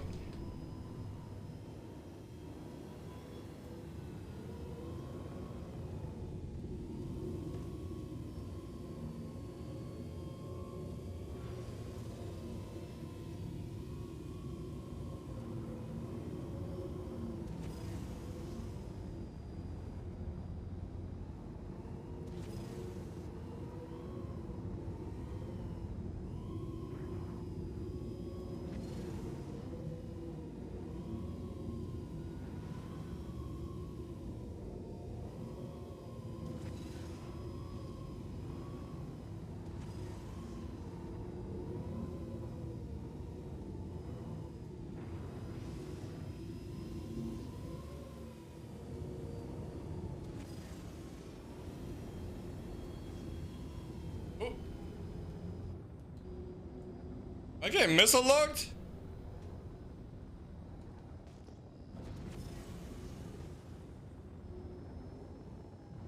Maybe. I don't know. We'll see.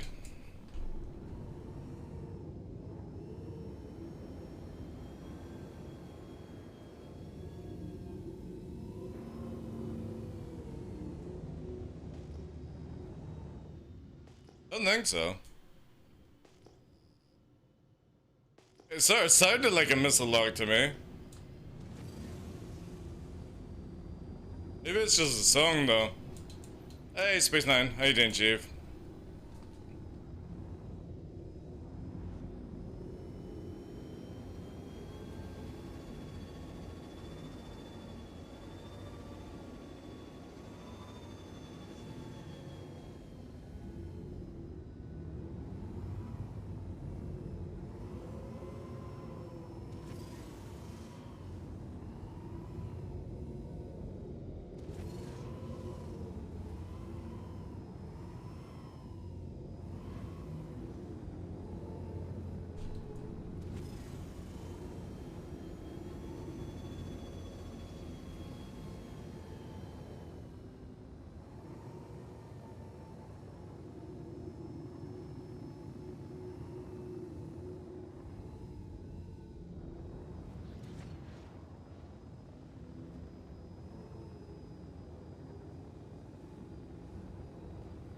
Alright, it's enough warm up.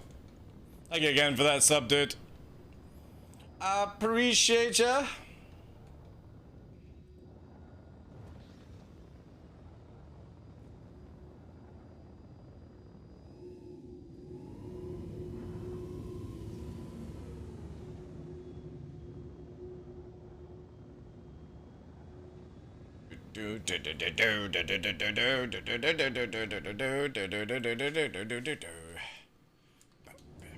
Alright. Now for some rock. And hey, Jukes as well. Welcome in, Chief. Woo!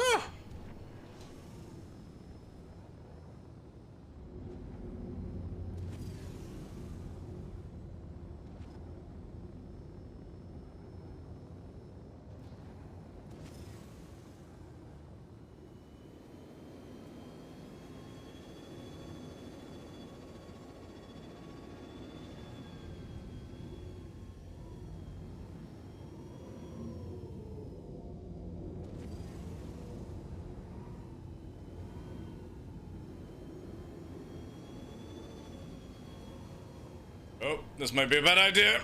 Yeah, it's a bad idea. Oh god, it's a very bad idea.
Up and over.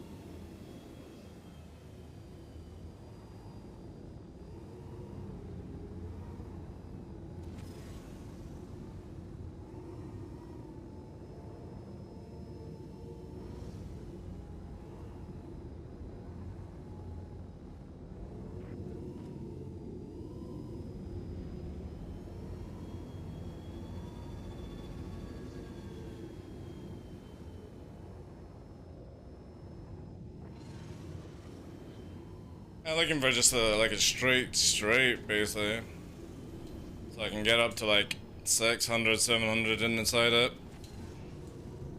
This might do actually. Yeah, we're going back through this run.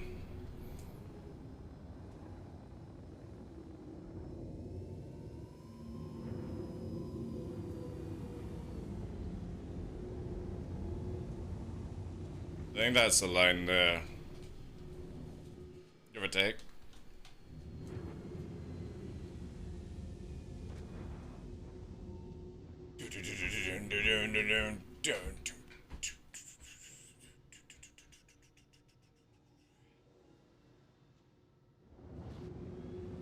Alright, you guys having your own conversation. Cool. Appreciate that.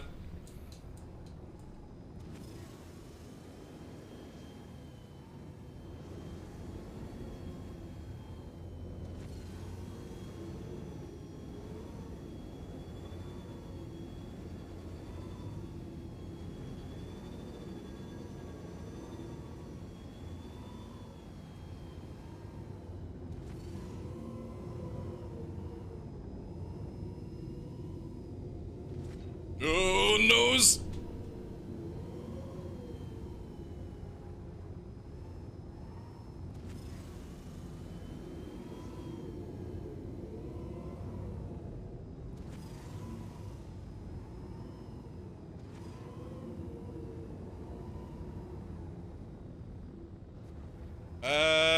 Not really game one. It's more just a visual aid, you know?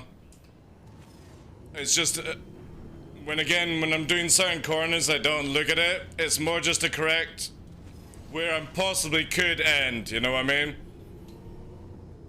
Because TV I can snap, like here I'm snapping it, snap it up, snap it down, you know?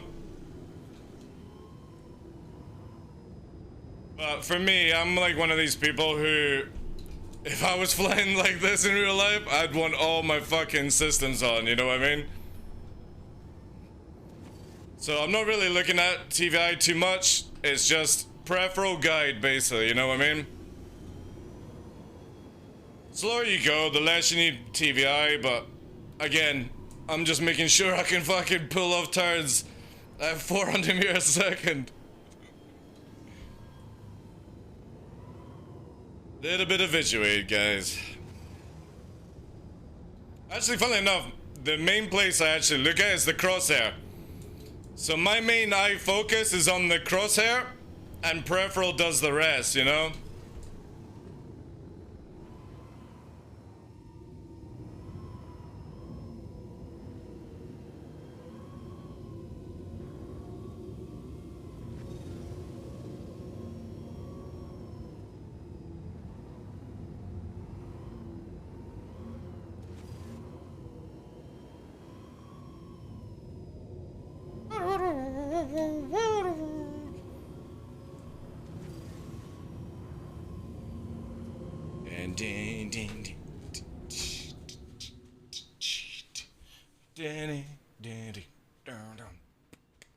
Did you backfrost to not hit that nose? It was more.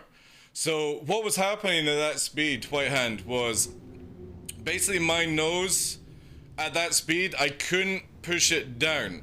So as the nose was going up here, and if I had done this, you know what I mean, and I'm trying to basically sort of like sharp left, sharp right in that situation, the nose raised up from the speed because basically yaw has this effect on it, which it starts to do flight lag. And my choice was to basically downstrafe and quickly pull back on the thrust and slam on the pitch to get that nose down so I could then go straight through, because it was literally fucking going up. And I was like, if I don't slow down, I'm either going to go up over and it's not going to look good, or if I can just quickly correct it, I'll get back on track, you know? And then a quick straight line afterburner will get me back up to full speed again. So yeah, I did have to, when it was like here, I had to bring the nose down, downstrafe, slow her down, and then fire her forward to get her going.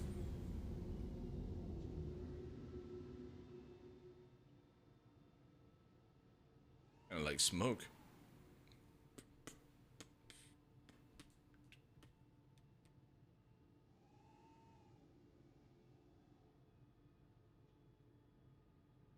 Can't wait to get some stick and start trying.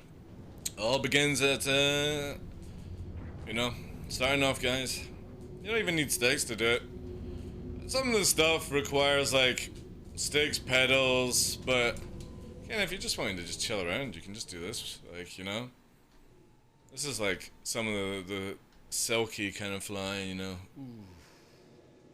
Yeah, look at that drift. Do a bit of yaw, raise that nose up, no upstrafe required. Beautiful. Dip the nose down so we just start cruising around the hills, no upstrafe required. Just forward here. Some of the time, like, a lot of people upstrafe way too much. And I feel it's more that because people do different flight styles, it's sort of hindrance what they're actually capable of doing.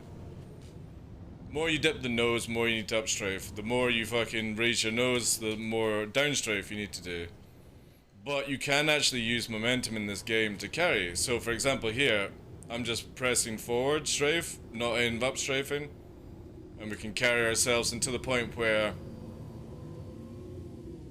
a little puff of upstrafe and it carries over, you know? King of upstrafe, you gotta be careful. Upstrafe can actually kill a lot of speed. And for me, like, obviously my flight is way different than other people's. But for me, if you notice, like, I keep my nose 5-10 degrees up because, again, I'm using my main thruster to up thrust myself. I put my fusion, like, this is how I fly, basically. Where it's more like that. Because, again, I'm using the main thrust to carry me. Because down the line, chat, it'll get to the stage where upstrafe will not do the same shit as you are doing just now at these speeds, so I don't learn bad habits right now. This is why I've always been very adaptive into, like, the flight model changes, because before, like, we went to 310, I started changing up how I flew completely. It's the same for whenever we get the next model, you know what I mean?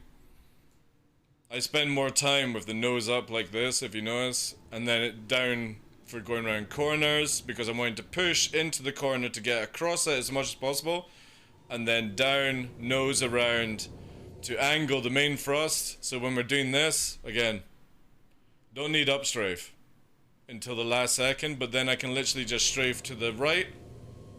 Still no upstrafe required. People over upstrafe for no reason. It's a safety blanket, basically. But you can actually feel how a fighter moves, and I know you can't feel it in physical format, but you can feel it in visual format, where, you know, and I'm not even looking at the TVI at this stage. I only have it as like a general guide, like especially when doing like high precision stuff, you know, I'm like, right, cool, we got a good height here, but again, I'm gonna just focus on that. I can see it bouncing around above me, but I'm more focused down here right now, left of the fuselage. I haven't even noticed where my TVI is gone. I don't know where it is right now. All of this is just looking down in this little area of the ship whilst I'm flying. Is it the thrust vectoring what you are doing? I'm thrust vectoring, yeah, exactly, yeah. Yeah, I'm thrust vectoring. I use my main thrust to get me into places. Oh, there we go. It's an inferno, ladies and gentlemen. An inferno. There's a secondary target as well warping in. We're gonna quickly hit the inferno.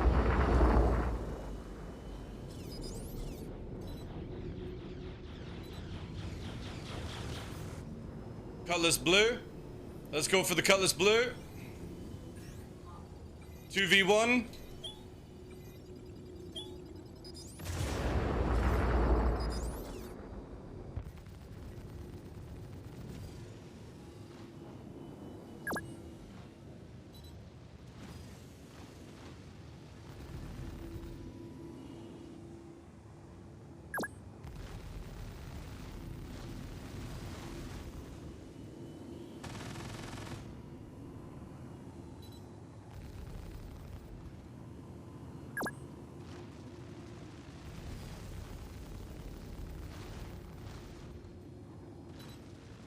Hold that line, hold that line. We're proving it. Shifting our weight around. Keep on that 6. We're shifting the weight here. Dodge the bullets. Top gun, Gary. Top gun.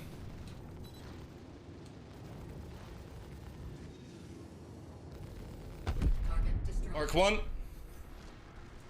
Moving into position. Let's regain our afterburner. Good fight on that Cutlass blue. Do I have anything in the chamber? No, I don't. Let's shift our weight here. Into the slot now. Again, I'm just going to hold the slot until I get some afterburn. Here we go. Slot now engaged. Afterburner. Afterburner. Regain weapons. See, we've got plenty now. We've got 40 in the afterburner. So if he shifts weight, we've got him now. So it's just full regen on weapons. Keep spraying. I got afterburner to catch up. It's probably gonna warp. Maybe I should have killed the Inferno before the Cutlass, but let's just take it on that as whatever. If he warps out, we win that fight engagement. There's a bit of a lag here. I'm not able to actually inflict any damage. It's just hitting off the shields. See, look at that. Now it's hitting off the damage of the shield. We're gonna go for this manual aim. I don't think I'll kill it before it can warp, but we'll still count that as a thing. I'm going for engine shooting, so it maybe spins around.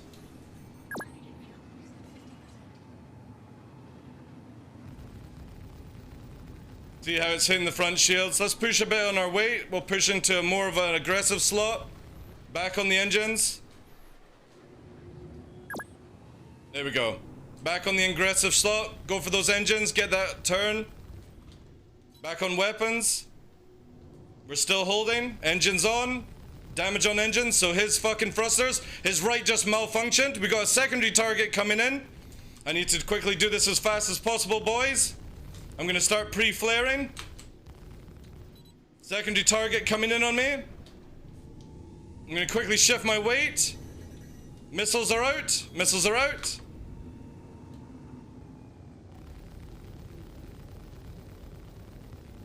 I'm gonna shift to this. Actually, no, I'm gonna go to this a bit more.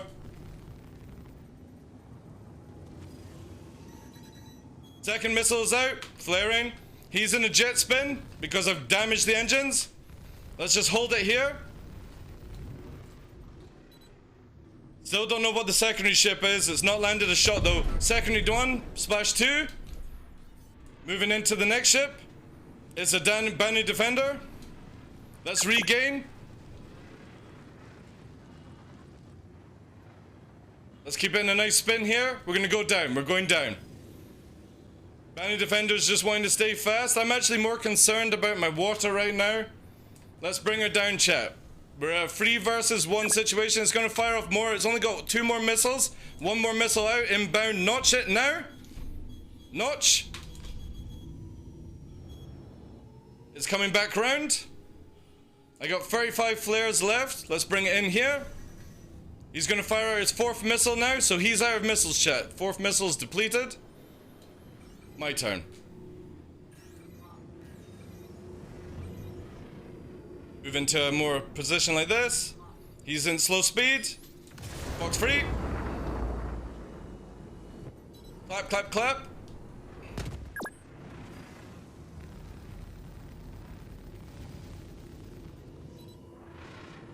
Push on the dive.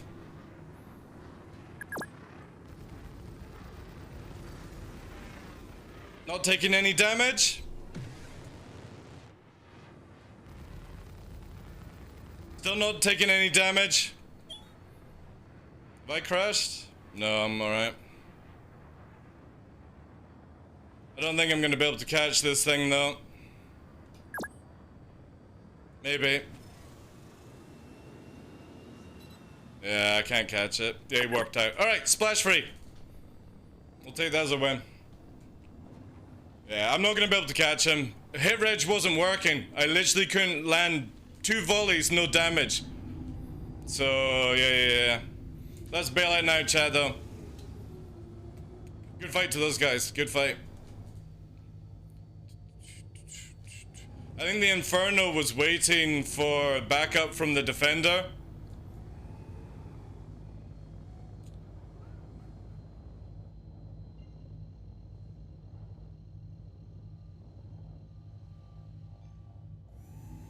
Yeah, GG's, guys. GG's.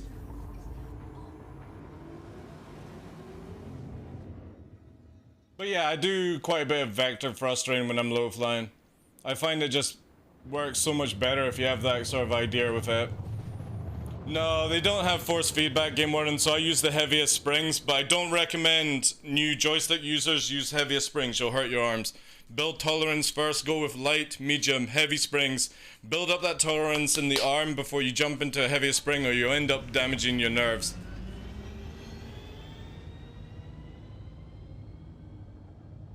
Kite Blue doesn't have EMP, Skylum. Just to tell you that. It only has a QED.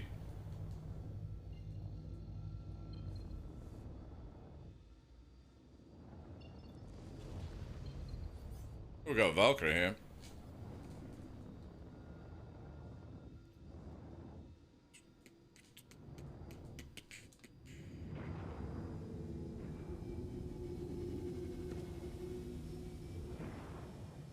I need water as well. So what I'm gonna do is I'm gonna fix my ship, then I'm gonna go back to Grim Hex to get water because we're on 19%. I'm more worried that they'll just ram the ship when I'm not in it here, so let's play safe. Again, they probably won't do it, you know what I mean? But I'm not gonna risk it, just in case. Is at 100%. Uh-oh. Here comes the Defender, though.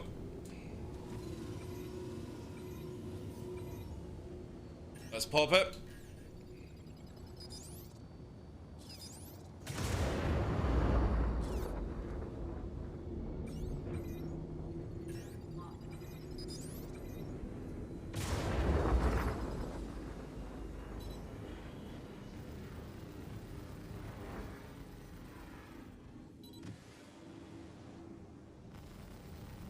Now we're getting hit, Reg. Shields.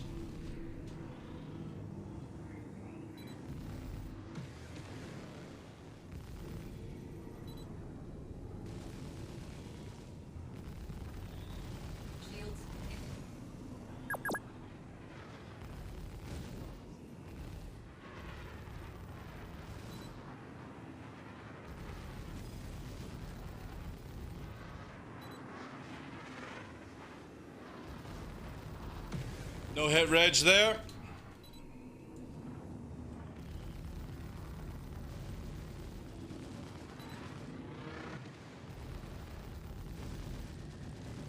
Good fight, dude. Good fight. Came back. You got balls. You got balls, kid. Alright, we're out of here. Let's go. I need food. I'm at 18%. Yeah, they're all PV players, sorry. Yeah, it came back. Props to that, like.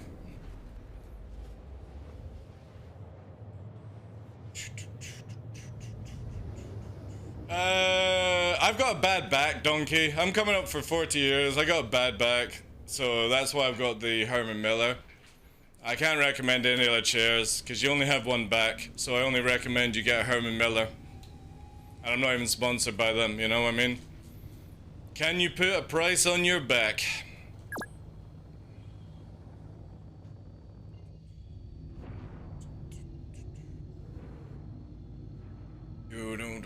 I don't know what like other things. I literally like everyone I know pretty much has like a Herman Miller these days.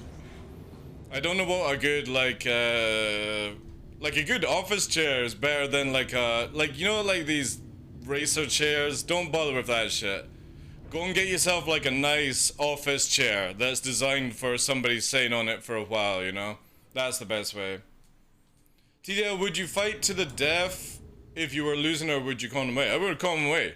I'm not playing Arena Commander, Space 99. You know what I mean?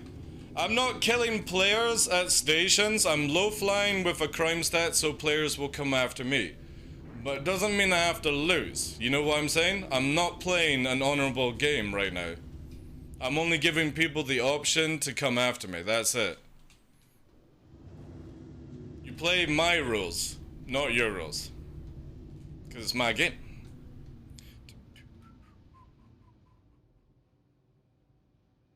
Landing gear. Actually, you know what would be better?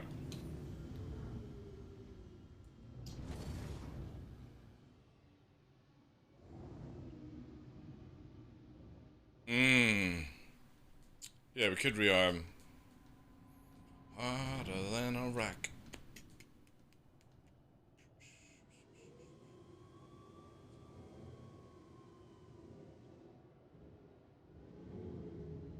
I need to get water. The problem is if I store this vehicle, it's gonna fucking bug. So we need to do a 2-point kind of turn system.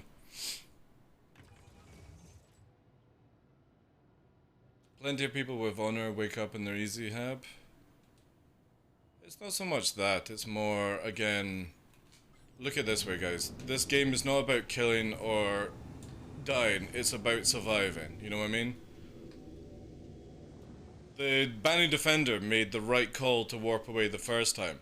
Came back for a second time, which again, gotta respect that kind of thing, but that was the bad call. You were already pre-damaged from it.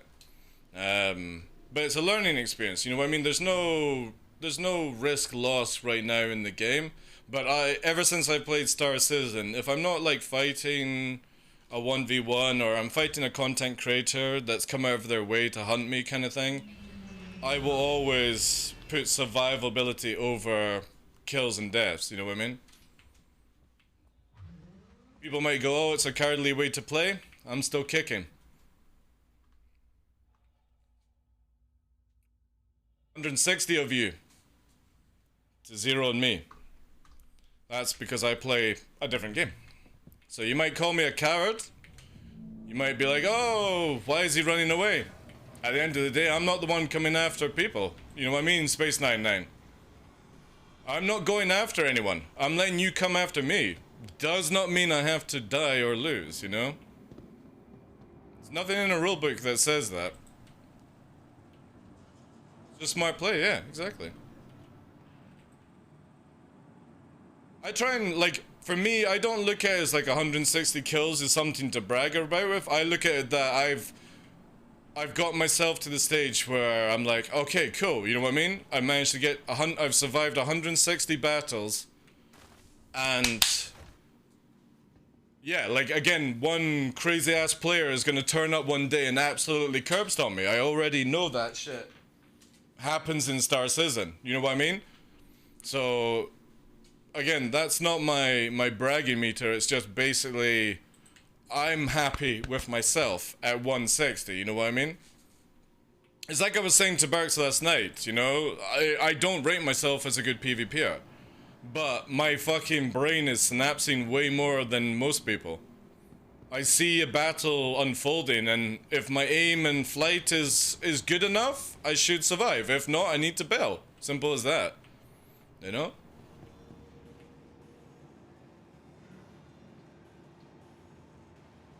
But this is why I was voted one of the top 10 FCs in the world in EVE Online from 2007 to 2008, back to back. Because again, it's not my flying or shooting, I just have like a strategy mind, that's all. Like a game of chess.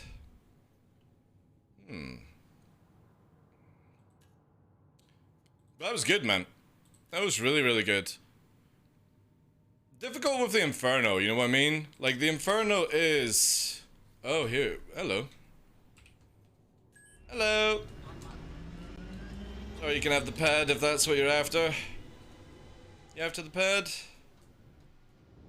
Trauma team C17. Oh my god, it's a trauma team. I don't need medical assistance. I'm good. I'm good, thank you. I'm good. I don't need... I've had medical aid. Man, that's fucking cool. Like, I wonder if that is like a medical fucking team on the Valkyrie. Trauma Team C17. You can't name Valkyries, can you? No. Let's see how many life forms. Do you think they pick up people and drop them off? That'd be fucking dope, like, if I see that. Holy shit, there's lots of snacks on board. Somebody's got a lot of snacks. There's beef chunks. There's fucking... What the fuck is it? A flying restaurant? Snaggle stick? 80 units of snaggle stick? 160 chocolate bars? What the fuck? Chocolate deluxe protein bars? No, that can't be the quantity, right? No. It's a fucking food truck. Awesome. Oh, good memes. It's a fucking food cart. He takes care of the passengers? Yeah. That's good service. You get picked up by trauma team and you get fed as well. In-flight meals. I can't wait till you can actually eat inside. Like here, I could drink water. That would be so cool, man, you know? I look forward to that gameplay where I can like pop off the helmet or a visor. Maybe they give you like a visor helmet instead and you can drink water and food, you know? Chicken or beef? Yeah. There's a lot of stuff there. He's flying Taco Bell or something. That's a lot of food, guys. You know the funny thing is, it never said any weapons or armor. It's just a fucking food truck flying around.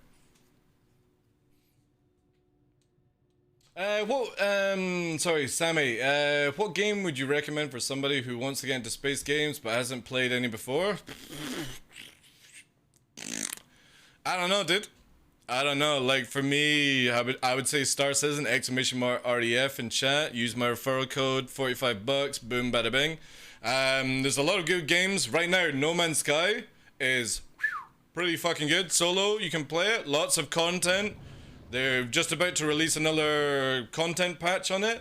I wouldn't recommend Elite Dangerous now, I just feel it's in such a bad place, you know what I mean? And obviously at the start of next year, summer of next year, you'll have Starfield, you know? But right now I would probably say that No Man's Sky is probably the best one to get into, but Star Citizen and No Man's Sky are completely different, you know? It depends on your money, what you're wanting to get into, you know? That would be my only two recommendations. I'm sorry, it's like I don't even think there's anything else that I could list, you know.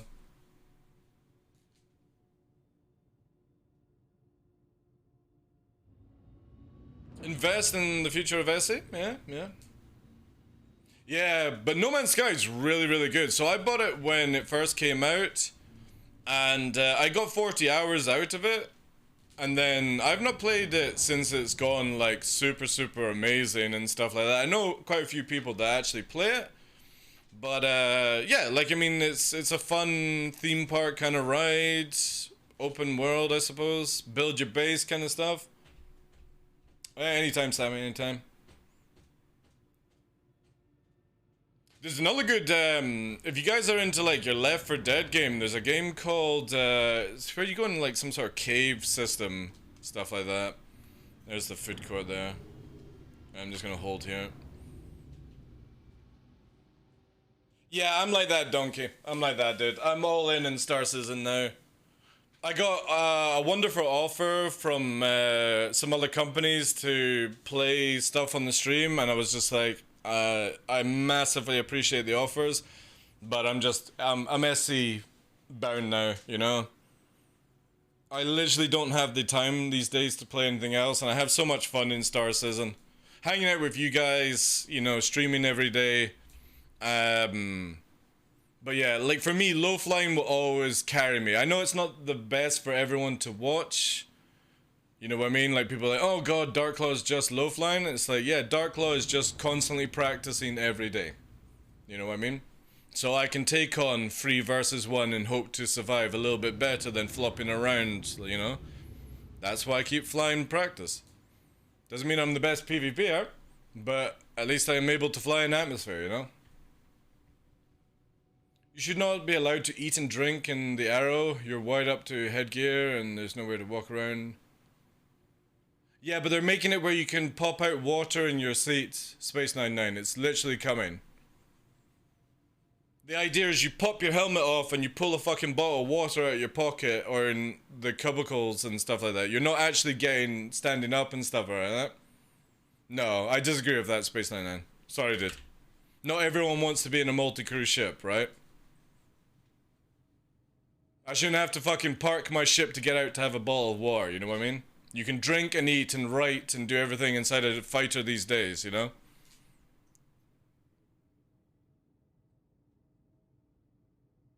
You can easily have an MRE. Yeah, exactly. Exactly. It's like most pilots today are actually like where they have like what, the camelbacks, and the actual fighter has its own water system built into it, you know? Exactly, so circle. Exactly, yeah. So no, I don't think that should be a perk for multi-crew ships, or where a ship you can stand up into. That's silly. Sorry. Alright.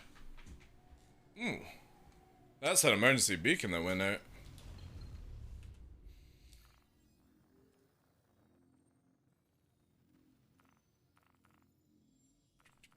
Be bad enough for light fighter pilots when they're doing escort missions and they gotta fucking pull over and take a shit at the nearest asteroid, you know?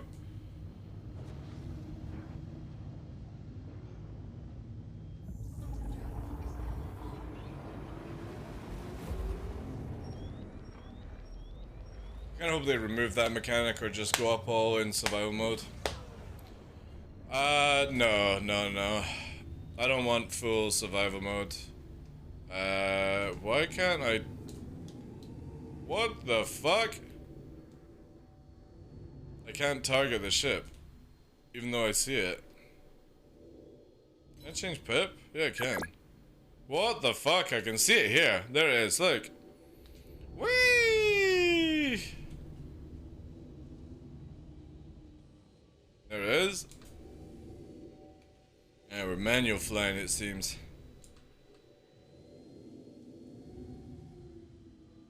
Why can't I target you, you little shit?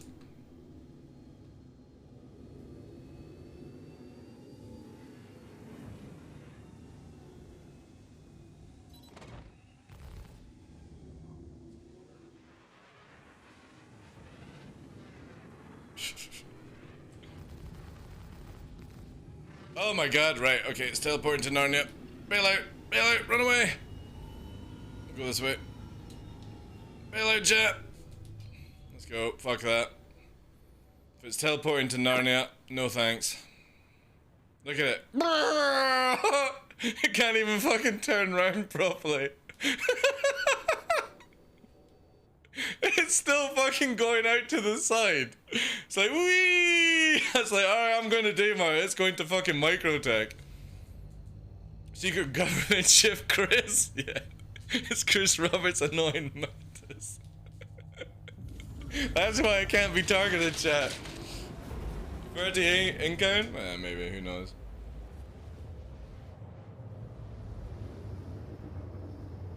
Water and food serves zero purpose in this game, full stop. It's so boring. Like, it just doesn't need to be a thing, you know? 900 years in the future, I'm pretty sure we're all popping pills anyway. You know what I mean? We're probably all popping pills.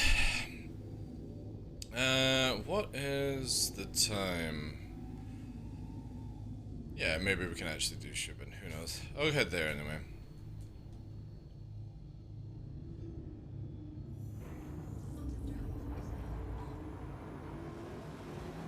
Chris's ship is Gladius without a landing gear. Yeah.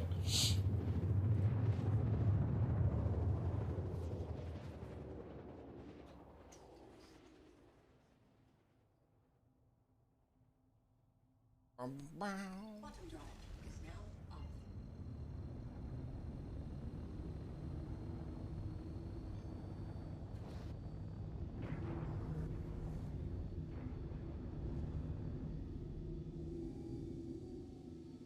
Yeah. That's because it's... But the funny thing is, though, the problem with it, Vinny, is if you notice, the radar was showing a ship in the distance.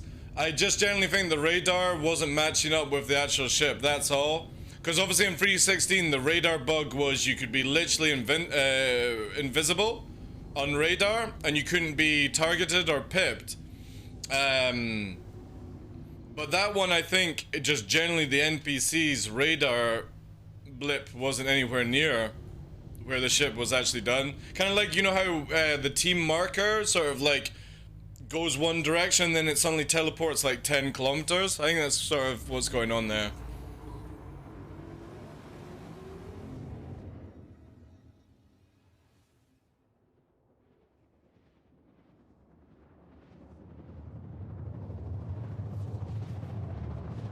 Again, you've got to remember, Space 99, there is no way you can have it where somebody has to be forced to get out of their fighter just to fucking eat and drink in a game like this. Sorry.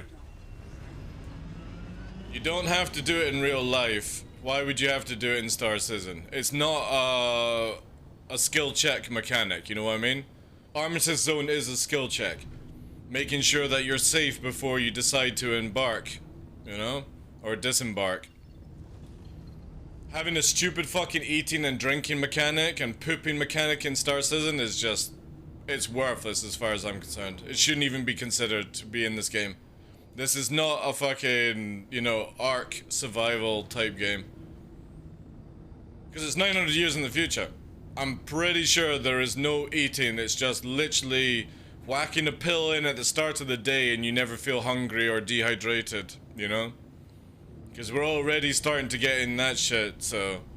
it just feels a very silly mechanic in the first place.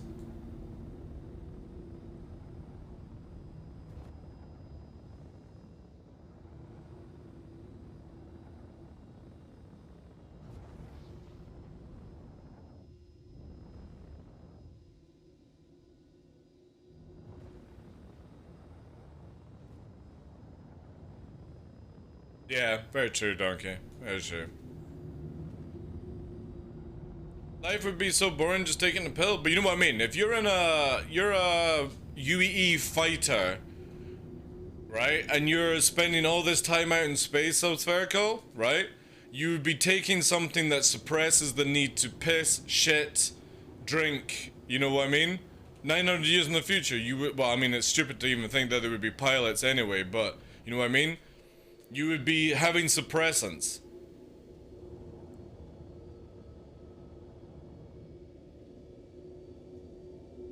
It would save a lot of time, yeah.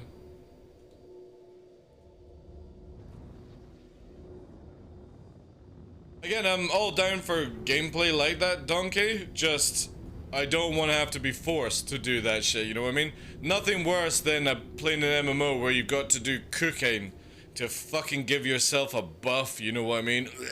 So unathletic, the gameplay. I gotta take a potion so my dexterity goes up. Now I can hit the boss harder. Fuck off.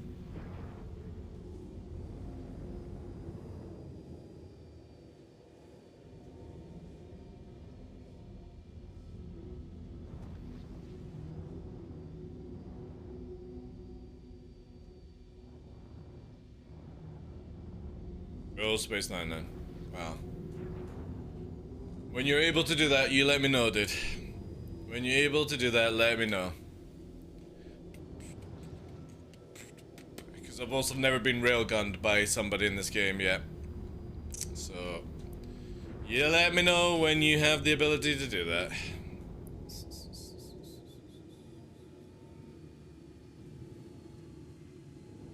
No such thing as noob questions, only beginner questions, or questions in general. I hate when people say noob for that kind of stuff, or I have a stupid question. It's not a stupid question, it's just a question. How do you refill the Eclipse torpedoes? Go to an outpost that has a landing pad, so normally a research center, or maybe a mining outpost, then go, or head back to a general truck stop, and stuff like that. I feel it's stupid? No, it's not. The game doesn't educate you on these things. So it's not a stupid question.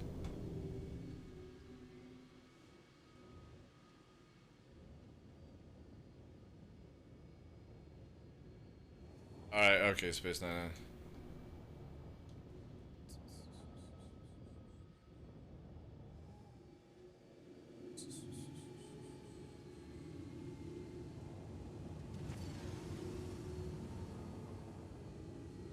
Yeah, normally at any like outpost that has a landing pad. However, that does contradict what I just said. By if you go to ArcCorp on Daymar, it does not allow you to rearm repair, even though it has a landing pad. Don't know why CIG I've never sorted that one out, but most of the time, like if you're on Yella, the research facility, and ArcCorp, you can rearm, repair, refuel. And if it doesn't work, there are bugs in the game, so just go out of Armitage Zone, drop some flares, try it that way. So I don't need to possess a lot of them? No, you don't know. You will in the future though. You won't be able to rearm size 9 torpedoes unless the facility actually offers size 9 torpedoes, so eventually down the line you will need a surplus sitting somewhere, you know?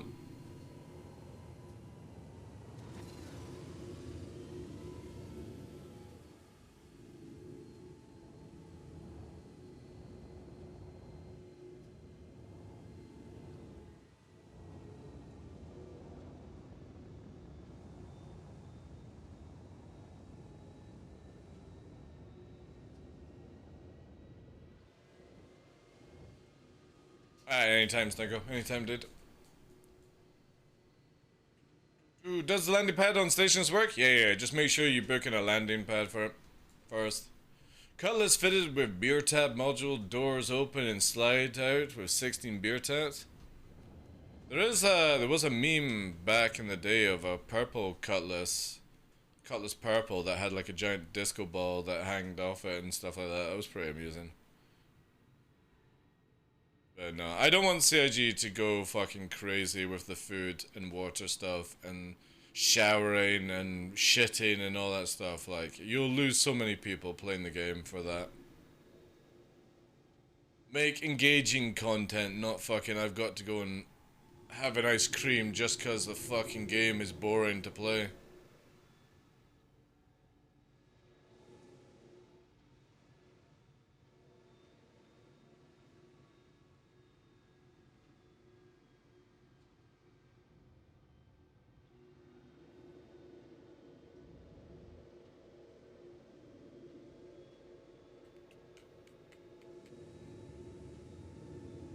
And right now, it's like one of these mechanics you just don't need in the game at all until it's like finalized, personally. Do I hear a party cutlass? That's what it was. I can't remember the name that people gave it.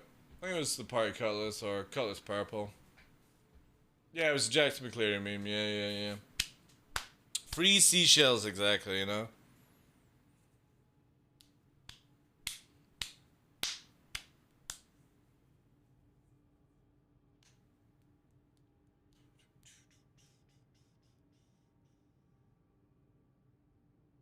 Dark's kill chat, do you see giveaway in the title? Do you? Do you see that giveaway tag anywhere? You know?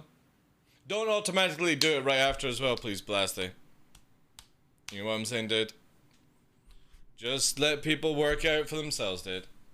because they get a nice timeout for 5 minutes now.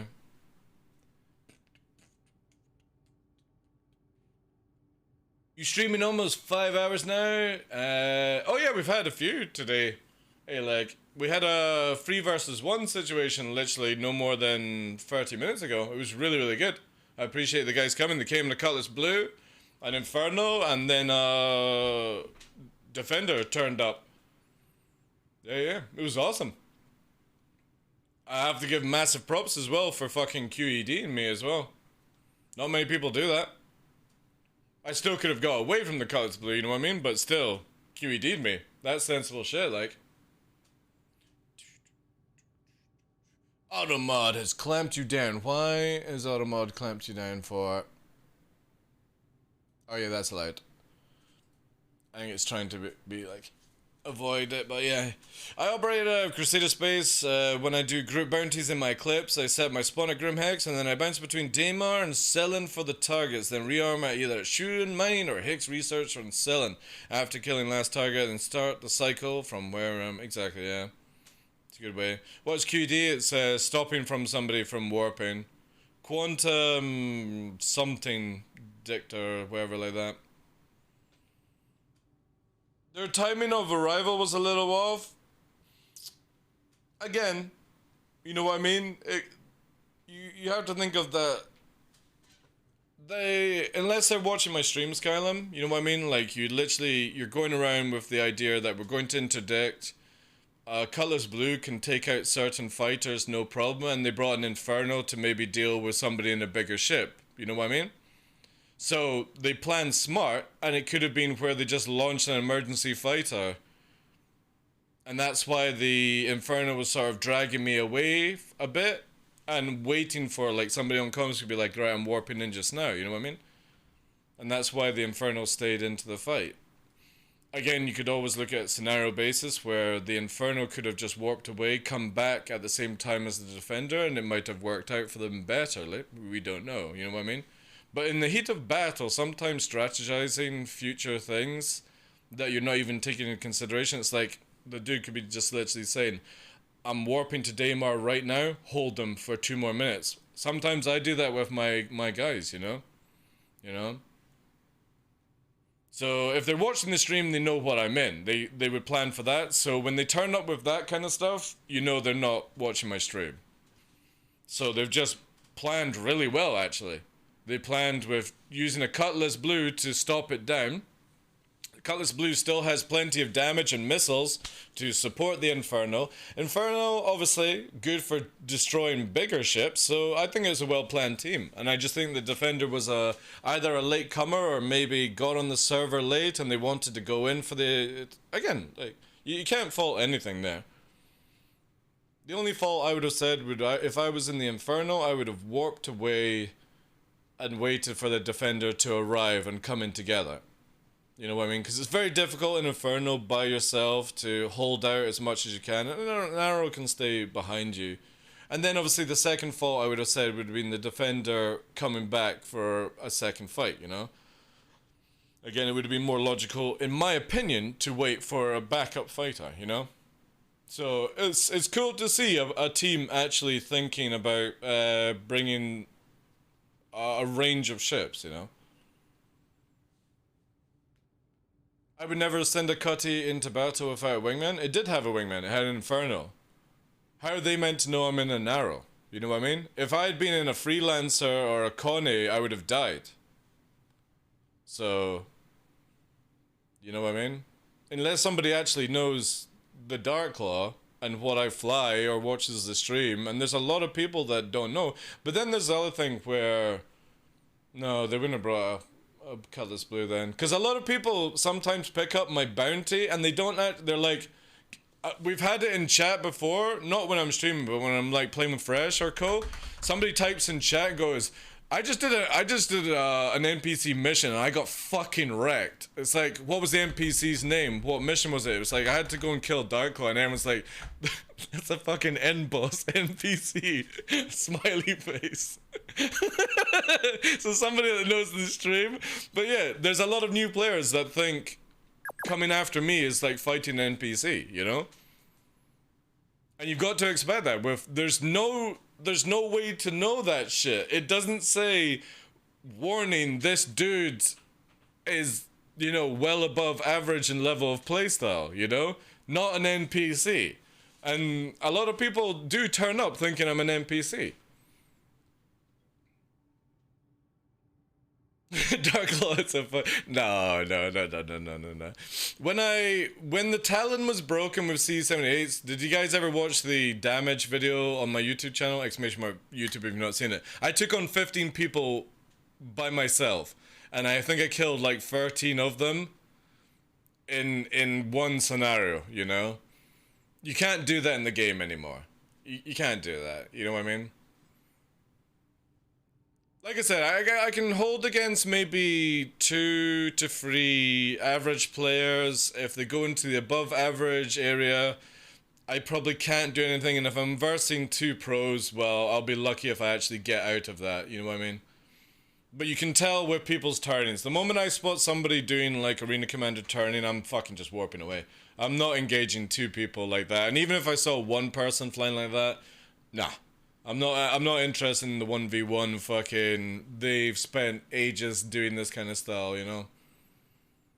Their merit is they have that ability. I don't have that ability, you know? I can literally tell in 10, 15 seconds if I'm gonna win or lose. Less than that, depending. Mission is a warning about it's a player, but it doesn't say pay attention, you know what I mean? It just literally says money, TheDarkLaw. It would be kind of cool to be like, well, this dude has been Crime 5 for like 3 days now. It should be like, just a pre-warning, you know, 160 people have tried so far. Kind of situation. You know what I mean? So yeah. And again, I'm not trying to big myself up as some big PvPer. I'm nothing compared to a lot of people. But you know what I mean? I've played enough of this game to understand scenario, you know what I mean? Like, I won't die unless it's somebody really fucking good or I make a mistake. You know what I mean? Or if I don't play it by the rules where I warp out, you know what I mean? Like, sometimes if I'm fighting, like, you know how, like, Captain Burks has come after us before? I wouldn't warp away from Captain Burks. I'd just let him kill me if I was losing the fight, you know what I mean? Or not, I should rephrase it. Not let him kill me, but give him the opportunity to kill me instead of warping away, you know what I mean? When I know it's a non-content creator that maybe have spent like 15, 20 minutes getting set up to hunt me, and they've got their stream on the go and stuff like that, I won't be a twat and just fucking warp away and play tricks I would normally do, you know what I mean? Obviously not make it super easy or scripted where I just get clapped and go to jail and stuff. You know, fight back kind of stuff, but you know what I mean? Like, don't disrespect and just be like, I'm gonna go and sit in the safe spot so Captain Burks can't find me. You know what I mean?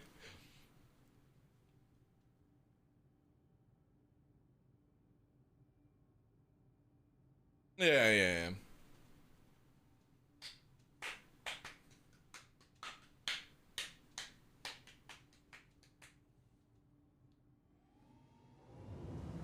Alright, we're gonna go back to Shubin. What's our time actually? 2 o'clock. Alright, cool. We'll come out for 5 hours. My stomach has definitely gotten better, guys, so I think it was just maybe a bit of, like, indigestion or something at the start of the show.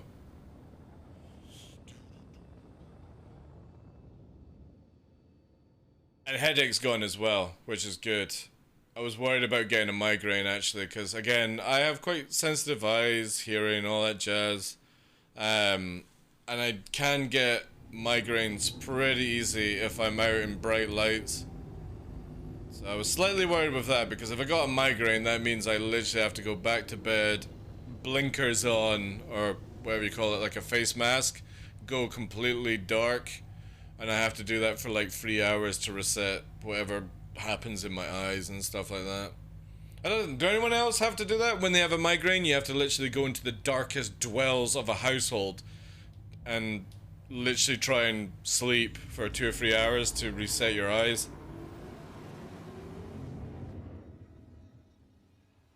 I fucking hate that, man. You know, my speech goes with a migraine. It's so weird. So I'll see like the blurriness in the eyes and shit. But then there was one time where I was out with my friends when I was younger and I got a migraine in the same sort of scenario and I couldn't speak properly. Like I literally lost all the ability to speak. And the moment I got off the bus and stuff like that, I was like, it was almost like one would describe as like a stroke basically, but it wasn't, you know. It's the nose? Alright. Your nose hurts? See, for me, I get speech and blurry vision. You know, sometimes I try and fight through it, but again, it's just literally everything goes to shit. I can see like playing a video game, but I can't read text, you know.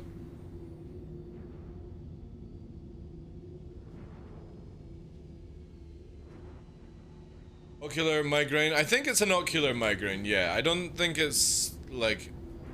Basically, the only way to describe it is my eyes go, where I start I don't lose vision, it just goes sort of like blurry and squiggly. In the peripheral side of view, I can't read text, and then basically if it gets really, really bad, I lose the ability to make speech. I just sort of turn into a gurgling mess at that stage. I don't know why it would happen that way, you know. And it's not like I've had tests and stuff in the past. It's not like a stroke or anything like that. It's just literally, you know what I mean? Start fucking shutting down. When I was in my teens, I had this crazy dream where I was hurting like a motherfucker. Then when I first woke, very lucid dream that stuck with me for a couple of minutes. Interesting. High blood pressure after different parts of the brain? Who knows, yeah. It was for motherfucker. I don't know why, because I say it a lot. Again, unfortunately, the bot or automod only keeps things for like an hour, basically. It's awful, it does... But it doesn't affect my speech, just the ability to read focus. Yeah, I get that, and then if it gets really bad, it's only ever happened to me twice in the 40 years of my life. Commander Chicken! Can I be your friend? No. Sorry. Go on, I've had enough chicken in my life, you know. I've had it twice where literally, yeah, the motor skills of being able to make speech, proper speech, you know what I mean? It just goes into this, like, gargling mess, you know. What triggers those migraines? I get migraines basically from blinding lights. Tamburino. So say for example, I've been inside a building for too long and I go outside without like squinting my eyes, I can get a migraine like instantly from blinding lights. But it's not all the time, you know what I mean? It's either like, the only way it would be is like my eyes are tired or stressed or something like that, man. Hey Starlord, how you doing, Chief? But it's crazy, it comes on and it's sort of just like, you see in the sides, like you can feel it, like, obviously there's like a thumping around here, and it comes in and it starts going like that, and eventually it'll engulf the whole eyes. And again, I can see, I could play Star Citizen, but I wouldn't be able to read Panther, Bulldog, or anything like that. And then, obviously, the 2 times I've had it in my life where speech is just where I say the words, but it does not, like I make no syllables, it's just like, have you ever seen what's it called, when Jim Carrey, Bruce Almighty, and he does that shit with the guy in the thing? That's what it's like. It's literally in my head, I know what I'm saying, but it comes out and you're like, ah, da, da, da, da, da, da. You know what I mean? It's so fucked up. And it's only ever happened twice. I'm lucky that like in the past like 10 years I've never had it. But it's pretty fucking meme when it happens, like. But my normal migraine would just be where blurry vision, gotta go into a dark place, 2-3 hours sleep, resets, you know what I mean?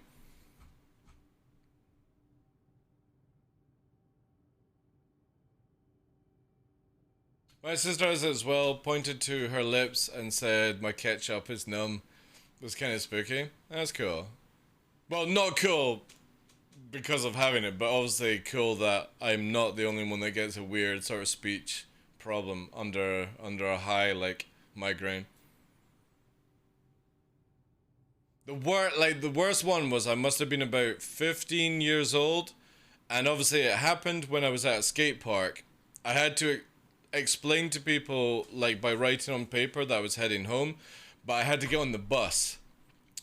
Have you ever tried to ask for a bus ticket when you can't speak properly? It's the most embarrassing fucking thing. Like, it's like, what? And you try to say like I'm on like a day pass or a 10-stop pass or whoever it is, you know what I mean? Like blah, blah, blah, blah, blah. It's like, okay, what do we have here? Like, oh, we have Alexa nowadays? No, like, again, the only way I could do it was I had to write on paper to actually explain. Yeah. Generally, when I go out with the dogs, I've got like sunblock, a mask, hand sanitizer, like in a wee mini bottle, mini medical kit, paper and pen. You know what I mean? A small knife when I go out with the dogs hiking, because I just feel like these are all like the best things to have at my age, you know?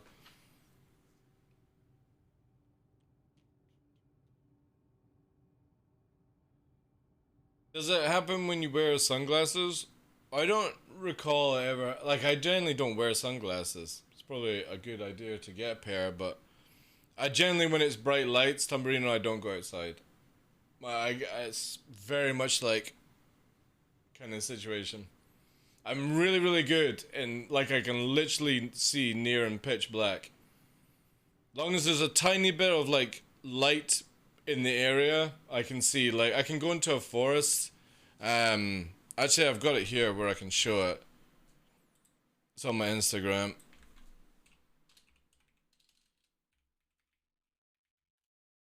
So here,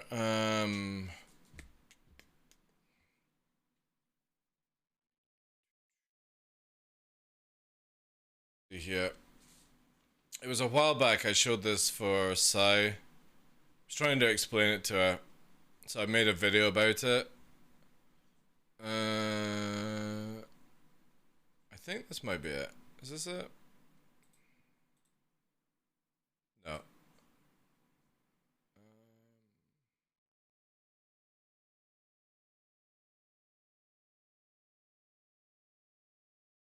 Where is it, chat? Where's the video? Oh, that one. Man, where is it? Oh, is this it? No. Where is the video, chat?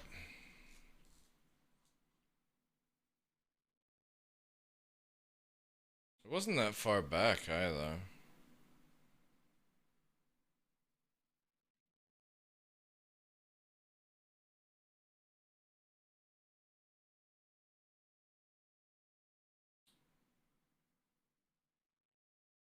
Maybe it is. Or has it been deleted? Maybe it has. Nova.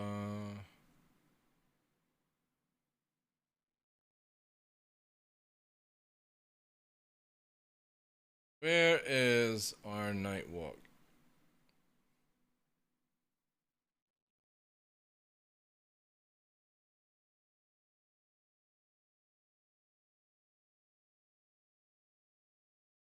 It's been auto deleted.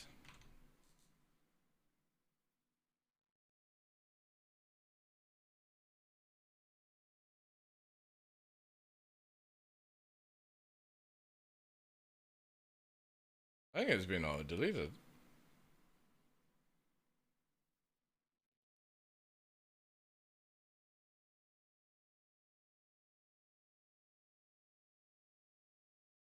Shit.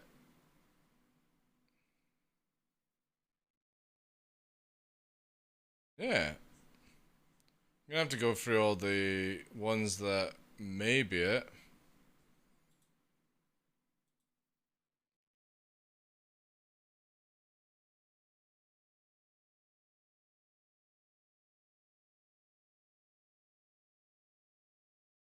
That's at night, but that's using a nightlight to let you guys see. There's one where we literally walk. Is this it? Oh, yeah. Yeah. This is that one. This is it. Here. Sorry. Watch this. This is it. So this is what it's like when you leave my village. Right? This is what it's like when you leave my village, right? It's this black line that just goes across the road. And you just... People get freaked out about this shit, right? So, we do this, right? And it just goes... But I can see through it. Obviously, if it goes really, really dark, long as there's sort of like light in the area, I can make out where we're going, you know? But this is... We're walking down a road just now, and obviously the camera doesn't allow you to see everything. But yeah, we walk through forests in this like sort of dark, and I can easily see like to dodge in between sticks and stuff and branches and everything like that. Back to streaming. Welcome back, Donkey. But yeah, that's for me, but I can't, like, with bright lights, I gotta be very, very careful, you know? Anyway, by the way, exclamation my Instagram, guys, if you want to see the latest puppy one there. That was her first outing yesterday.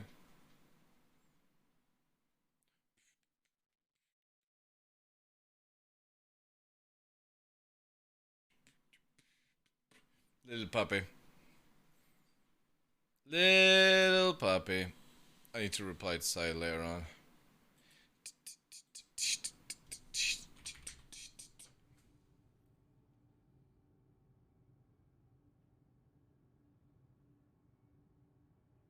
Might be that the retina does not compensate properly for the light input. Well, I don't get it all the time. No, nothing like that, Vinny Vega. Like, just basically, like I said, I have to have a slight amount of light bouncing either in the sky or in a nearby sort of situation. If you put me into like a full black, no, I wouldn't be able to see. But I can literally make out lines, you know what I mean? Like I said, I'm very, very built around like animal kind of stuff. Good at seeing the dark, don't like bright lights, great hearing, great sense of smell. Shit at maths. I am perfectly designed for hiking. Uh-oh. Shit. A fucking carrot just spawned in, chat. A fucking carrot just spawned. Imagine if somebody had been on that pad. Imagine if I had been on that pad, chat. A fucking carrot just fully spawned in.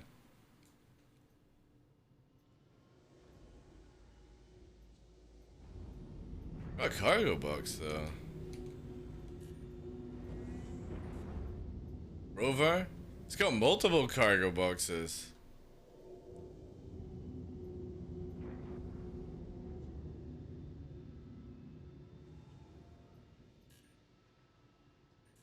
There's a cargo box around the roof as well.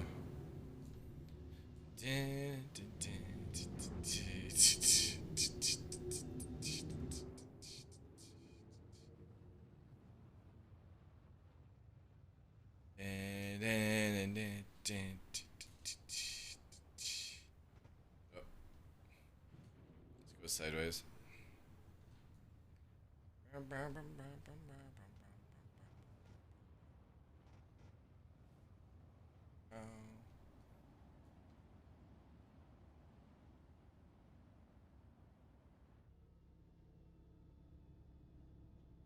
I really want to know what's in that box. The fucking cyclone as well.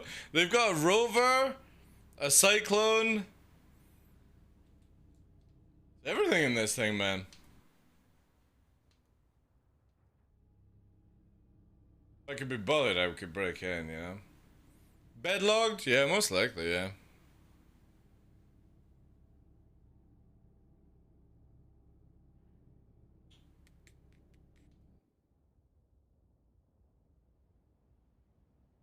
Yes, bedlogged.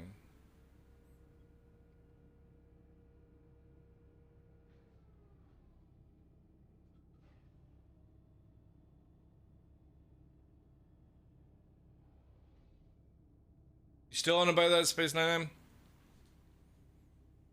Would be pointless. Yeah, you could still have it where you can go and eat food and stuff like that, but it's just fucking stupid that you have to eat and drink. You know what I mean? If you want that RP interaction, cool beans. But this... I have never... Give me a sec. I need to find out what the puppy's screaming about.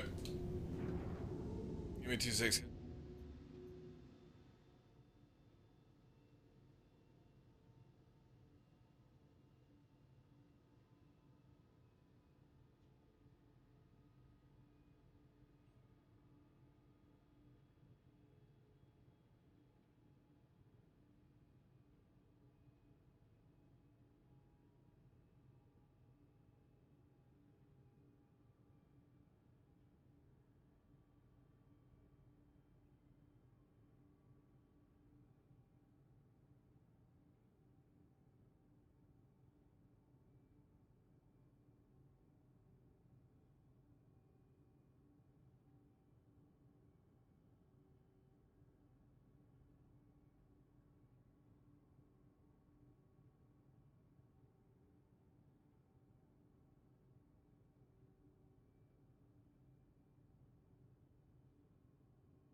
Alright. Luna fucking bit the puppy because it came too close to eating. That's the face of mischief, yeah. What do you think about taking somebody with you on the Arrow whilst the guy is sitting on the ship using bug or something? I don't like that. I mean, yeah, fair enough, whatever, right now. But yeah, you shouldn't be able to just sit on a ship, you know what I mean?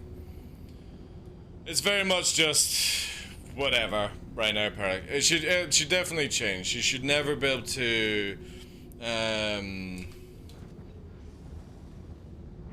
you know what I mean? Yeah.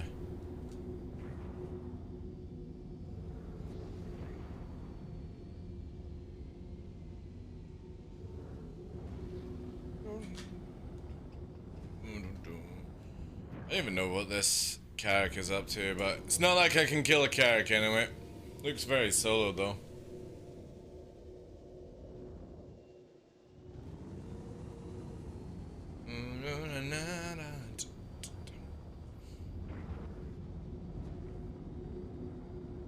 Yeah, exactly, Mr. Tuvo. I would be completely agree with that on that, you know?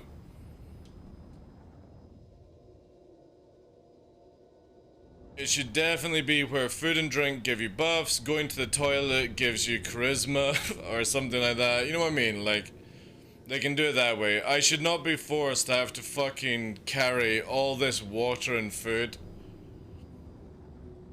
You know what I mean? It's so silly.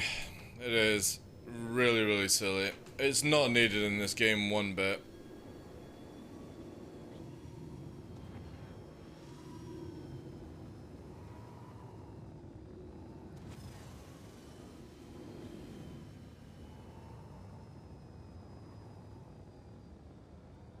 And then all that food stuff would, like, literally be, they could use, you know what I mean, like, getting buffs from food courts or using it for role-playing or whatever, but, yeah, this is why I'm glad they're gonna let me drink and eat inside my Arrow very, very shortly. Because it is a fucking piece of nonsense that I need to get out of my fighter to have a fucking bottle of water. And it's fucking stupid, you have to down the whole bottle of water to fucking rehydrate as well. It's just, again, it's such a cringy system. It's not thought correctly at all. Never in my life have I had to fucking down a whole bottle of water because I'm dehydrated. I would be sipping it if I was dehydrated. So stupid. It's the same with eating. If I was well, like, malnourished, you know what I mean? You don't just go and fucking grab a giant ice cream to fucking get that back up, you know? You'd be on very, very liquid foods and stuff until your stomach, you know, makes better and all that jazz, you know? Who don't know pilots drink and eating? Oh, I know they eat and drink and the fighters did, you know? But again, it just shows you that this whole system for food and eating right now is not required in Star Citizen until somebody fucking works out. You know what I mean? It's just another pointless mechanic for the state of the game right now.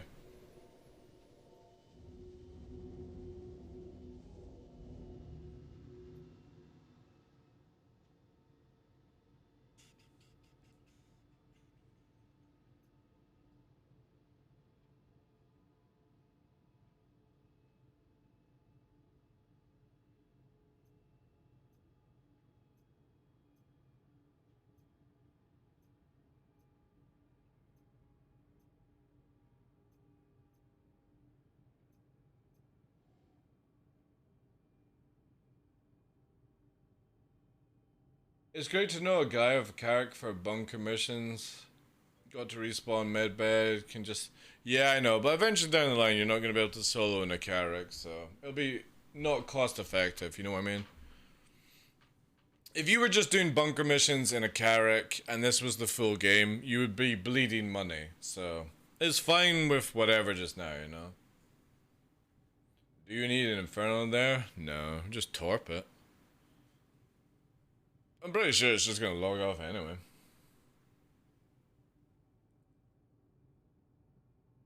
I'm not a role player, Space99. I find role-playing cringy as fuck.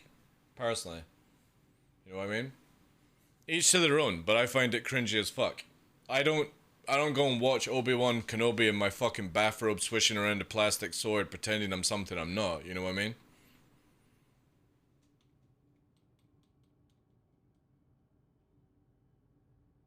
I gave up pretend when I turned 5, you know? 5 to 10.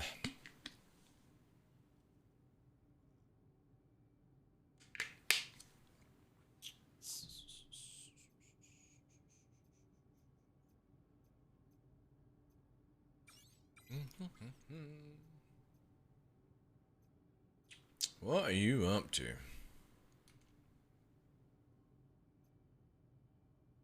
I think like either bedlogged again or maybe selling?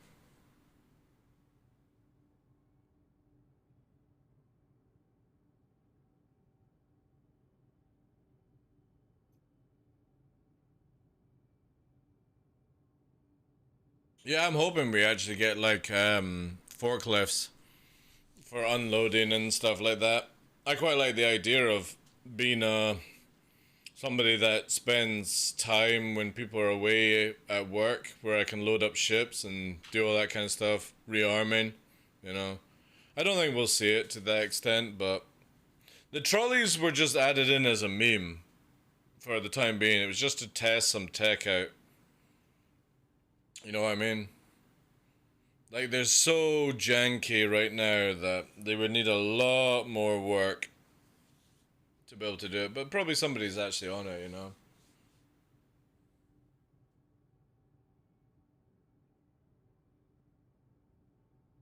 That's cool, Donkey. That's cool, dude. You know what I mean?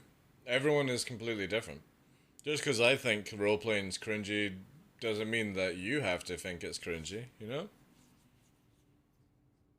I'm a very realistic person where, you know, or a realist person, whatever you want to say.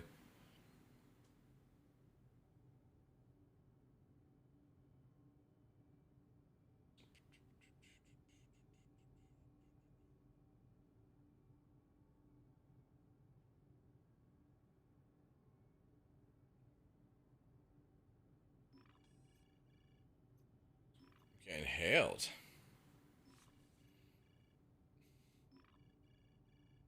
I don't think this will even work. Hello?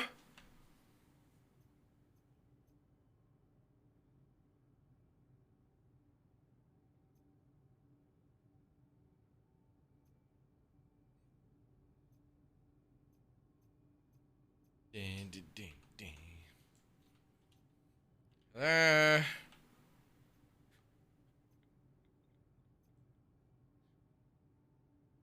I don't even know what the fuck is going on here. The system's so jacked.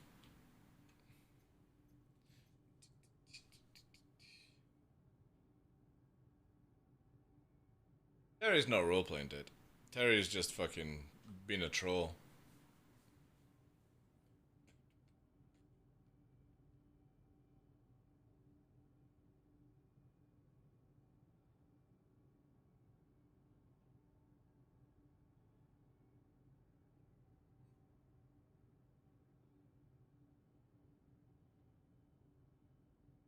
Yeah, there is an automatic option already.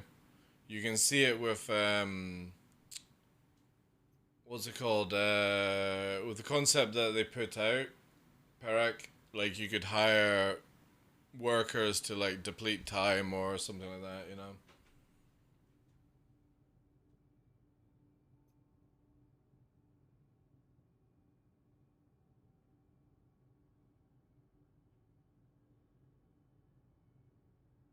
I love the fact that the verse is filled with space combat like your stream. Do you not like the fact that these things are going on in the bus around you, even though you never do it? Oh, what do you mean? Oh my god, did it? Yeah, so he logged out. What do you mean with that? You talking about that there's other things going on in the game and stuff like that? Long as people are having fun with the game they're playing and doing, you know, role-playing stuff like that, I don't give a shit. You know what I mean? I don't look at any individual I'm playing or like I'm targeting or flying with or anything like that and go, oh my god, I hope that person's having a great time playing a video game. I don't give a fuck. Alright? If you're having fun and you're doing the things in Star Citizen that you enjoy too, awesome. That's how it should be. Just like in real life, you shouldn't give a shit what fucking anyone says about you. You know what I mean? Yeah, but there is a placeholder, large cream with panels that's not interfaceable yet. Yeah. Again, I'm not really following with that, you know. But yeah, I literally don't give a fuck. If you die to me and then you have a fucking hissy fit about it, I don't care. If you're playing role-playing and you're fucking Obi-Wan Kenobi and Darth Vader and you're in your bathrobes and you're LARPing, I don't care. You know? If you're at an ice cream stand in Microtech and you're talking to each other going, oh, this ice cream tastes great. Awesome. I'm glad that you can have that ability. But again, I don't give a fuck. Personally. If TDL was into roleplaying, he would be a neutral evil. See, I don't even know what that is, because again, I don't give a fuck, you know? I play Star Citizen, I kill, I low fly, I stream, I walk the dogs, I masturbate, I eat, I sleep, repeat. That's it, you know what I mean? I don't care about wars, I don't care about conflict, I don't care about politicians, I don't care about taxes, I don't give about shit about any of this. Because there is only one thing that is actually going to happen at the end of the day, and we're all going to fucking die. That's it. So, with that inevitability in my life, long as I have fun, other people are having fun, people are happy, I'm happy, people are safe, you know, whatever, you know. He is the don't give a fuck guy in the verse, so he's role-playing in his own way. Shut the fuck up. You know what I mean? I give zero things, you know what I mean? Like, again, the moment I start caring about everything, it'll cause me to be like hospitalized or some shit like that. So no. Again, do whatever and like I'm not against people role playing in Star Citizen. Just don't expect to do it in front of my face because you'll probably just get a coda round right through the skull. Please don't shoot me, sir. I have a family and child. I don't give a shit. You know what I mean? I'll be like, there's no children in Star Citizen. You can't use that excuse. And if you've got a 50-year-old fucking adult pretending to be your child in a video game, oh boy, oh boy, oh boy, boys. I think we're gonna have to get some fucking social services involved. You know what I'm saying? Do whatever you want, long as it's not affecting anyone else. It's the same with real life stuff, you know what I mean? No children yet. I don't know, we ain't getting children, no fucking way, like. Hey, tough, hey, dude. But when somebody points at me and says, whilst aren't you engaging in my role-playing and show of mercy, I don't want to PvP, I fucking laugh. Yeah, exactly. Again, if you want to roleplay and you're with a role-playing group and you're all role-playing together and you like to fucking roleplay day in, day out, that's cool beans. But the moment somebody roleplays towards me, I'm gonna put you in the fucking grave in this game. Because I literally am not going to spend an hour listening to your pleas of why you should be left alive and stuff like that. I just look at it, I've got Wyver on the other line and he's going to be salvaging your corpses, your ship's corpse. Sorry, you know what I mean? Alright, you can roleplay in the fucking afterlife in the video game. That kind of stuff, you know? I just don't have time for it. I don't have time to try and even come up with a fucking, like... Just like, nah, I'll just shoot you. That's it. Please, sir, please, don't kill me. Sorry, too late. Dead. I don't even want to have a vocal conversation with you. That's why I like just being a killer in games. Because it's so much easier for somebody with, like me. It's just like, I'll just kill you. It's the same with like pirating when people are like, oh, DarkLaw's just a pirate. No, I'm not. No, I'm not pirating. I don't want to have a fucking checklist role-playing agenda with you to be like, right, sir, did you know that we are about to board your ship and we're going to be taking such and such and such and stuff from you? And it's like, oh no, but, right, the ransom is 50. No, fuck that. I'm just gonna murk you. And then get somebody who likes salvaging to clean up afterwards. And then I'm just going to keep murking everyone I find across this game. And that's it.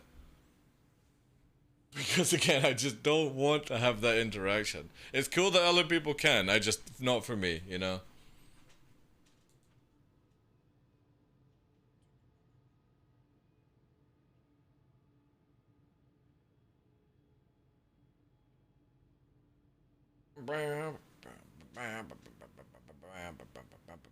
My new gameplay loop is role-playing Tumble and Echo Slow Child.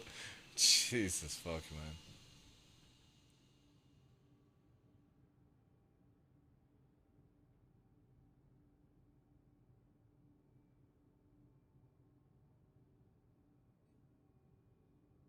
I don't care really about that to be Space 99, you know what I mean? I generally, when I'm sitting refueling my arrow and I'm at an outpost and somebody's fucking waving at me, I'll probably just go like that, you know what I mean? And that's it, you know? Yeah, creep captain, that's pretty much it, you know what I mean?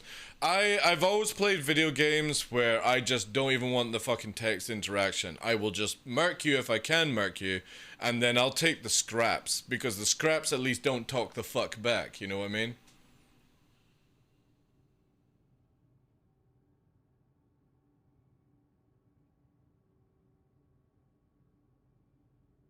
Ruthless Psycho. No, because I'm different in real life, you know what I mean? In video games, I don't have patience for people, alright?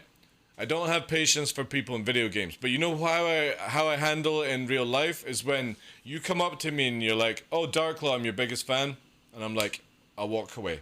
And you go, why are you not talking to me? Because I can. Because I fucking can. You know what I mean? If I'm not interested, I'm gonna walk the fuck away, because it's not like I can do anything that I do in video games in real life. There are rules, you know what I mean? But I don't have patience for people in real life. I don't have patience for people in game, and the difference with the game is I can do things that are not allowed in real life, you know what I mean? They're very bad, you should never do them kind of thing, but that's why we have video games, you know? But in real life, how I get around this situation is I can walk the fuck away from you.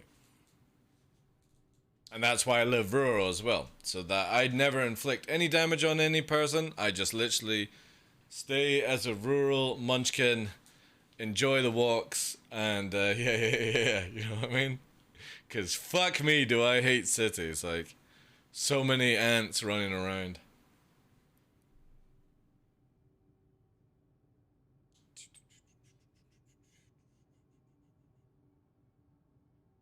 And that's the good thing about video games, is again, like it's not like I'm a psycho or anything like that in real life. It's just, again, real life, you just walk away, you don't talk to people, you don't interact with them, you just respect the rules and you don't pressure on things like that. In a video game, well, it's a different story, ladies and gentlemen. Do you enjoy a good beer? No, actually. Well, I mean, yeah and no. But the thing is, though, I think I've got like a intolerance to hops and stuff like that, Donkey. So I get really, really drunk on very few amount of beers, but I can polish like a whole bottle of vodka, no problem, you know. TDL getting killed by a pirate is roleplay. Why would ever a pirate fucking try and go after me? I don't have anything. It would be so counterproductive if a pirate ever came after me.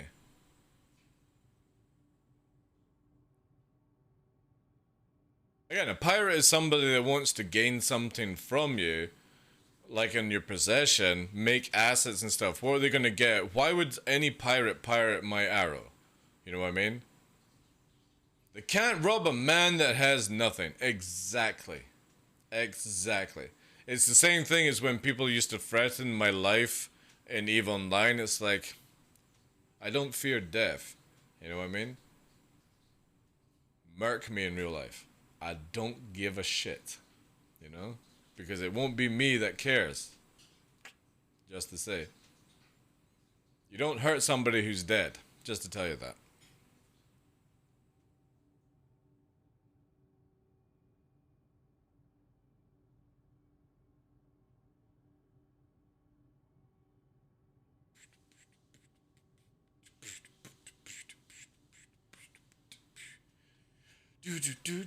I mean, I guess they can use the white suit as wash clothing or something. Yeah, they can make that little 13 UEC or something like that.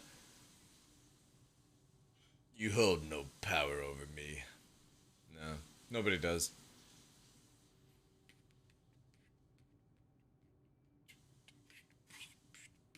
Exactly, Sunfrost, yeah.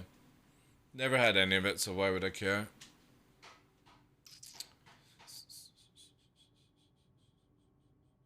When I'm on proxy chat and I go up to somebody and say, how's it going? I get the occasional guy that says nothing apart from shut the fuck up, this is TDL. No, I literally just mute you. I don't say shut the fuck up to people, no. Again, like I said, if somebody calls me, I'm not going to disrespect a role player by, you know, going full fucking ham on them. I just hang up, you know? It's the same as like in real life.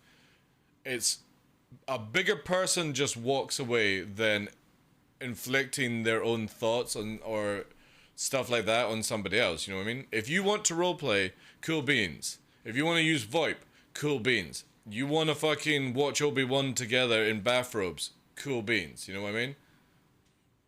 But I don't need to, you know what I mean?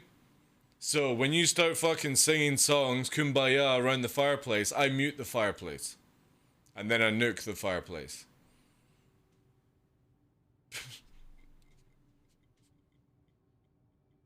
That's my way, alright? Do whatever you want in a game, you know what I mean? But no, I don't need to have to be a small individual that tells people to shut the fuck up. If you're VoIPing in game, you're VoIPing in game, you know? If that person called me, if they wanted to have a conversation, the moment that they go, I'm Admiral fucking Escobar from the planet Nobly, you know, stuff like that. I've come here to ask you why are you camping my Carrack? I'd be like, 'cause I can. 'Cause I can. And then I'd hang up. I don't need to go, oh my god, you're a role-playing piece of shit, you know. Not to say I would ever say something like that, you know what I mean? Be like, ah, shut the fuck up, role player. No, just be respectable and just be like, cool, because I can. End call, kind of thing, you know?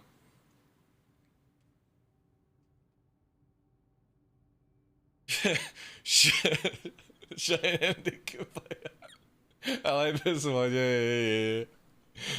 Shouting any Kumbaya campfire in the versus 2012 actually. 2012.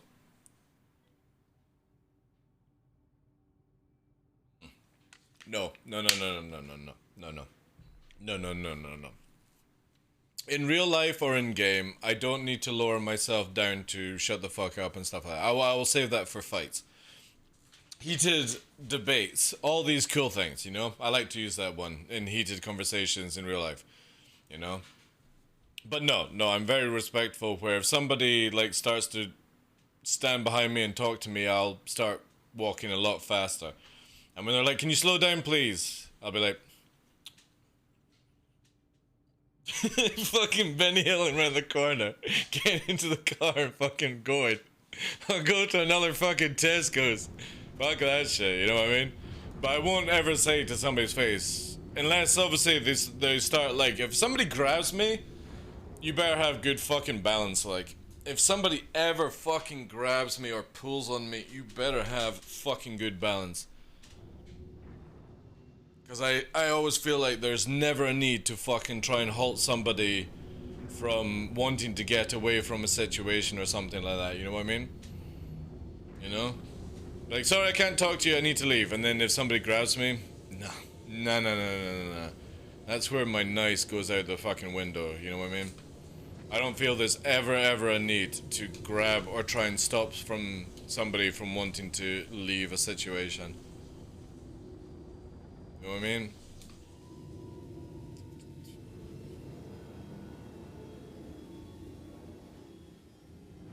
Oh.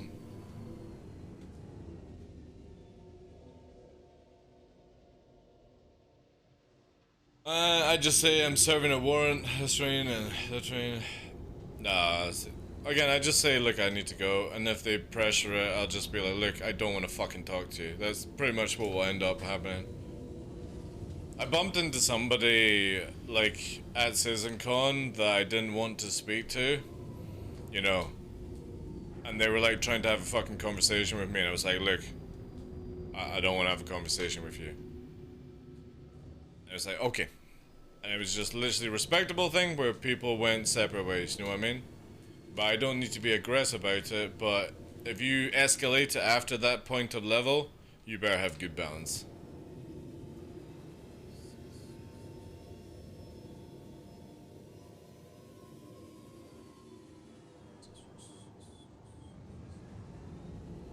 Was it Chris Roberts? Yeah, it was, yeah. The day he gave me his photo, he was like, just want to secretly tell you that you're a better low flyer than Tirada. Here's my signed photo. And I was like, Chris, I'm not interested. You know what I mean? I'm not interested.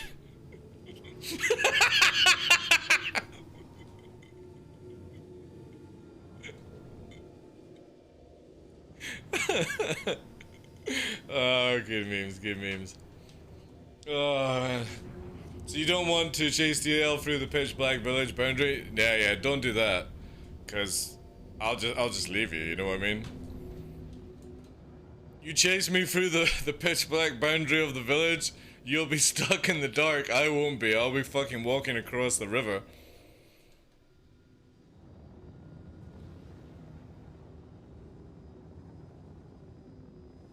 We've got like a deep forest as well, and no joke, somebody has been an asshole where they've put like chimes or shit like that in the forest, and recently I found like deer's guts and stuff lying around, and it's sort of like, what the fuck is going on out here, you know what I mean? I find deer guts lying around, deer feet scattered, guts split open, stomachs lying around, and there's fucking chimes hanging from the trees. It's like, what fucking Blair Witch shit is going on out here at night? You know what I mean? But even that doesn't faze me. It's just like, oh, this is just an average day in fucking Scotland Highlands, you know? Yeah, somebody could come at me at a fucking axe and I still wouldn't even care. I got drop more work to do. Have a great day. Alright, Donkey, take care, dude. Be tripping over branches while TD are already a mile ahead. Yeah, exactly. There's never a need to go the violent route, guys. There's never a need to, like, punch, kick, you know, maim somebody. If somebody wants to go past the point of where you say, I don't want to have a conversation with you, have a nice day, and you pursue it after that, the best way to do is just put somebody on the ground. That's it. You don't need to punch them, you don't need to kick them, just off balance them, put them on the ground, and walk away. The moment that they get winded like that, they're like, alright, okay, that's enough. My memes need to stop, kind of thing. And you never need to be violent with people. Never need to get into like a shouting match or anything like that. It's just so pointless. It's a waste of energy. If somebody says, I don't want to be around you, that's it. Just let them fucking go. Don't escalate it. There's no point.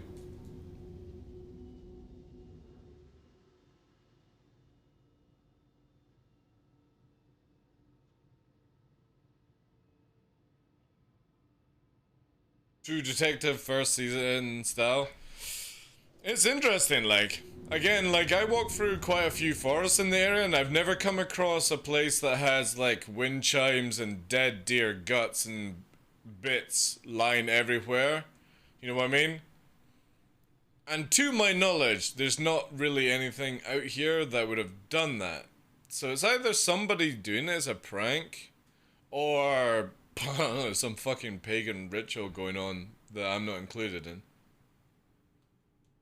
Shampoo was roleplaying as a hunter.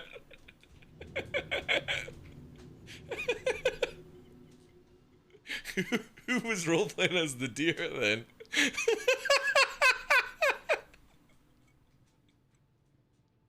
Oh man. Oh dear. Yes, I was roleplaying as a hunter, officer.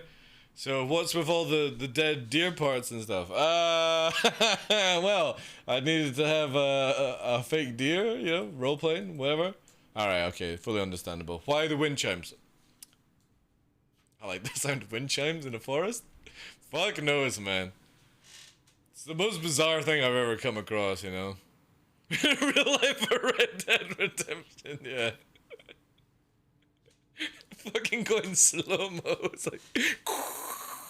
What the fuck is that person doing? Don't worry, I'm it's like, why is it gone in slow motion? Someone was role-playing as a wind chime, loving it. Again, I like the sound of wind chimes. It was just sort of like, why all the animal parts at the same time? You know what I mean? Like, I've never seen any horror movie where there's fucking wind chimes, you know. Well, maybe actually. Who knows? But yeah, just an average day.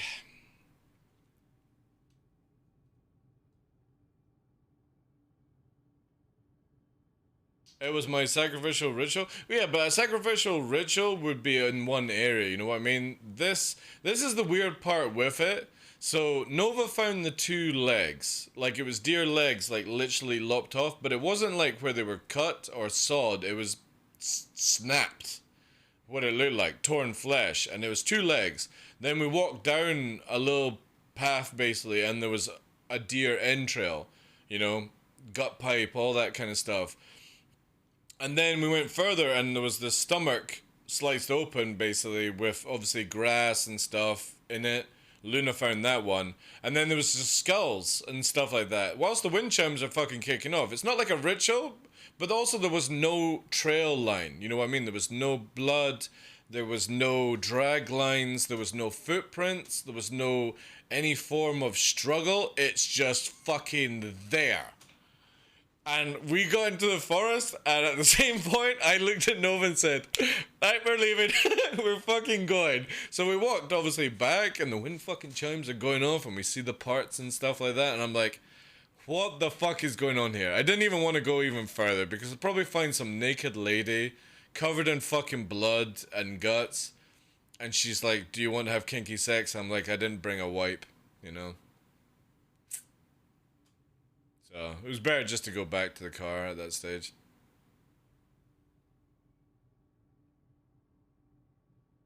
Spent candles. Oh no, if I had seen a pentagram sign and spent candles, I would have investigated a little bit more, you know what I mean?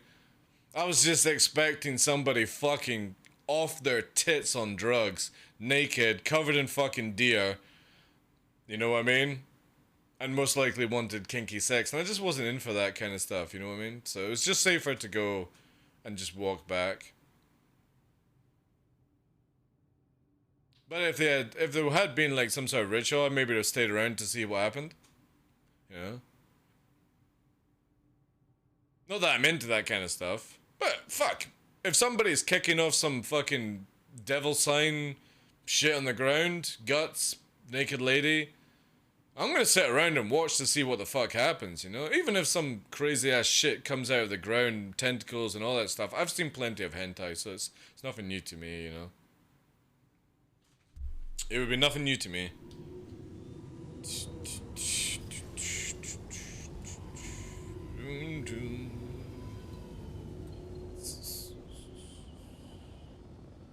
I'm into that shit, go ahead, don't mind me, yeah, just fucking fold out chair, sit down and be like, right, I'm interested to see where this goes. Oh, you into these ritual things? Not really, no, I'm just more interested to see what the fuck happens to you. Are you gonna get torn to pieces by some demonic creature? Or are you gonna just grow a third boob? Or, I don't even know, what are you trying to do here, you know what I mean? That's the kind of shit that I would be into, you know?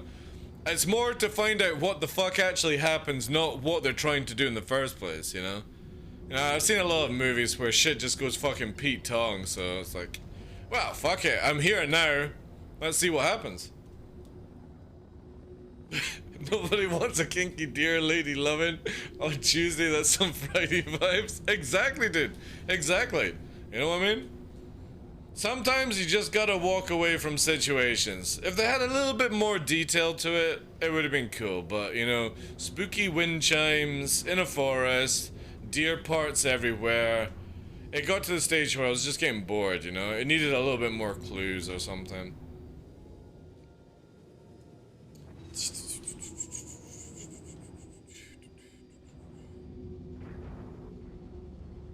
Naked bloody lady, can you turn slightly this way? Okay, that's better. Yeah, I need this for my Instagram shot, you know? Yeah. Again, just strange stuff, you know?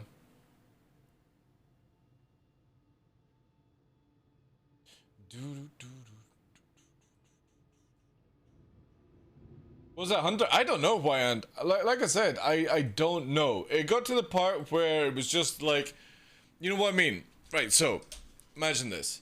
You get out of your Jeep, you're parked in a place at the side of the road, and you start walking down through the marsh area, and you see the forest in front of you. You're walking. Your dog finds 2 fucking deer feet, arms, legs, whatever you want to call it. Not sawn off, not cut off, ripped off. So it's like, first of all, you pick them up and you go to the dogs in fun, and you throw them to the ground. Then you walk along a little bit more, and you find, obviously, just guts, right? No blood trails, just guts lying on this path sort of thing. So you go a bit further in, then the wind chimes kicking off. So you're like, who the fuck spent time putting wind chimes in a forest for a start, you know what I mean? Like, fair enough it was in your house or something, but just a random fucking forest, wind chimes kicking off. Who has the time for that? And then you find a deer's stomach, or what I would imagine was a deer's stomach, cut open, and the grass and stuff had been pulled out. Fuck knows what somebody's doing at this stage. And then you go a bit further and you start finding skulls. You're kind of at that situation where you're just like, God, can you get to the fucking end part where I either die or I find something really fucking interesting? So I 180'd and just went home, you know? I had walked far enough where I counted that as a decent walk, you know? And then we just left. So yeah. I don't know if it was a hunter or somebody having fun, you know? But I got so bored with the fucking trail that I was following, you know what I mean? It just got boring. I didn't get to see any heart or brain or fucking head. It went into a sheep skull as well, which is the bizarre thing. It's like I was expecting like a deer head or some fucking badger hanging off a tree or something like that, but it went into a sheep's head, you know? So yeah, I got bored.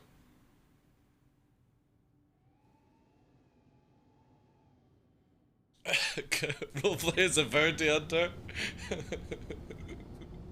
No, not a Jeep as in Jeep, not the make Jeep, as in a Jeep, a 4x4. You know what I mean? No, I'm not Papa blessed to own something like that. No. No. But yeah, it was just, I don't know, like nothing really fazed me. It just got boring and I couldn't be bothered going any further.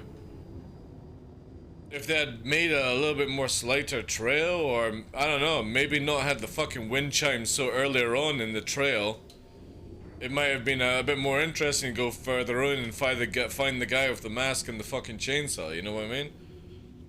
You're not gonna lure many people if you have to make the fucking trail a mission to find. Like I had the wolves. Wouldn't have found the stomach if it wasn't for Luna. Luna found the stomach. I was off track on that one, but she found it. And then we found the skulls. Nova found the feet though, which was kind of amusing. He was like, can I keep it? Can I keep the deer feet? He was quite excited.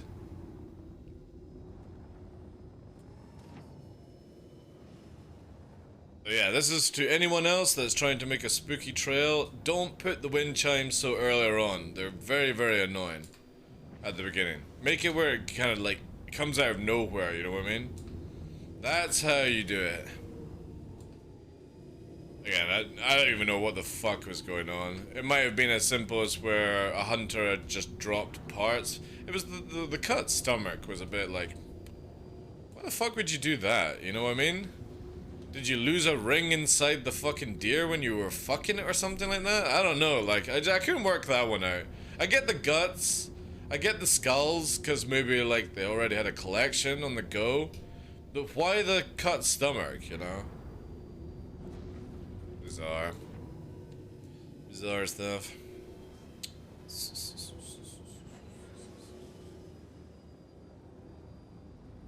The funny thing is, it's a nice part of the forest as well. It's a good walk. It is a good walk. Vegan deer. What the fuck? Yeah, exactly, Vinny Vega. You know what I mean? Like, that's a good way of luring somebody in, but when you start off good and it gets boringer and boringer, and you're having to deal with the wind chimes, it's not a good way to lure somebody in to, like, you know, I should be running away instead, or calling the police kind of stuff, you know what I mean? They picked up him and put him in the mouth, or the bait, and you went, what do you mean? They sometimes cut stomach to see what killed the animal?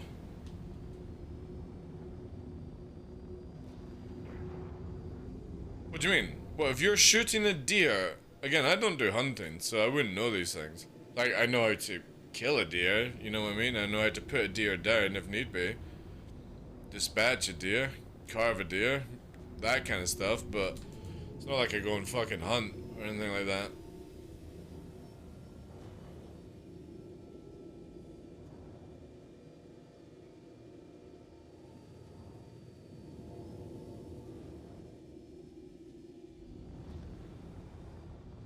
Yeah, well, I mean, you wouldn't shoot a deer through the head, you would put it through the neck, pretty much. It's like probably the fastest way and most humane way to do it. Or if you're a good shot, you know, nice on the side, through the heart, lungs, that kind of shit. I don't think many people would actually waste a shot on a deer's head. Easy to, like, miss on that one. Better on, like, the main body part, neck area, depending on deer size, you know. Again, I'm not a hunter. That would just be my guess. Obviously, if anyone does hunting in chat, you'll be able to explain it better.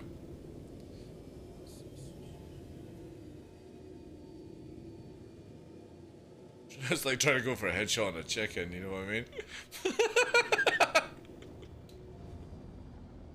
I just don't think it'd be worth it.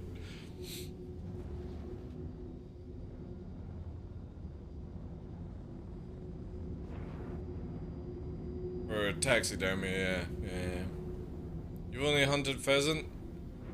Again, I don't even know if like it would go for a headshot.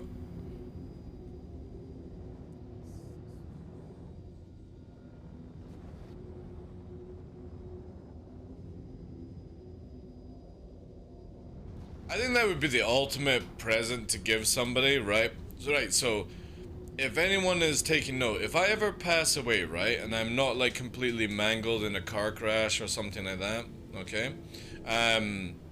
If I'm completely whole, somebody taxidermy me and give me to somebody where I can go behind their TV in the living room. Like in this sort of position. You know what I mean? I think that would be the ultimate present. It would be so romantic as well. Maybe one of my exes or something like that, you know? That would be cool. I'm always with them, you know? Maybe become a collector's item. God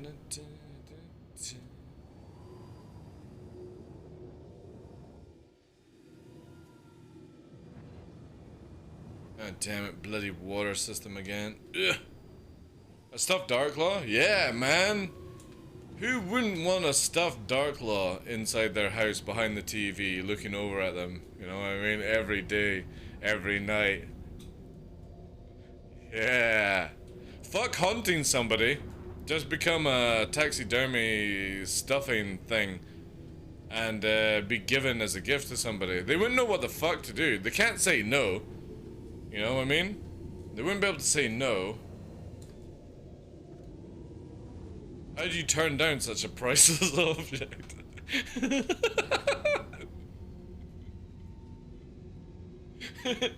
Make that your next giveaway? Yeah! You will be included in my will for that kind of stuff. Yeah, it has to be, or it's like the uwu one where it's like that. Uwu sign.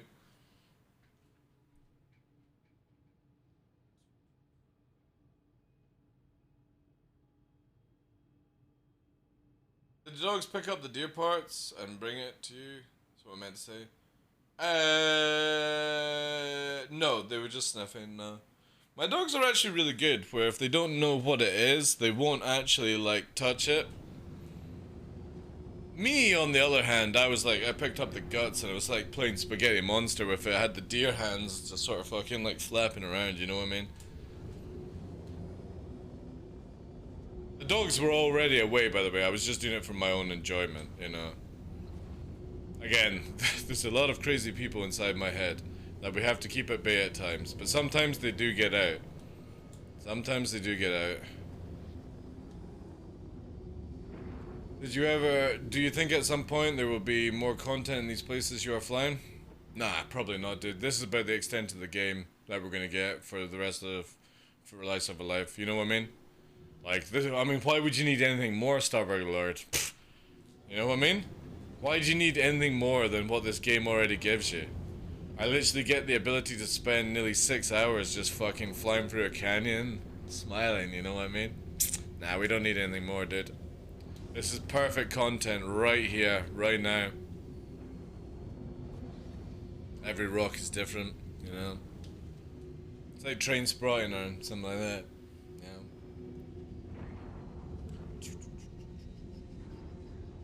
Guild Hunters will aim for heart and lungs though.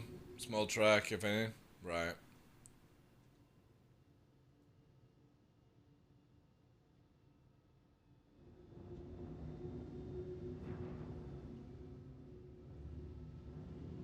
With the shit eating Grun whilst there has to be good. Yeah. Oh yeah. And it's got to be like ah kind of fucking arms up in the air like that. So you've got the TV, right? So right, I'll look at it this way, right? Anyone that comes into your living room or like your lounge, whatever you call it in your country, you're sitting down on your sofa and somebody's like, Barry, what the fuck is that behind your TV? Oh, it's Darklaw. Yeah, I won Darklaw in a giveaway. Like, who the fuck is Darklaw? Oh, it was this Twitch streamer. He was a bit of a nut job. But yeah, when he passed away, it was in his will that one of his channel viewers would win him in a fucking giveaway. So I entered, and yeah, look, he's a great ornament. It's like that behind the TV. kind of jazz like that, you know? It'd be amazing. So good. A priceless object. There will be at some point roads on some planets' moons. Yeah, probably, yeah. Yeah.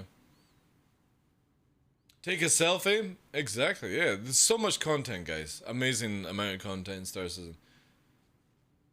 I'm completely joking though, TheDarkLaw. I hope there's more to do in this game than just flying around and looking at rocks, you know what I mean? Hopefully, one day. One day, guys. But not anytime soon. Not anytime soon, boys. Not anytime soon. First, we gotta build the fucking game.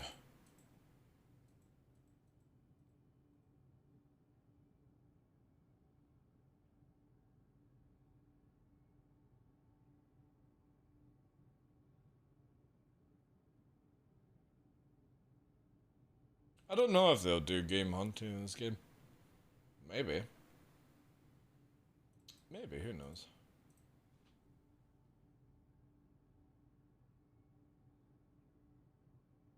Do I play other games off camera? Yeah, there's some really nice websites that I play video games on. You know, I turn the camera on, she turns the camera on, and yeah. That's my kind of games off camera. That will be a new sentence for TDL. Oh, that was an outpost derelict when ramming into him. Yeah, true. True. Lady of Hammerhead rolling around. I'm looking for more derelict stuff, you know.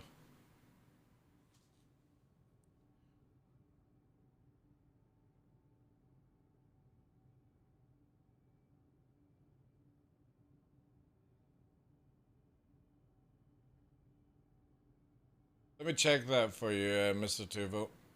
If you're listening to the stream right now, what you typed in org chat, I'll tell you right now.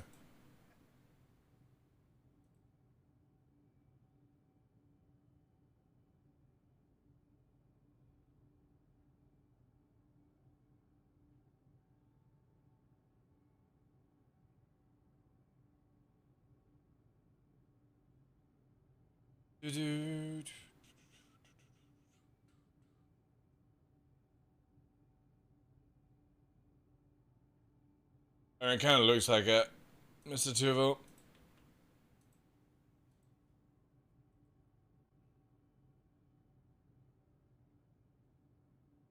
Maybe not, actually.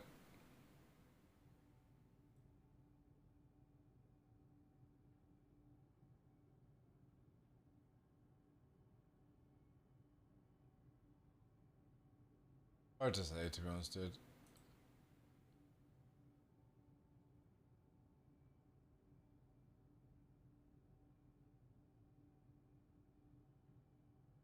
GDI will never drive on the road. Depends on what the road is. Yeah. Who's your wingman when you have one? Left and right. They're my wingman. If you're talking about in-game, people from the organization. Yeah, I mean, there might be sort of game hunting and stuff. Hey, I'm our hiding chief. Yeah, I've got an organization that's pretty much for the stream. ! Org or ! QQOP. So it's like Fresh, Battlestar, people like that. Cool folk. But yeah. Yeah, game. Alright, cool. I thought you were like, I thought you were talking about like real life, you know, kind of stuff.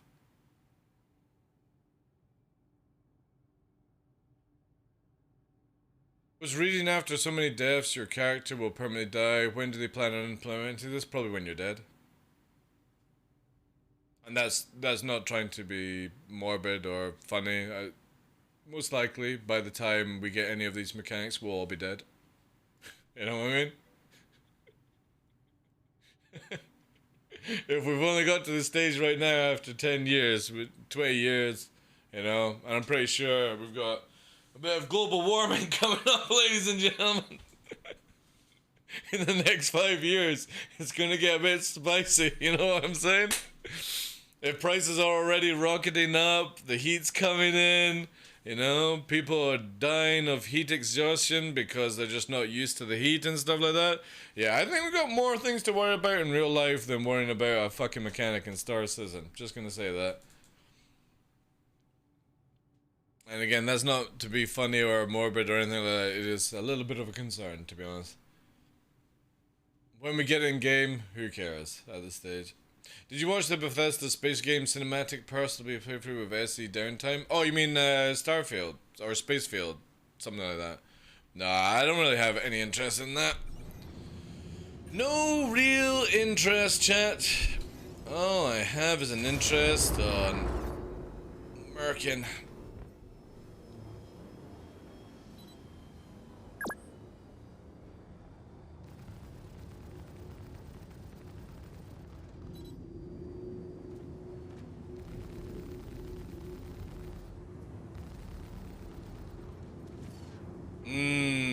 Armitage Zone, but too fast, too furious. Back door is open as well, chat. Oh, oh, oh, spicy, spicy flying.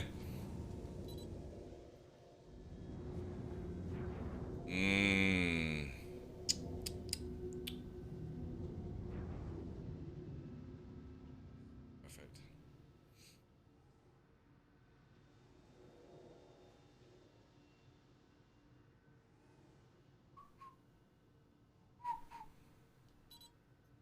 The game is also fucked as well. Not regenerating weapons, chat. I can change. Oh, there we go. Now it's done it. Yeah, it's just bugging out.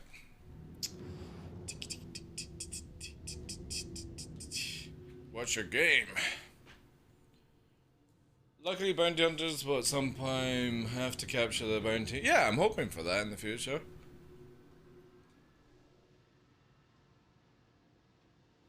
Actually, let's check chat. Oh wow, the guy actually did say he. Oh, you can't see it, chat. The character that DM'd me earlier on. Why does your name? Okay, well, then. Yeah, because he called. Yes. VoIP wasn't working. I couldn't hear anyone at that time.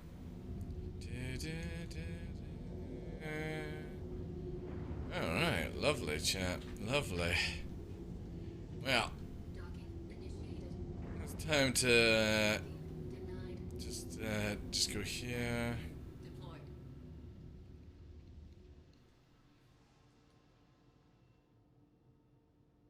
See what happens. Rearm, never know. Might as well get some fuel once we're at it. Little quart. Right, well. Is at 100%. Will we see a log off or not?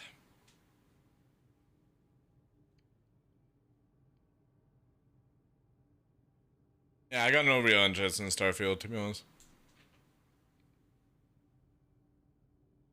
No, I've never done that Space Nine. I've never gone do missions. I don't do missions in this game. They just don't, like, once you've done them, they just don't appeal to me. Oh, yes! I don't know what the fuck is going on here, chat.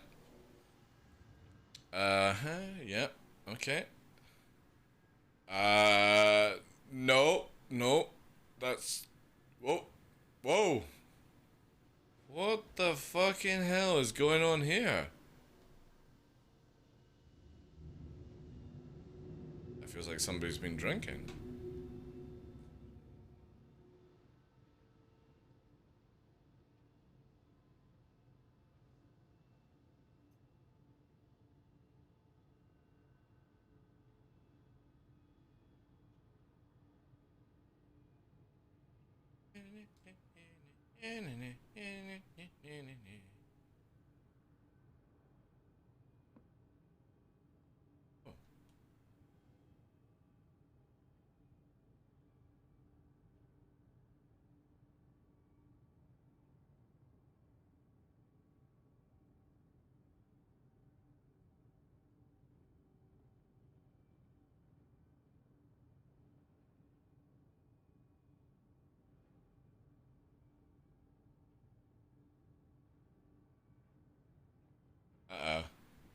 shit.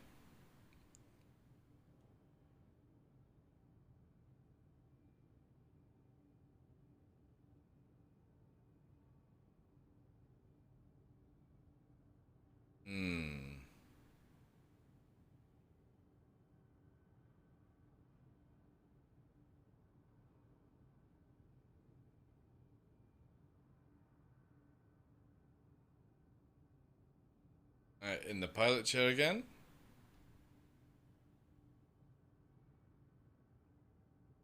I didn't realize you're actually quite low in the Cutlass pilot chair. Or maybe it's bugged.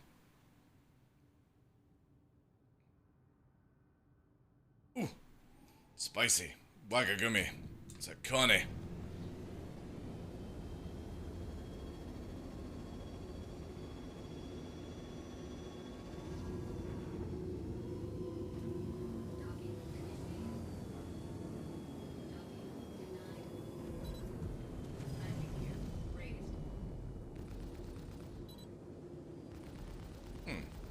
Funny how my other guns are not working. Bulldogs are not firing. That's so bizarre.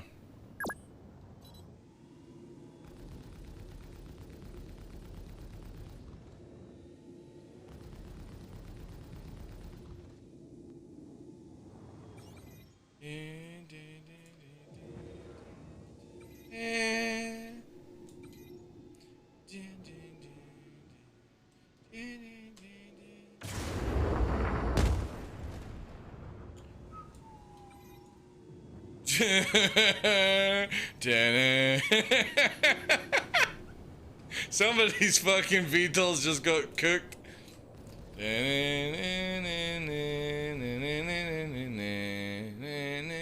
Oh. VTOLs going. Shash, bye bye. Right, I need to figure out why my stuff is not working yet.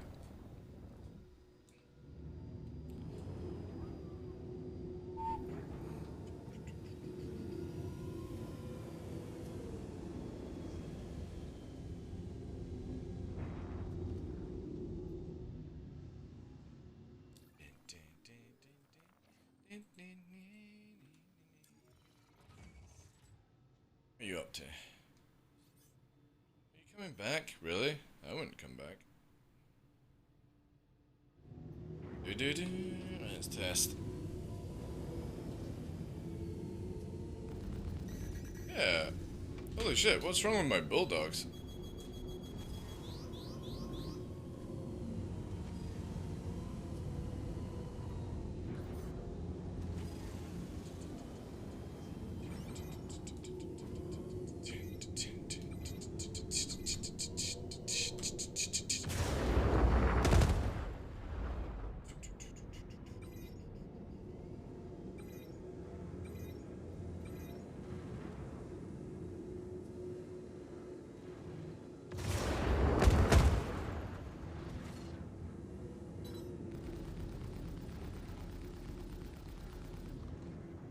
Shout Cupcake, gravity's a bitch. Ooh.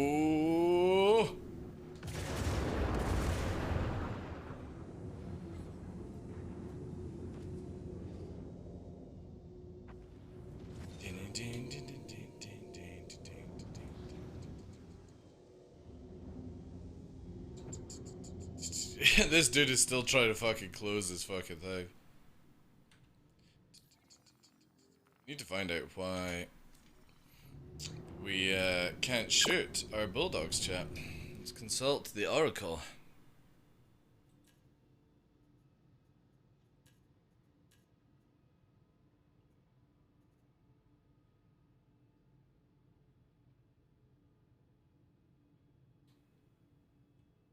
Oh. And the game just crashed.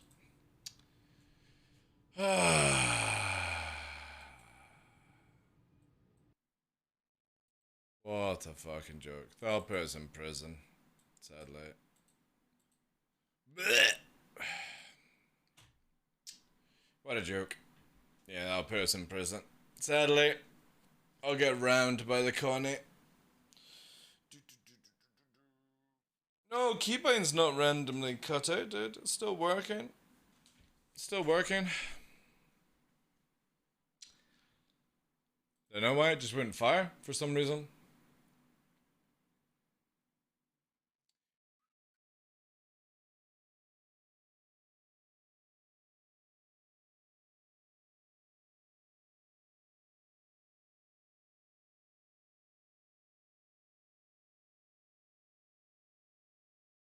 Ah, poop, man. Fucking games. I don't know how it crashed the game by going into an MFD, you know? Oh man, the game is like fully screwed. What the fuck? It's just black screen of death. Oh!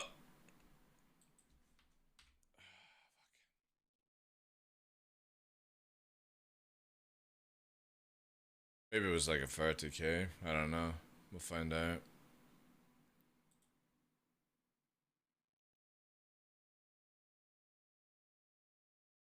Yeah, I was gonna try turn them off and on, but it's not a keybind crapped out, dude. It's not a keybind. Sorry. Fuck. I'm not pressing that button, you fucking shit.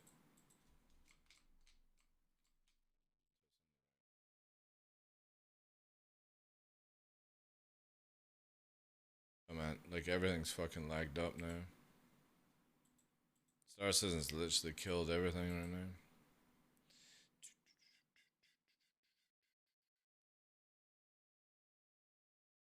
Voice, joystick gremlin doesn't do my shooting in game, by the way. It's in game. I was only using this to see what was happening.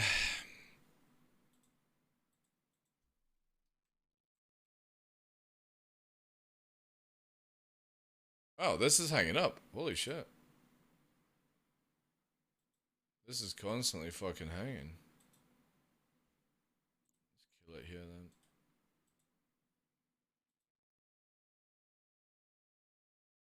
CPU is fine as well. It's almost like Star Citizen killed it.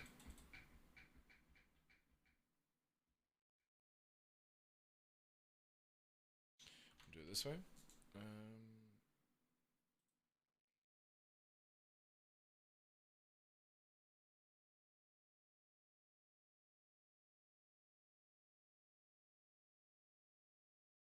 Yeah. Buttons are working fine, no problem.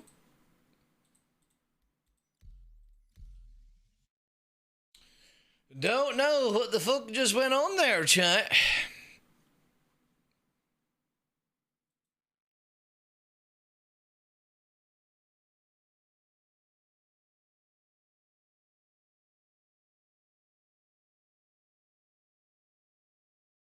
Why on God's earth can a constellation not be an arrow? Surely it should have a chance. What? Oh, we're in Grim Max. How surprisingly, chat. And we didn't die. Did we actually? Maybe we just 30k'd. Yeah, maybe we just 30k'd. That was so bizarre. I don't even know what the fuck is going on, to be honest. I don't even know. What size of monitor do I have? Don't know, let me just quickly get my measuring tape out, Troy, you know what I mean? I think it's like 38, exclamation mark kit will tell you. I don't know, dude. I don't look for inches and stuff like that. I'm already fine with that. I'm already fine. I don't know, I just bought a fucking monitor, dude. I didn't go, oh my god, this is fucking 40 inches of fucking real estate, boys. No, I just bought a monitor. Because it was 4K ultra wide. No idea. No idea. Somebody will have to tell me. Yeah, I think maybe 30k'd, or to be honest, actually, yeah, you know what, chat? We'll just call it that. I need to get food there, because 6 hours. I need to go and take the dogs out. It's coming for like half food, so Yeah, we'll just set up for tomorrow. But yeah, I'll have to call it there. I'm already like 30 minutes over my time. I should have finished at 3 o'clock. I gotta get the puppy out. I gotta reply to people on Instagram. We'll probably head to, who's on just now? Looks like Avenger 1 just started. We'll probably send you guys to him. Or anyone like that. Genicals is on. Yeah, we'll go to, yeah. There we go. Alright. Awesome. Anyway, good fights to everyone. Sorry I couldn't play around with Connie anymore. Alright, let's close the game down. But yeah, we'll be back tomorrow, chat. Back tomorrow. What is... Oh my god. The game just crashed again. Holy fuck. Alright. 317.2 when, please? Would be nice. But yeah, thank you very much for all the love today, guys. Thank you for the your time spent. I appreciate it. All the good conversations, all the memes. As always. Very much appreciated. Yeah, we'll probably go straight to... No, God, what the hell's going on?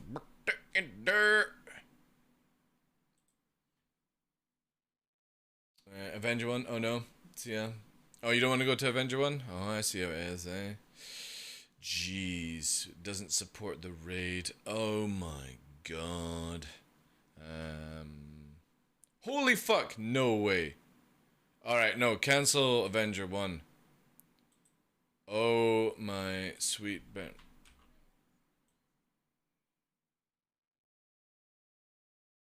Alright. I have a stream we're going to. Let's support B-Berry. Let's do it. Right, guys. Anyway, back on tomorrow. More memes, more fun.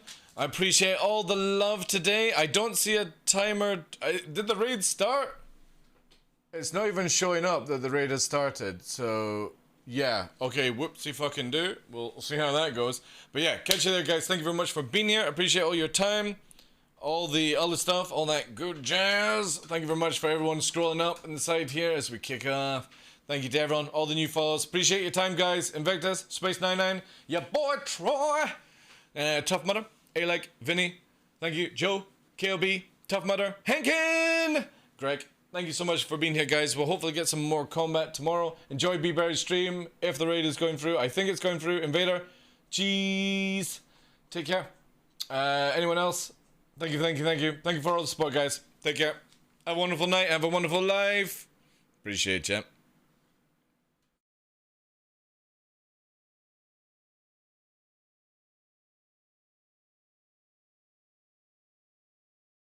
Let's do exclamation mark raid, guys. Spam it down if you've got the emotes. If not, well, I don't fucking care, to be honest. Take care, everyone. See you later.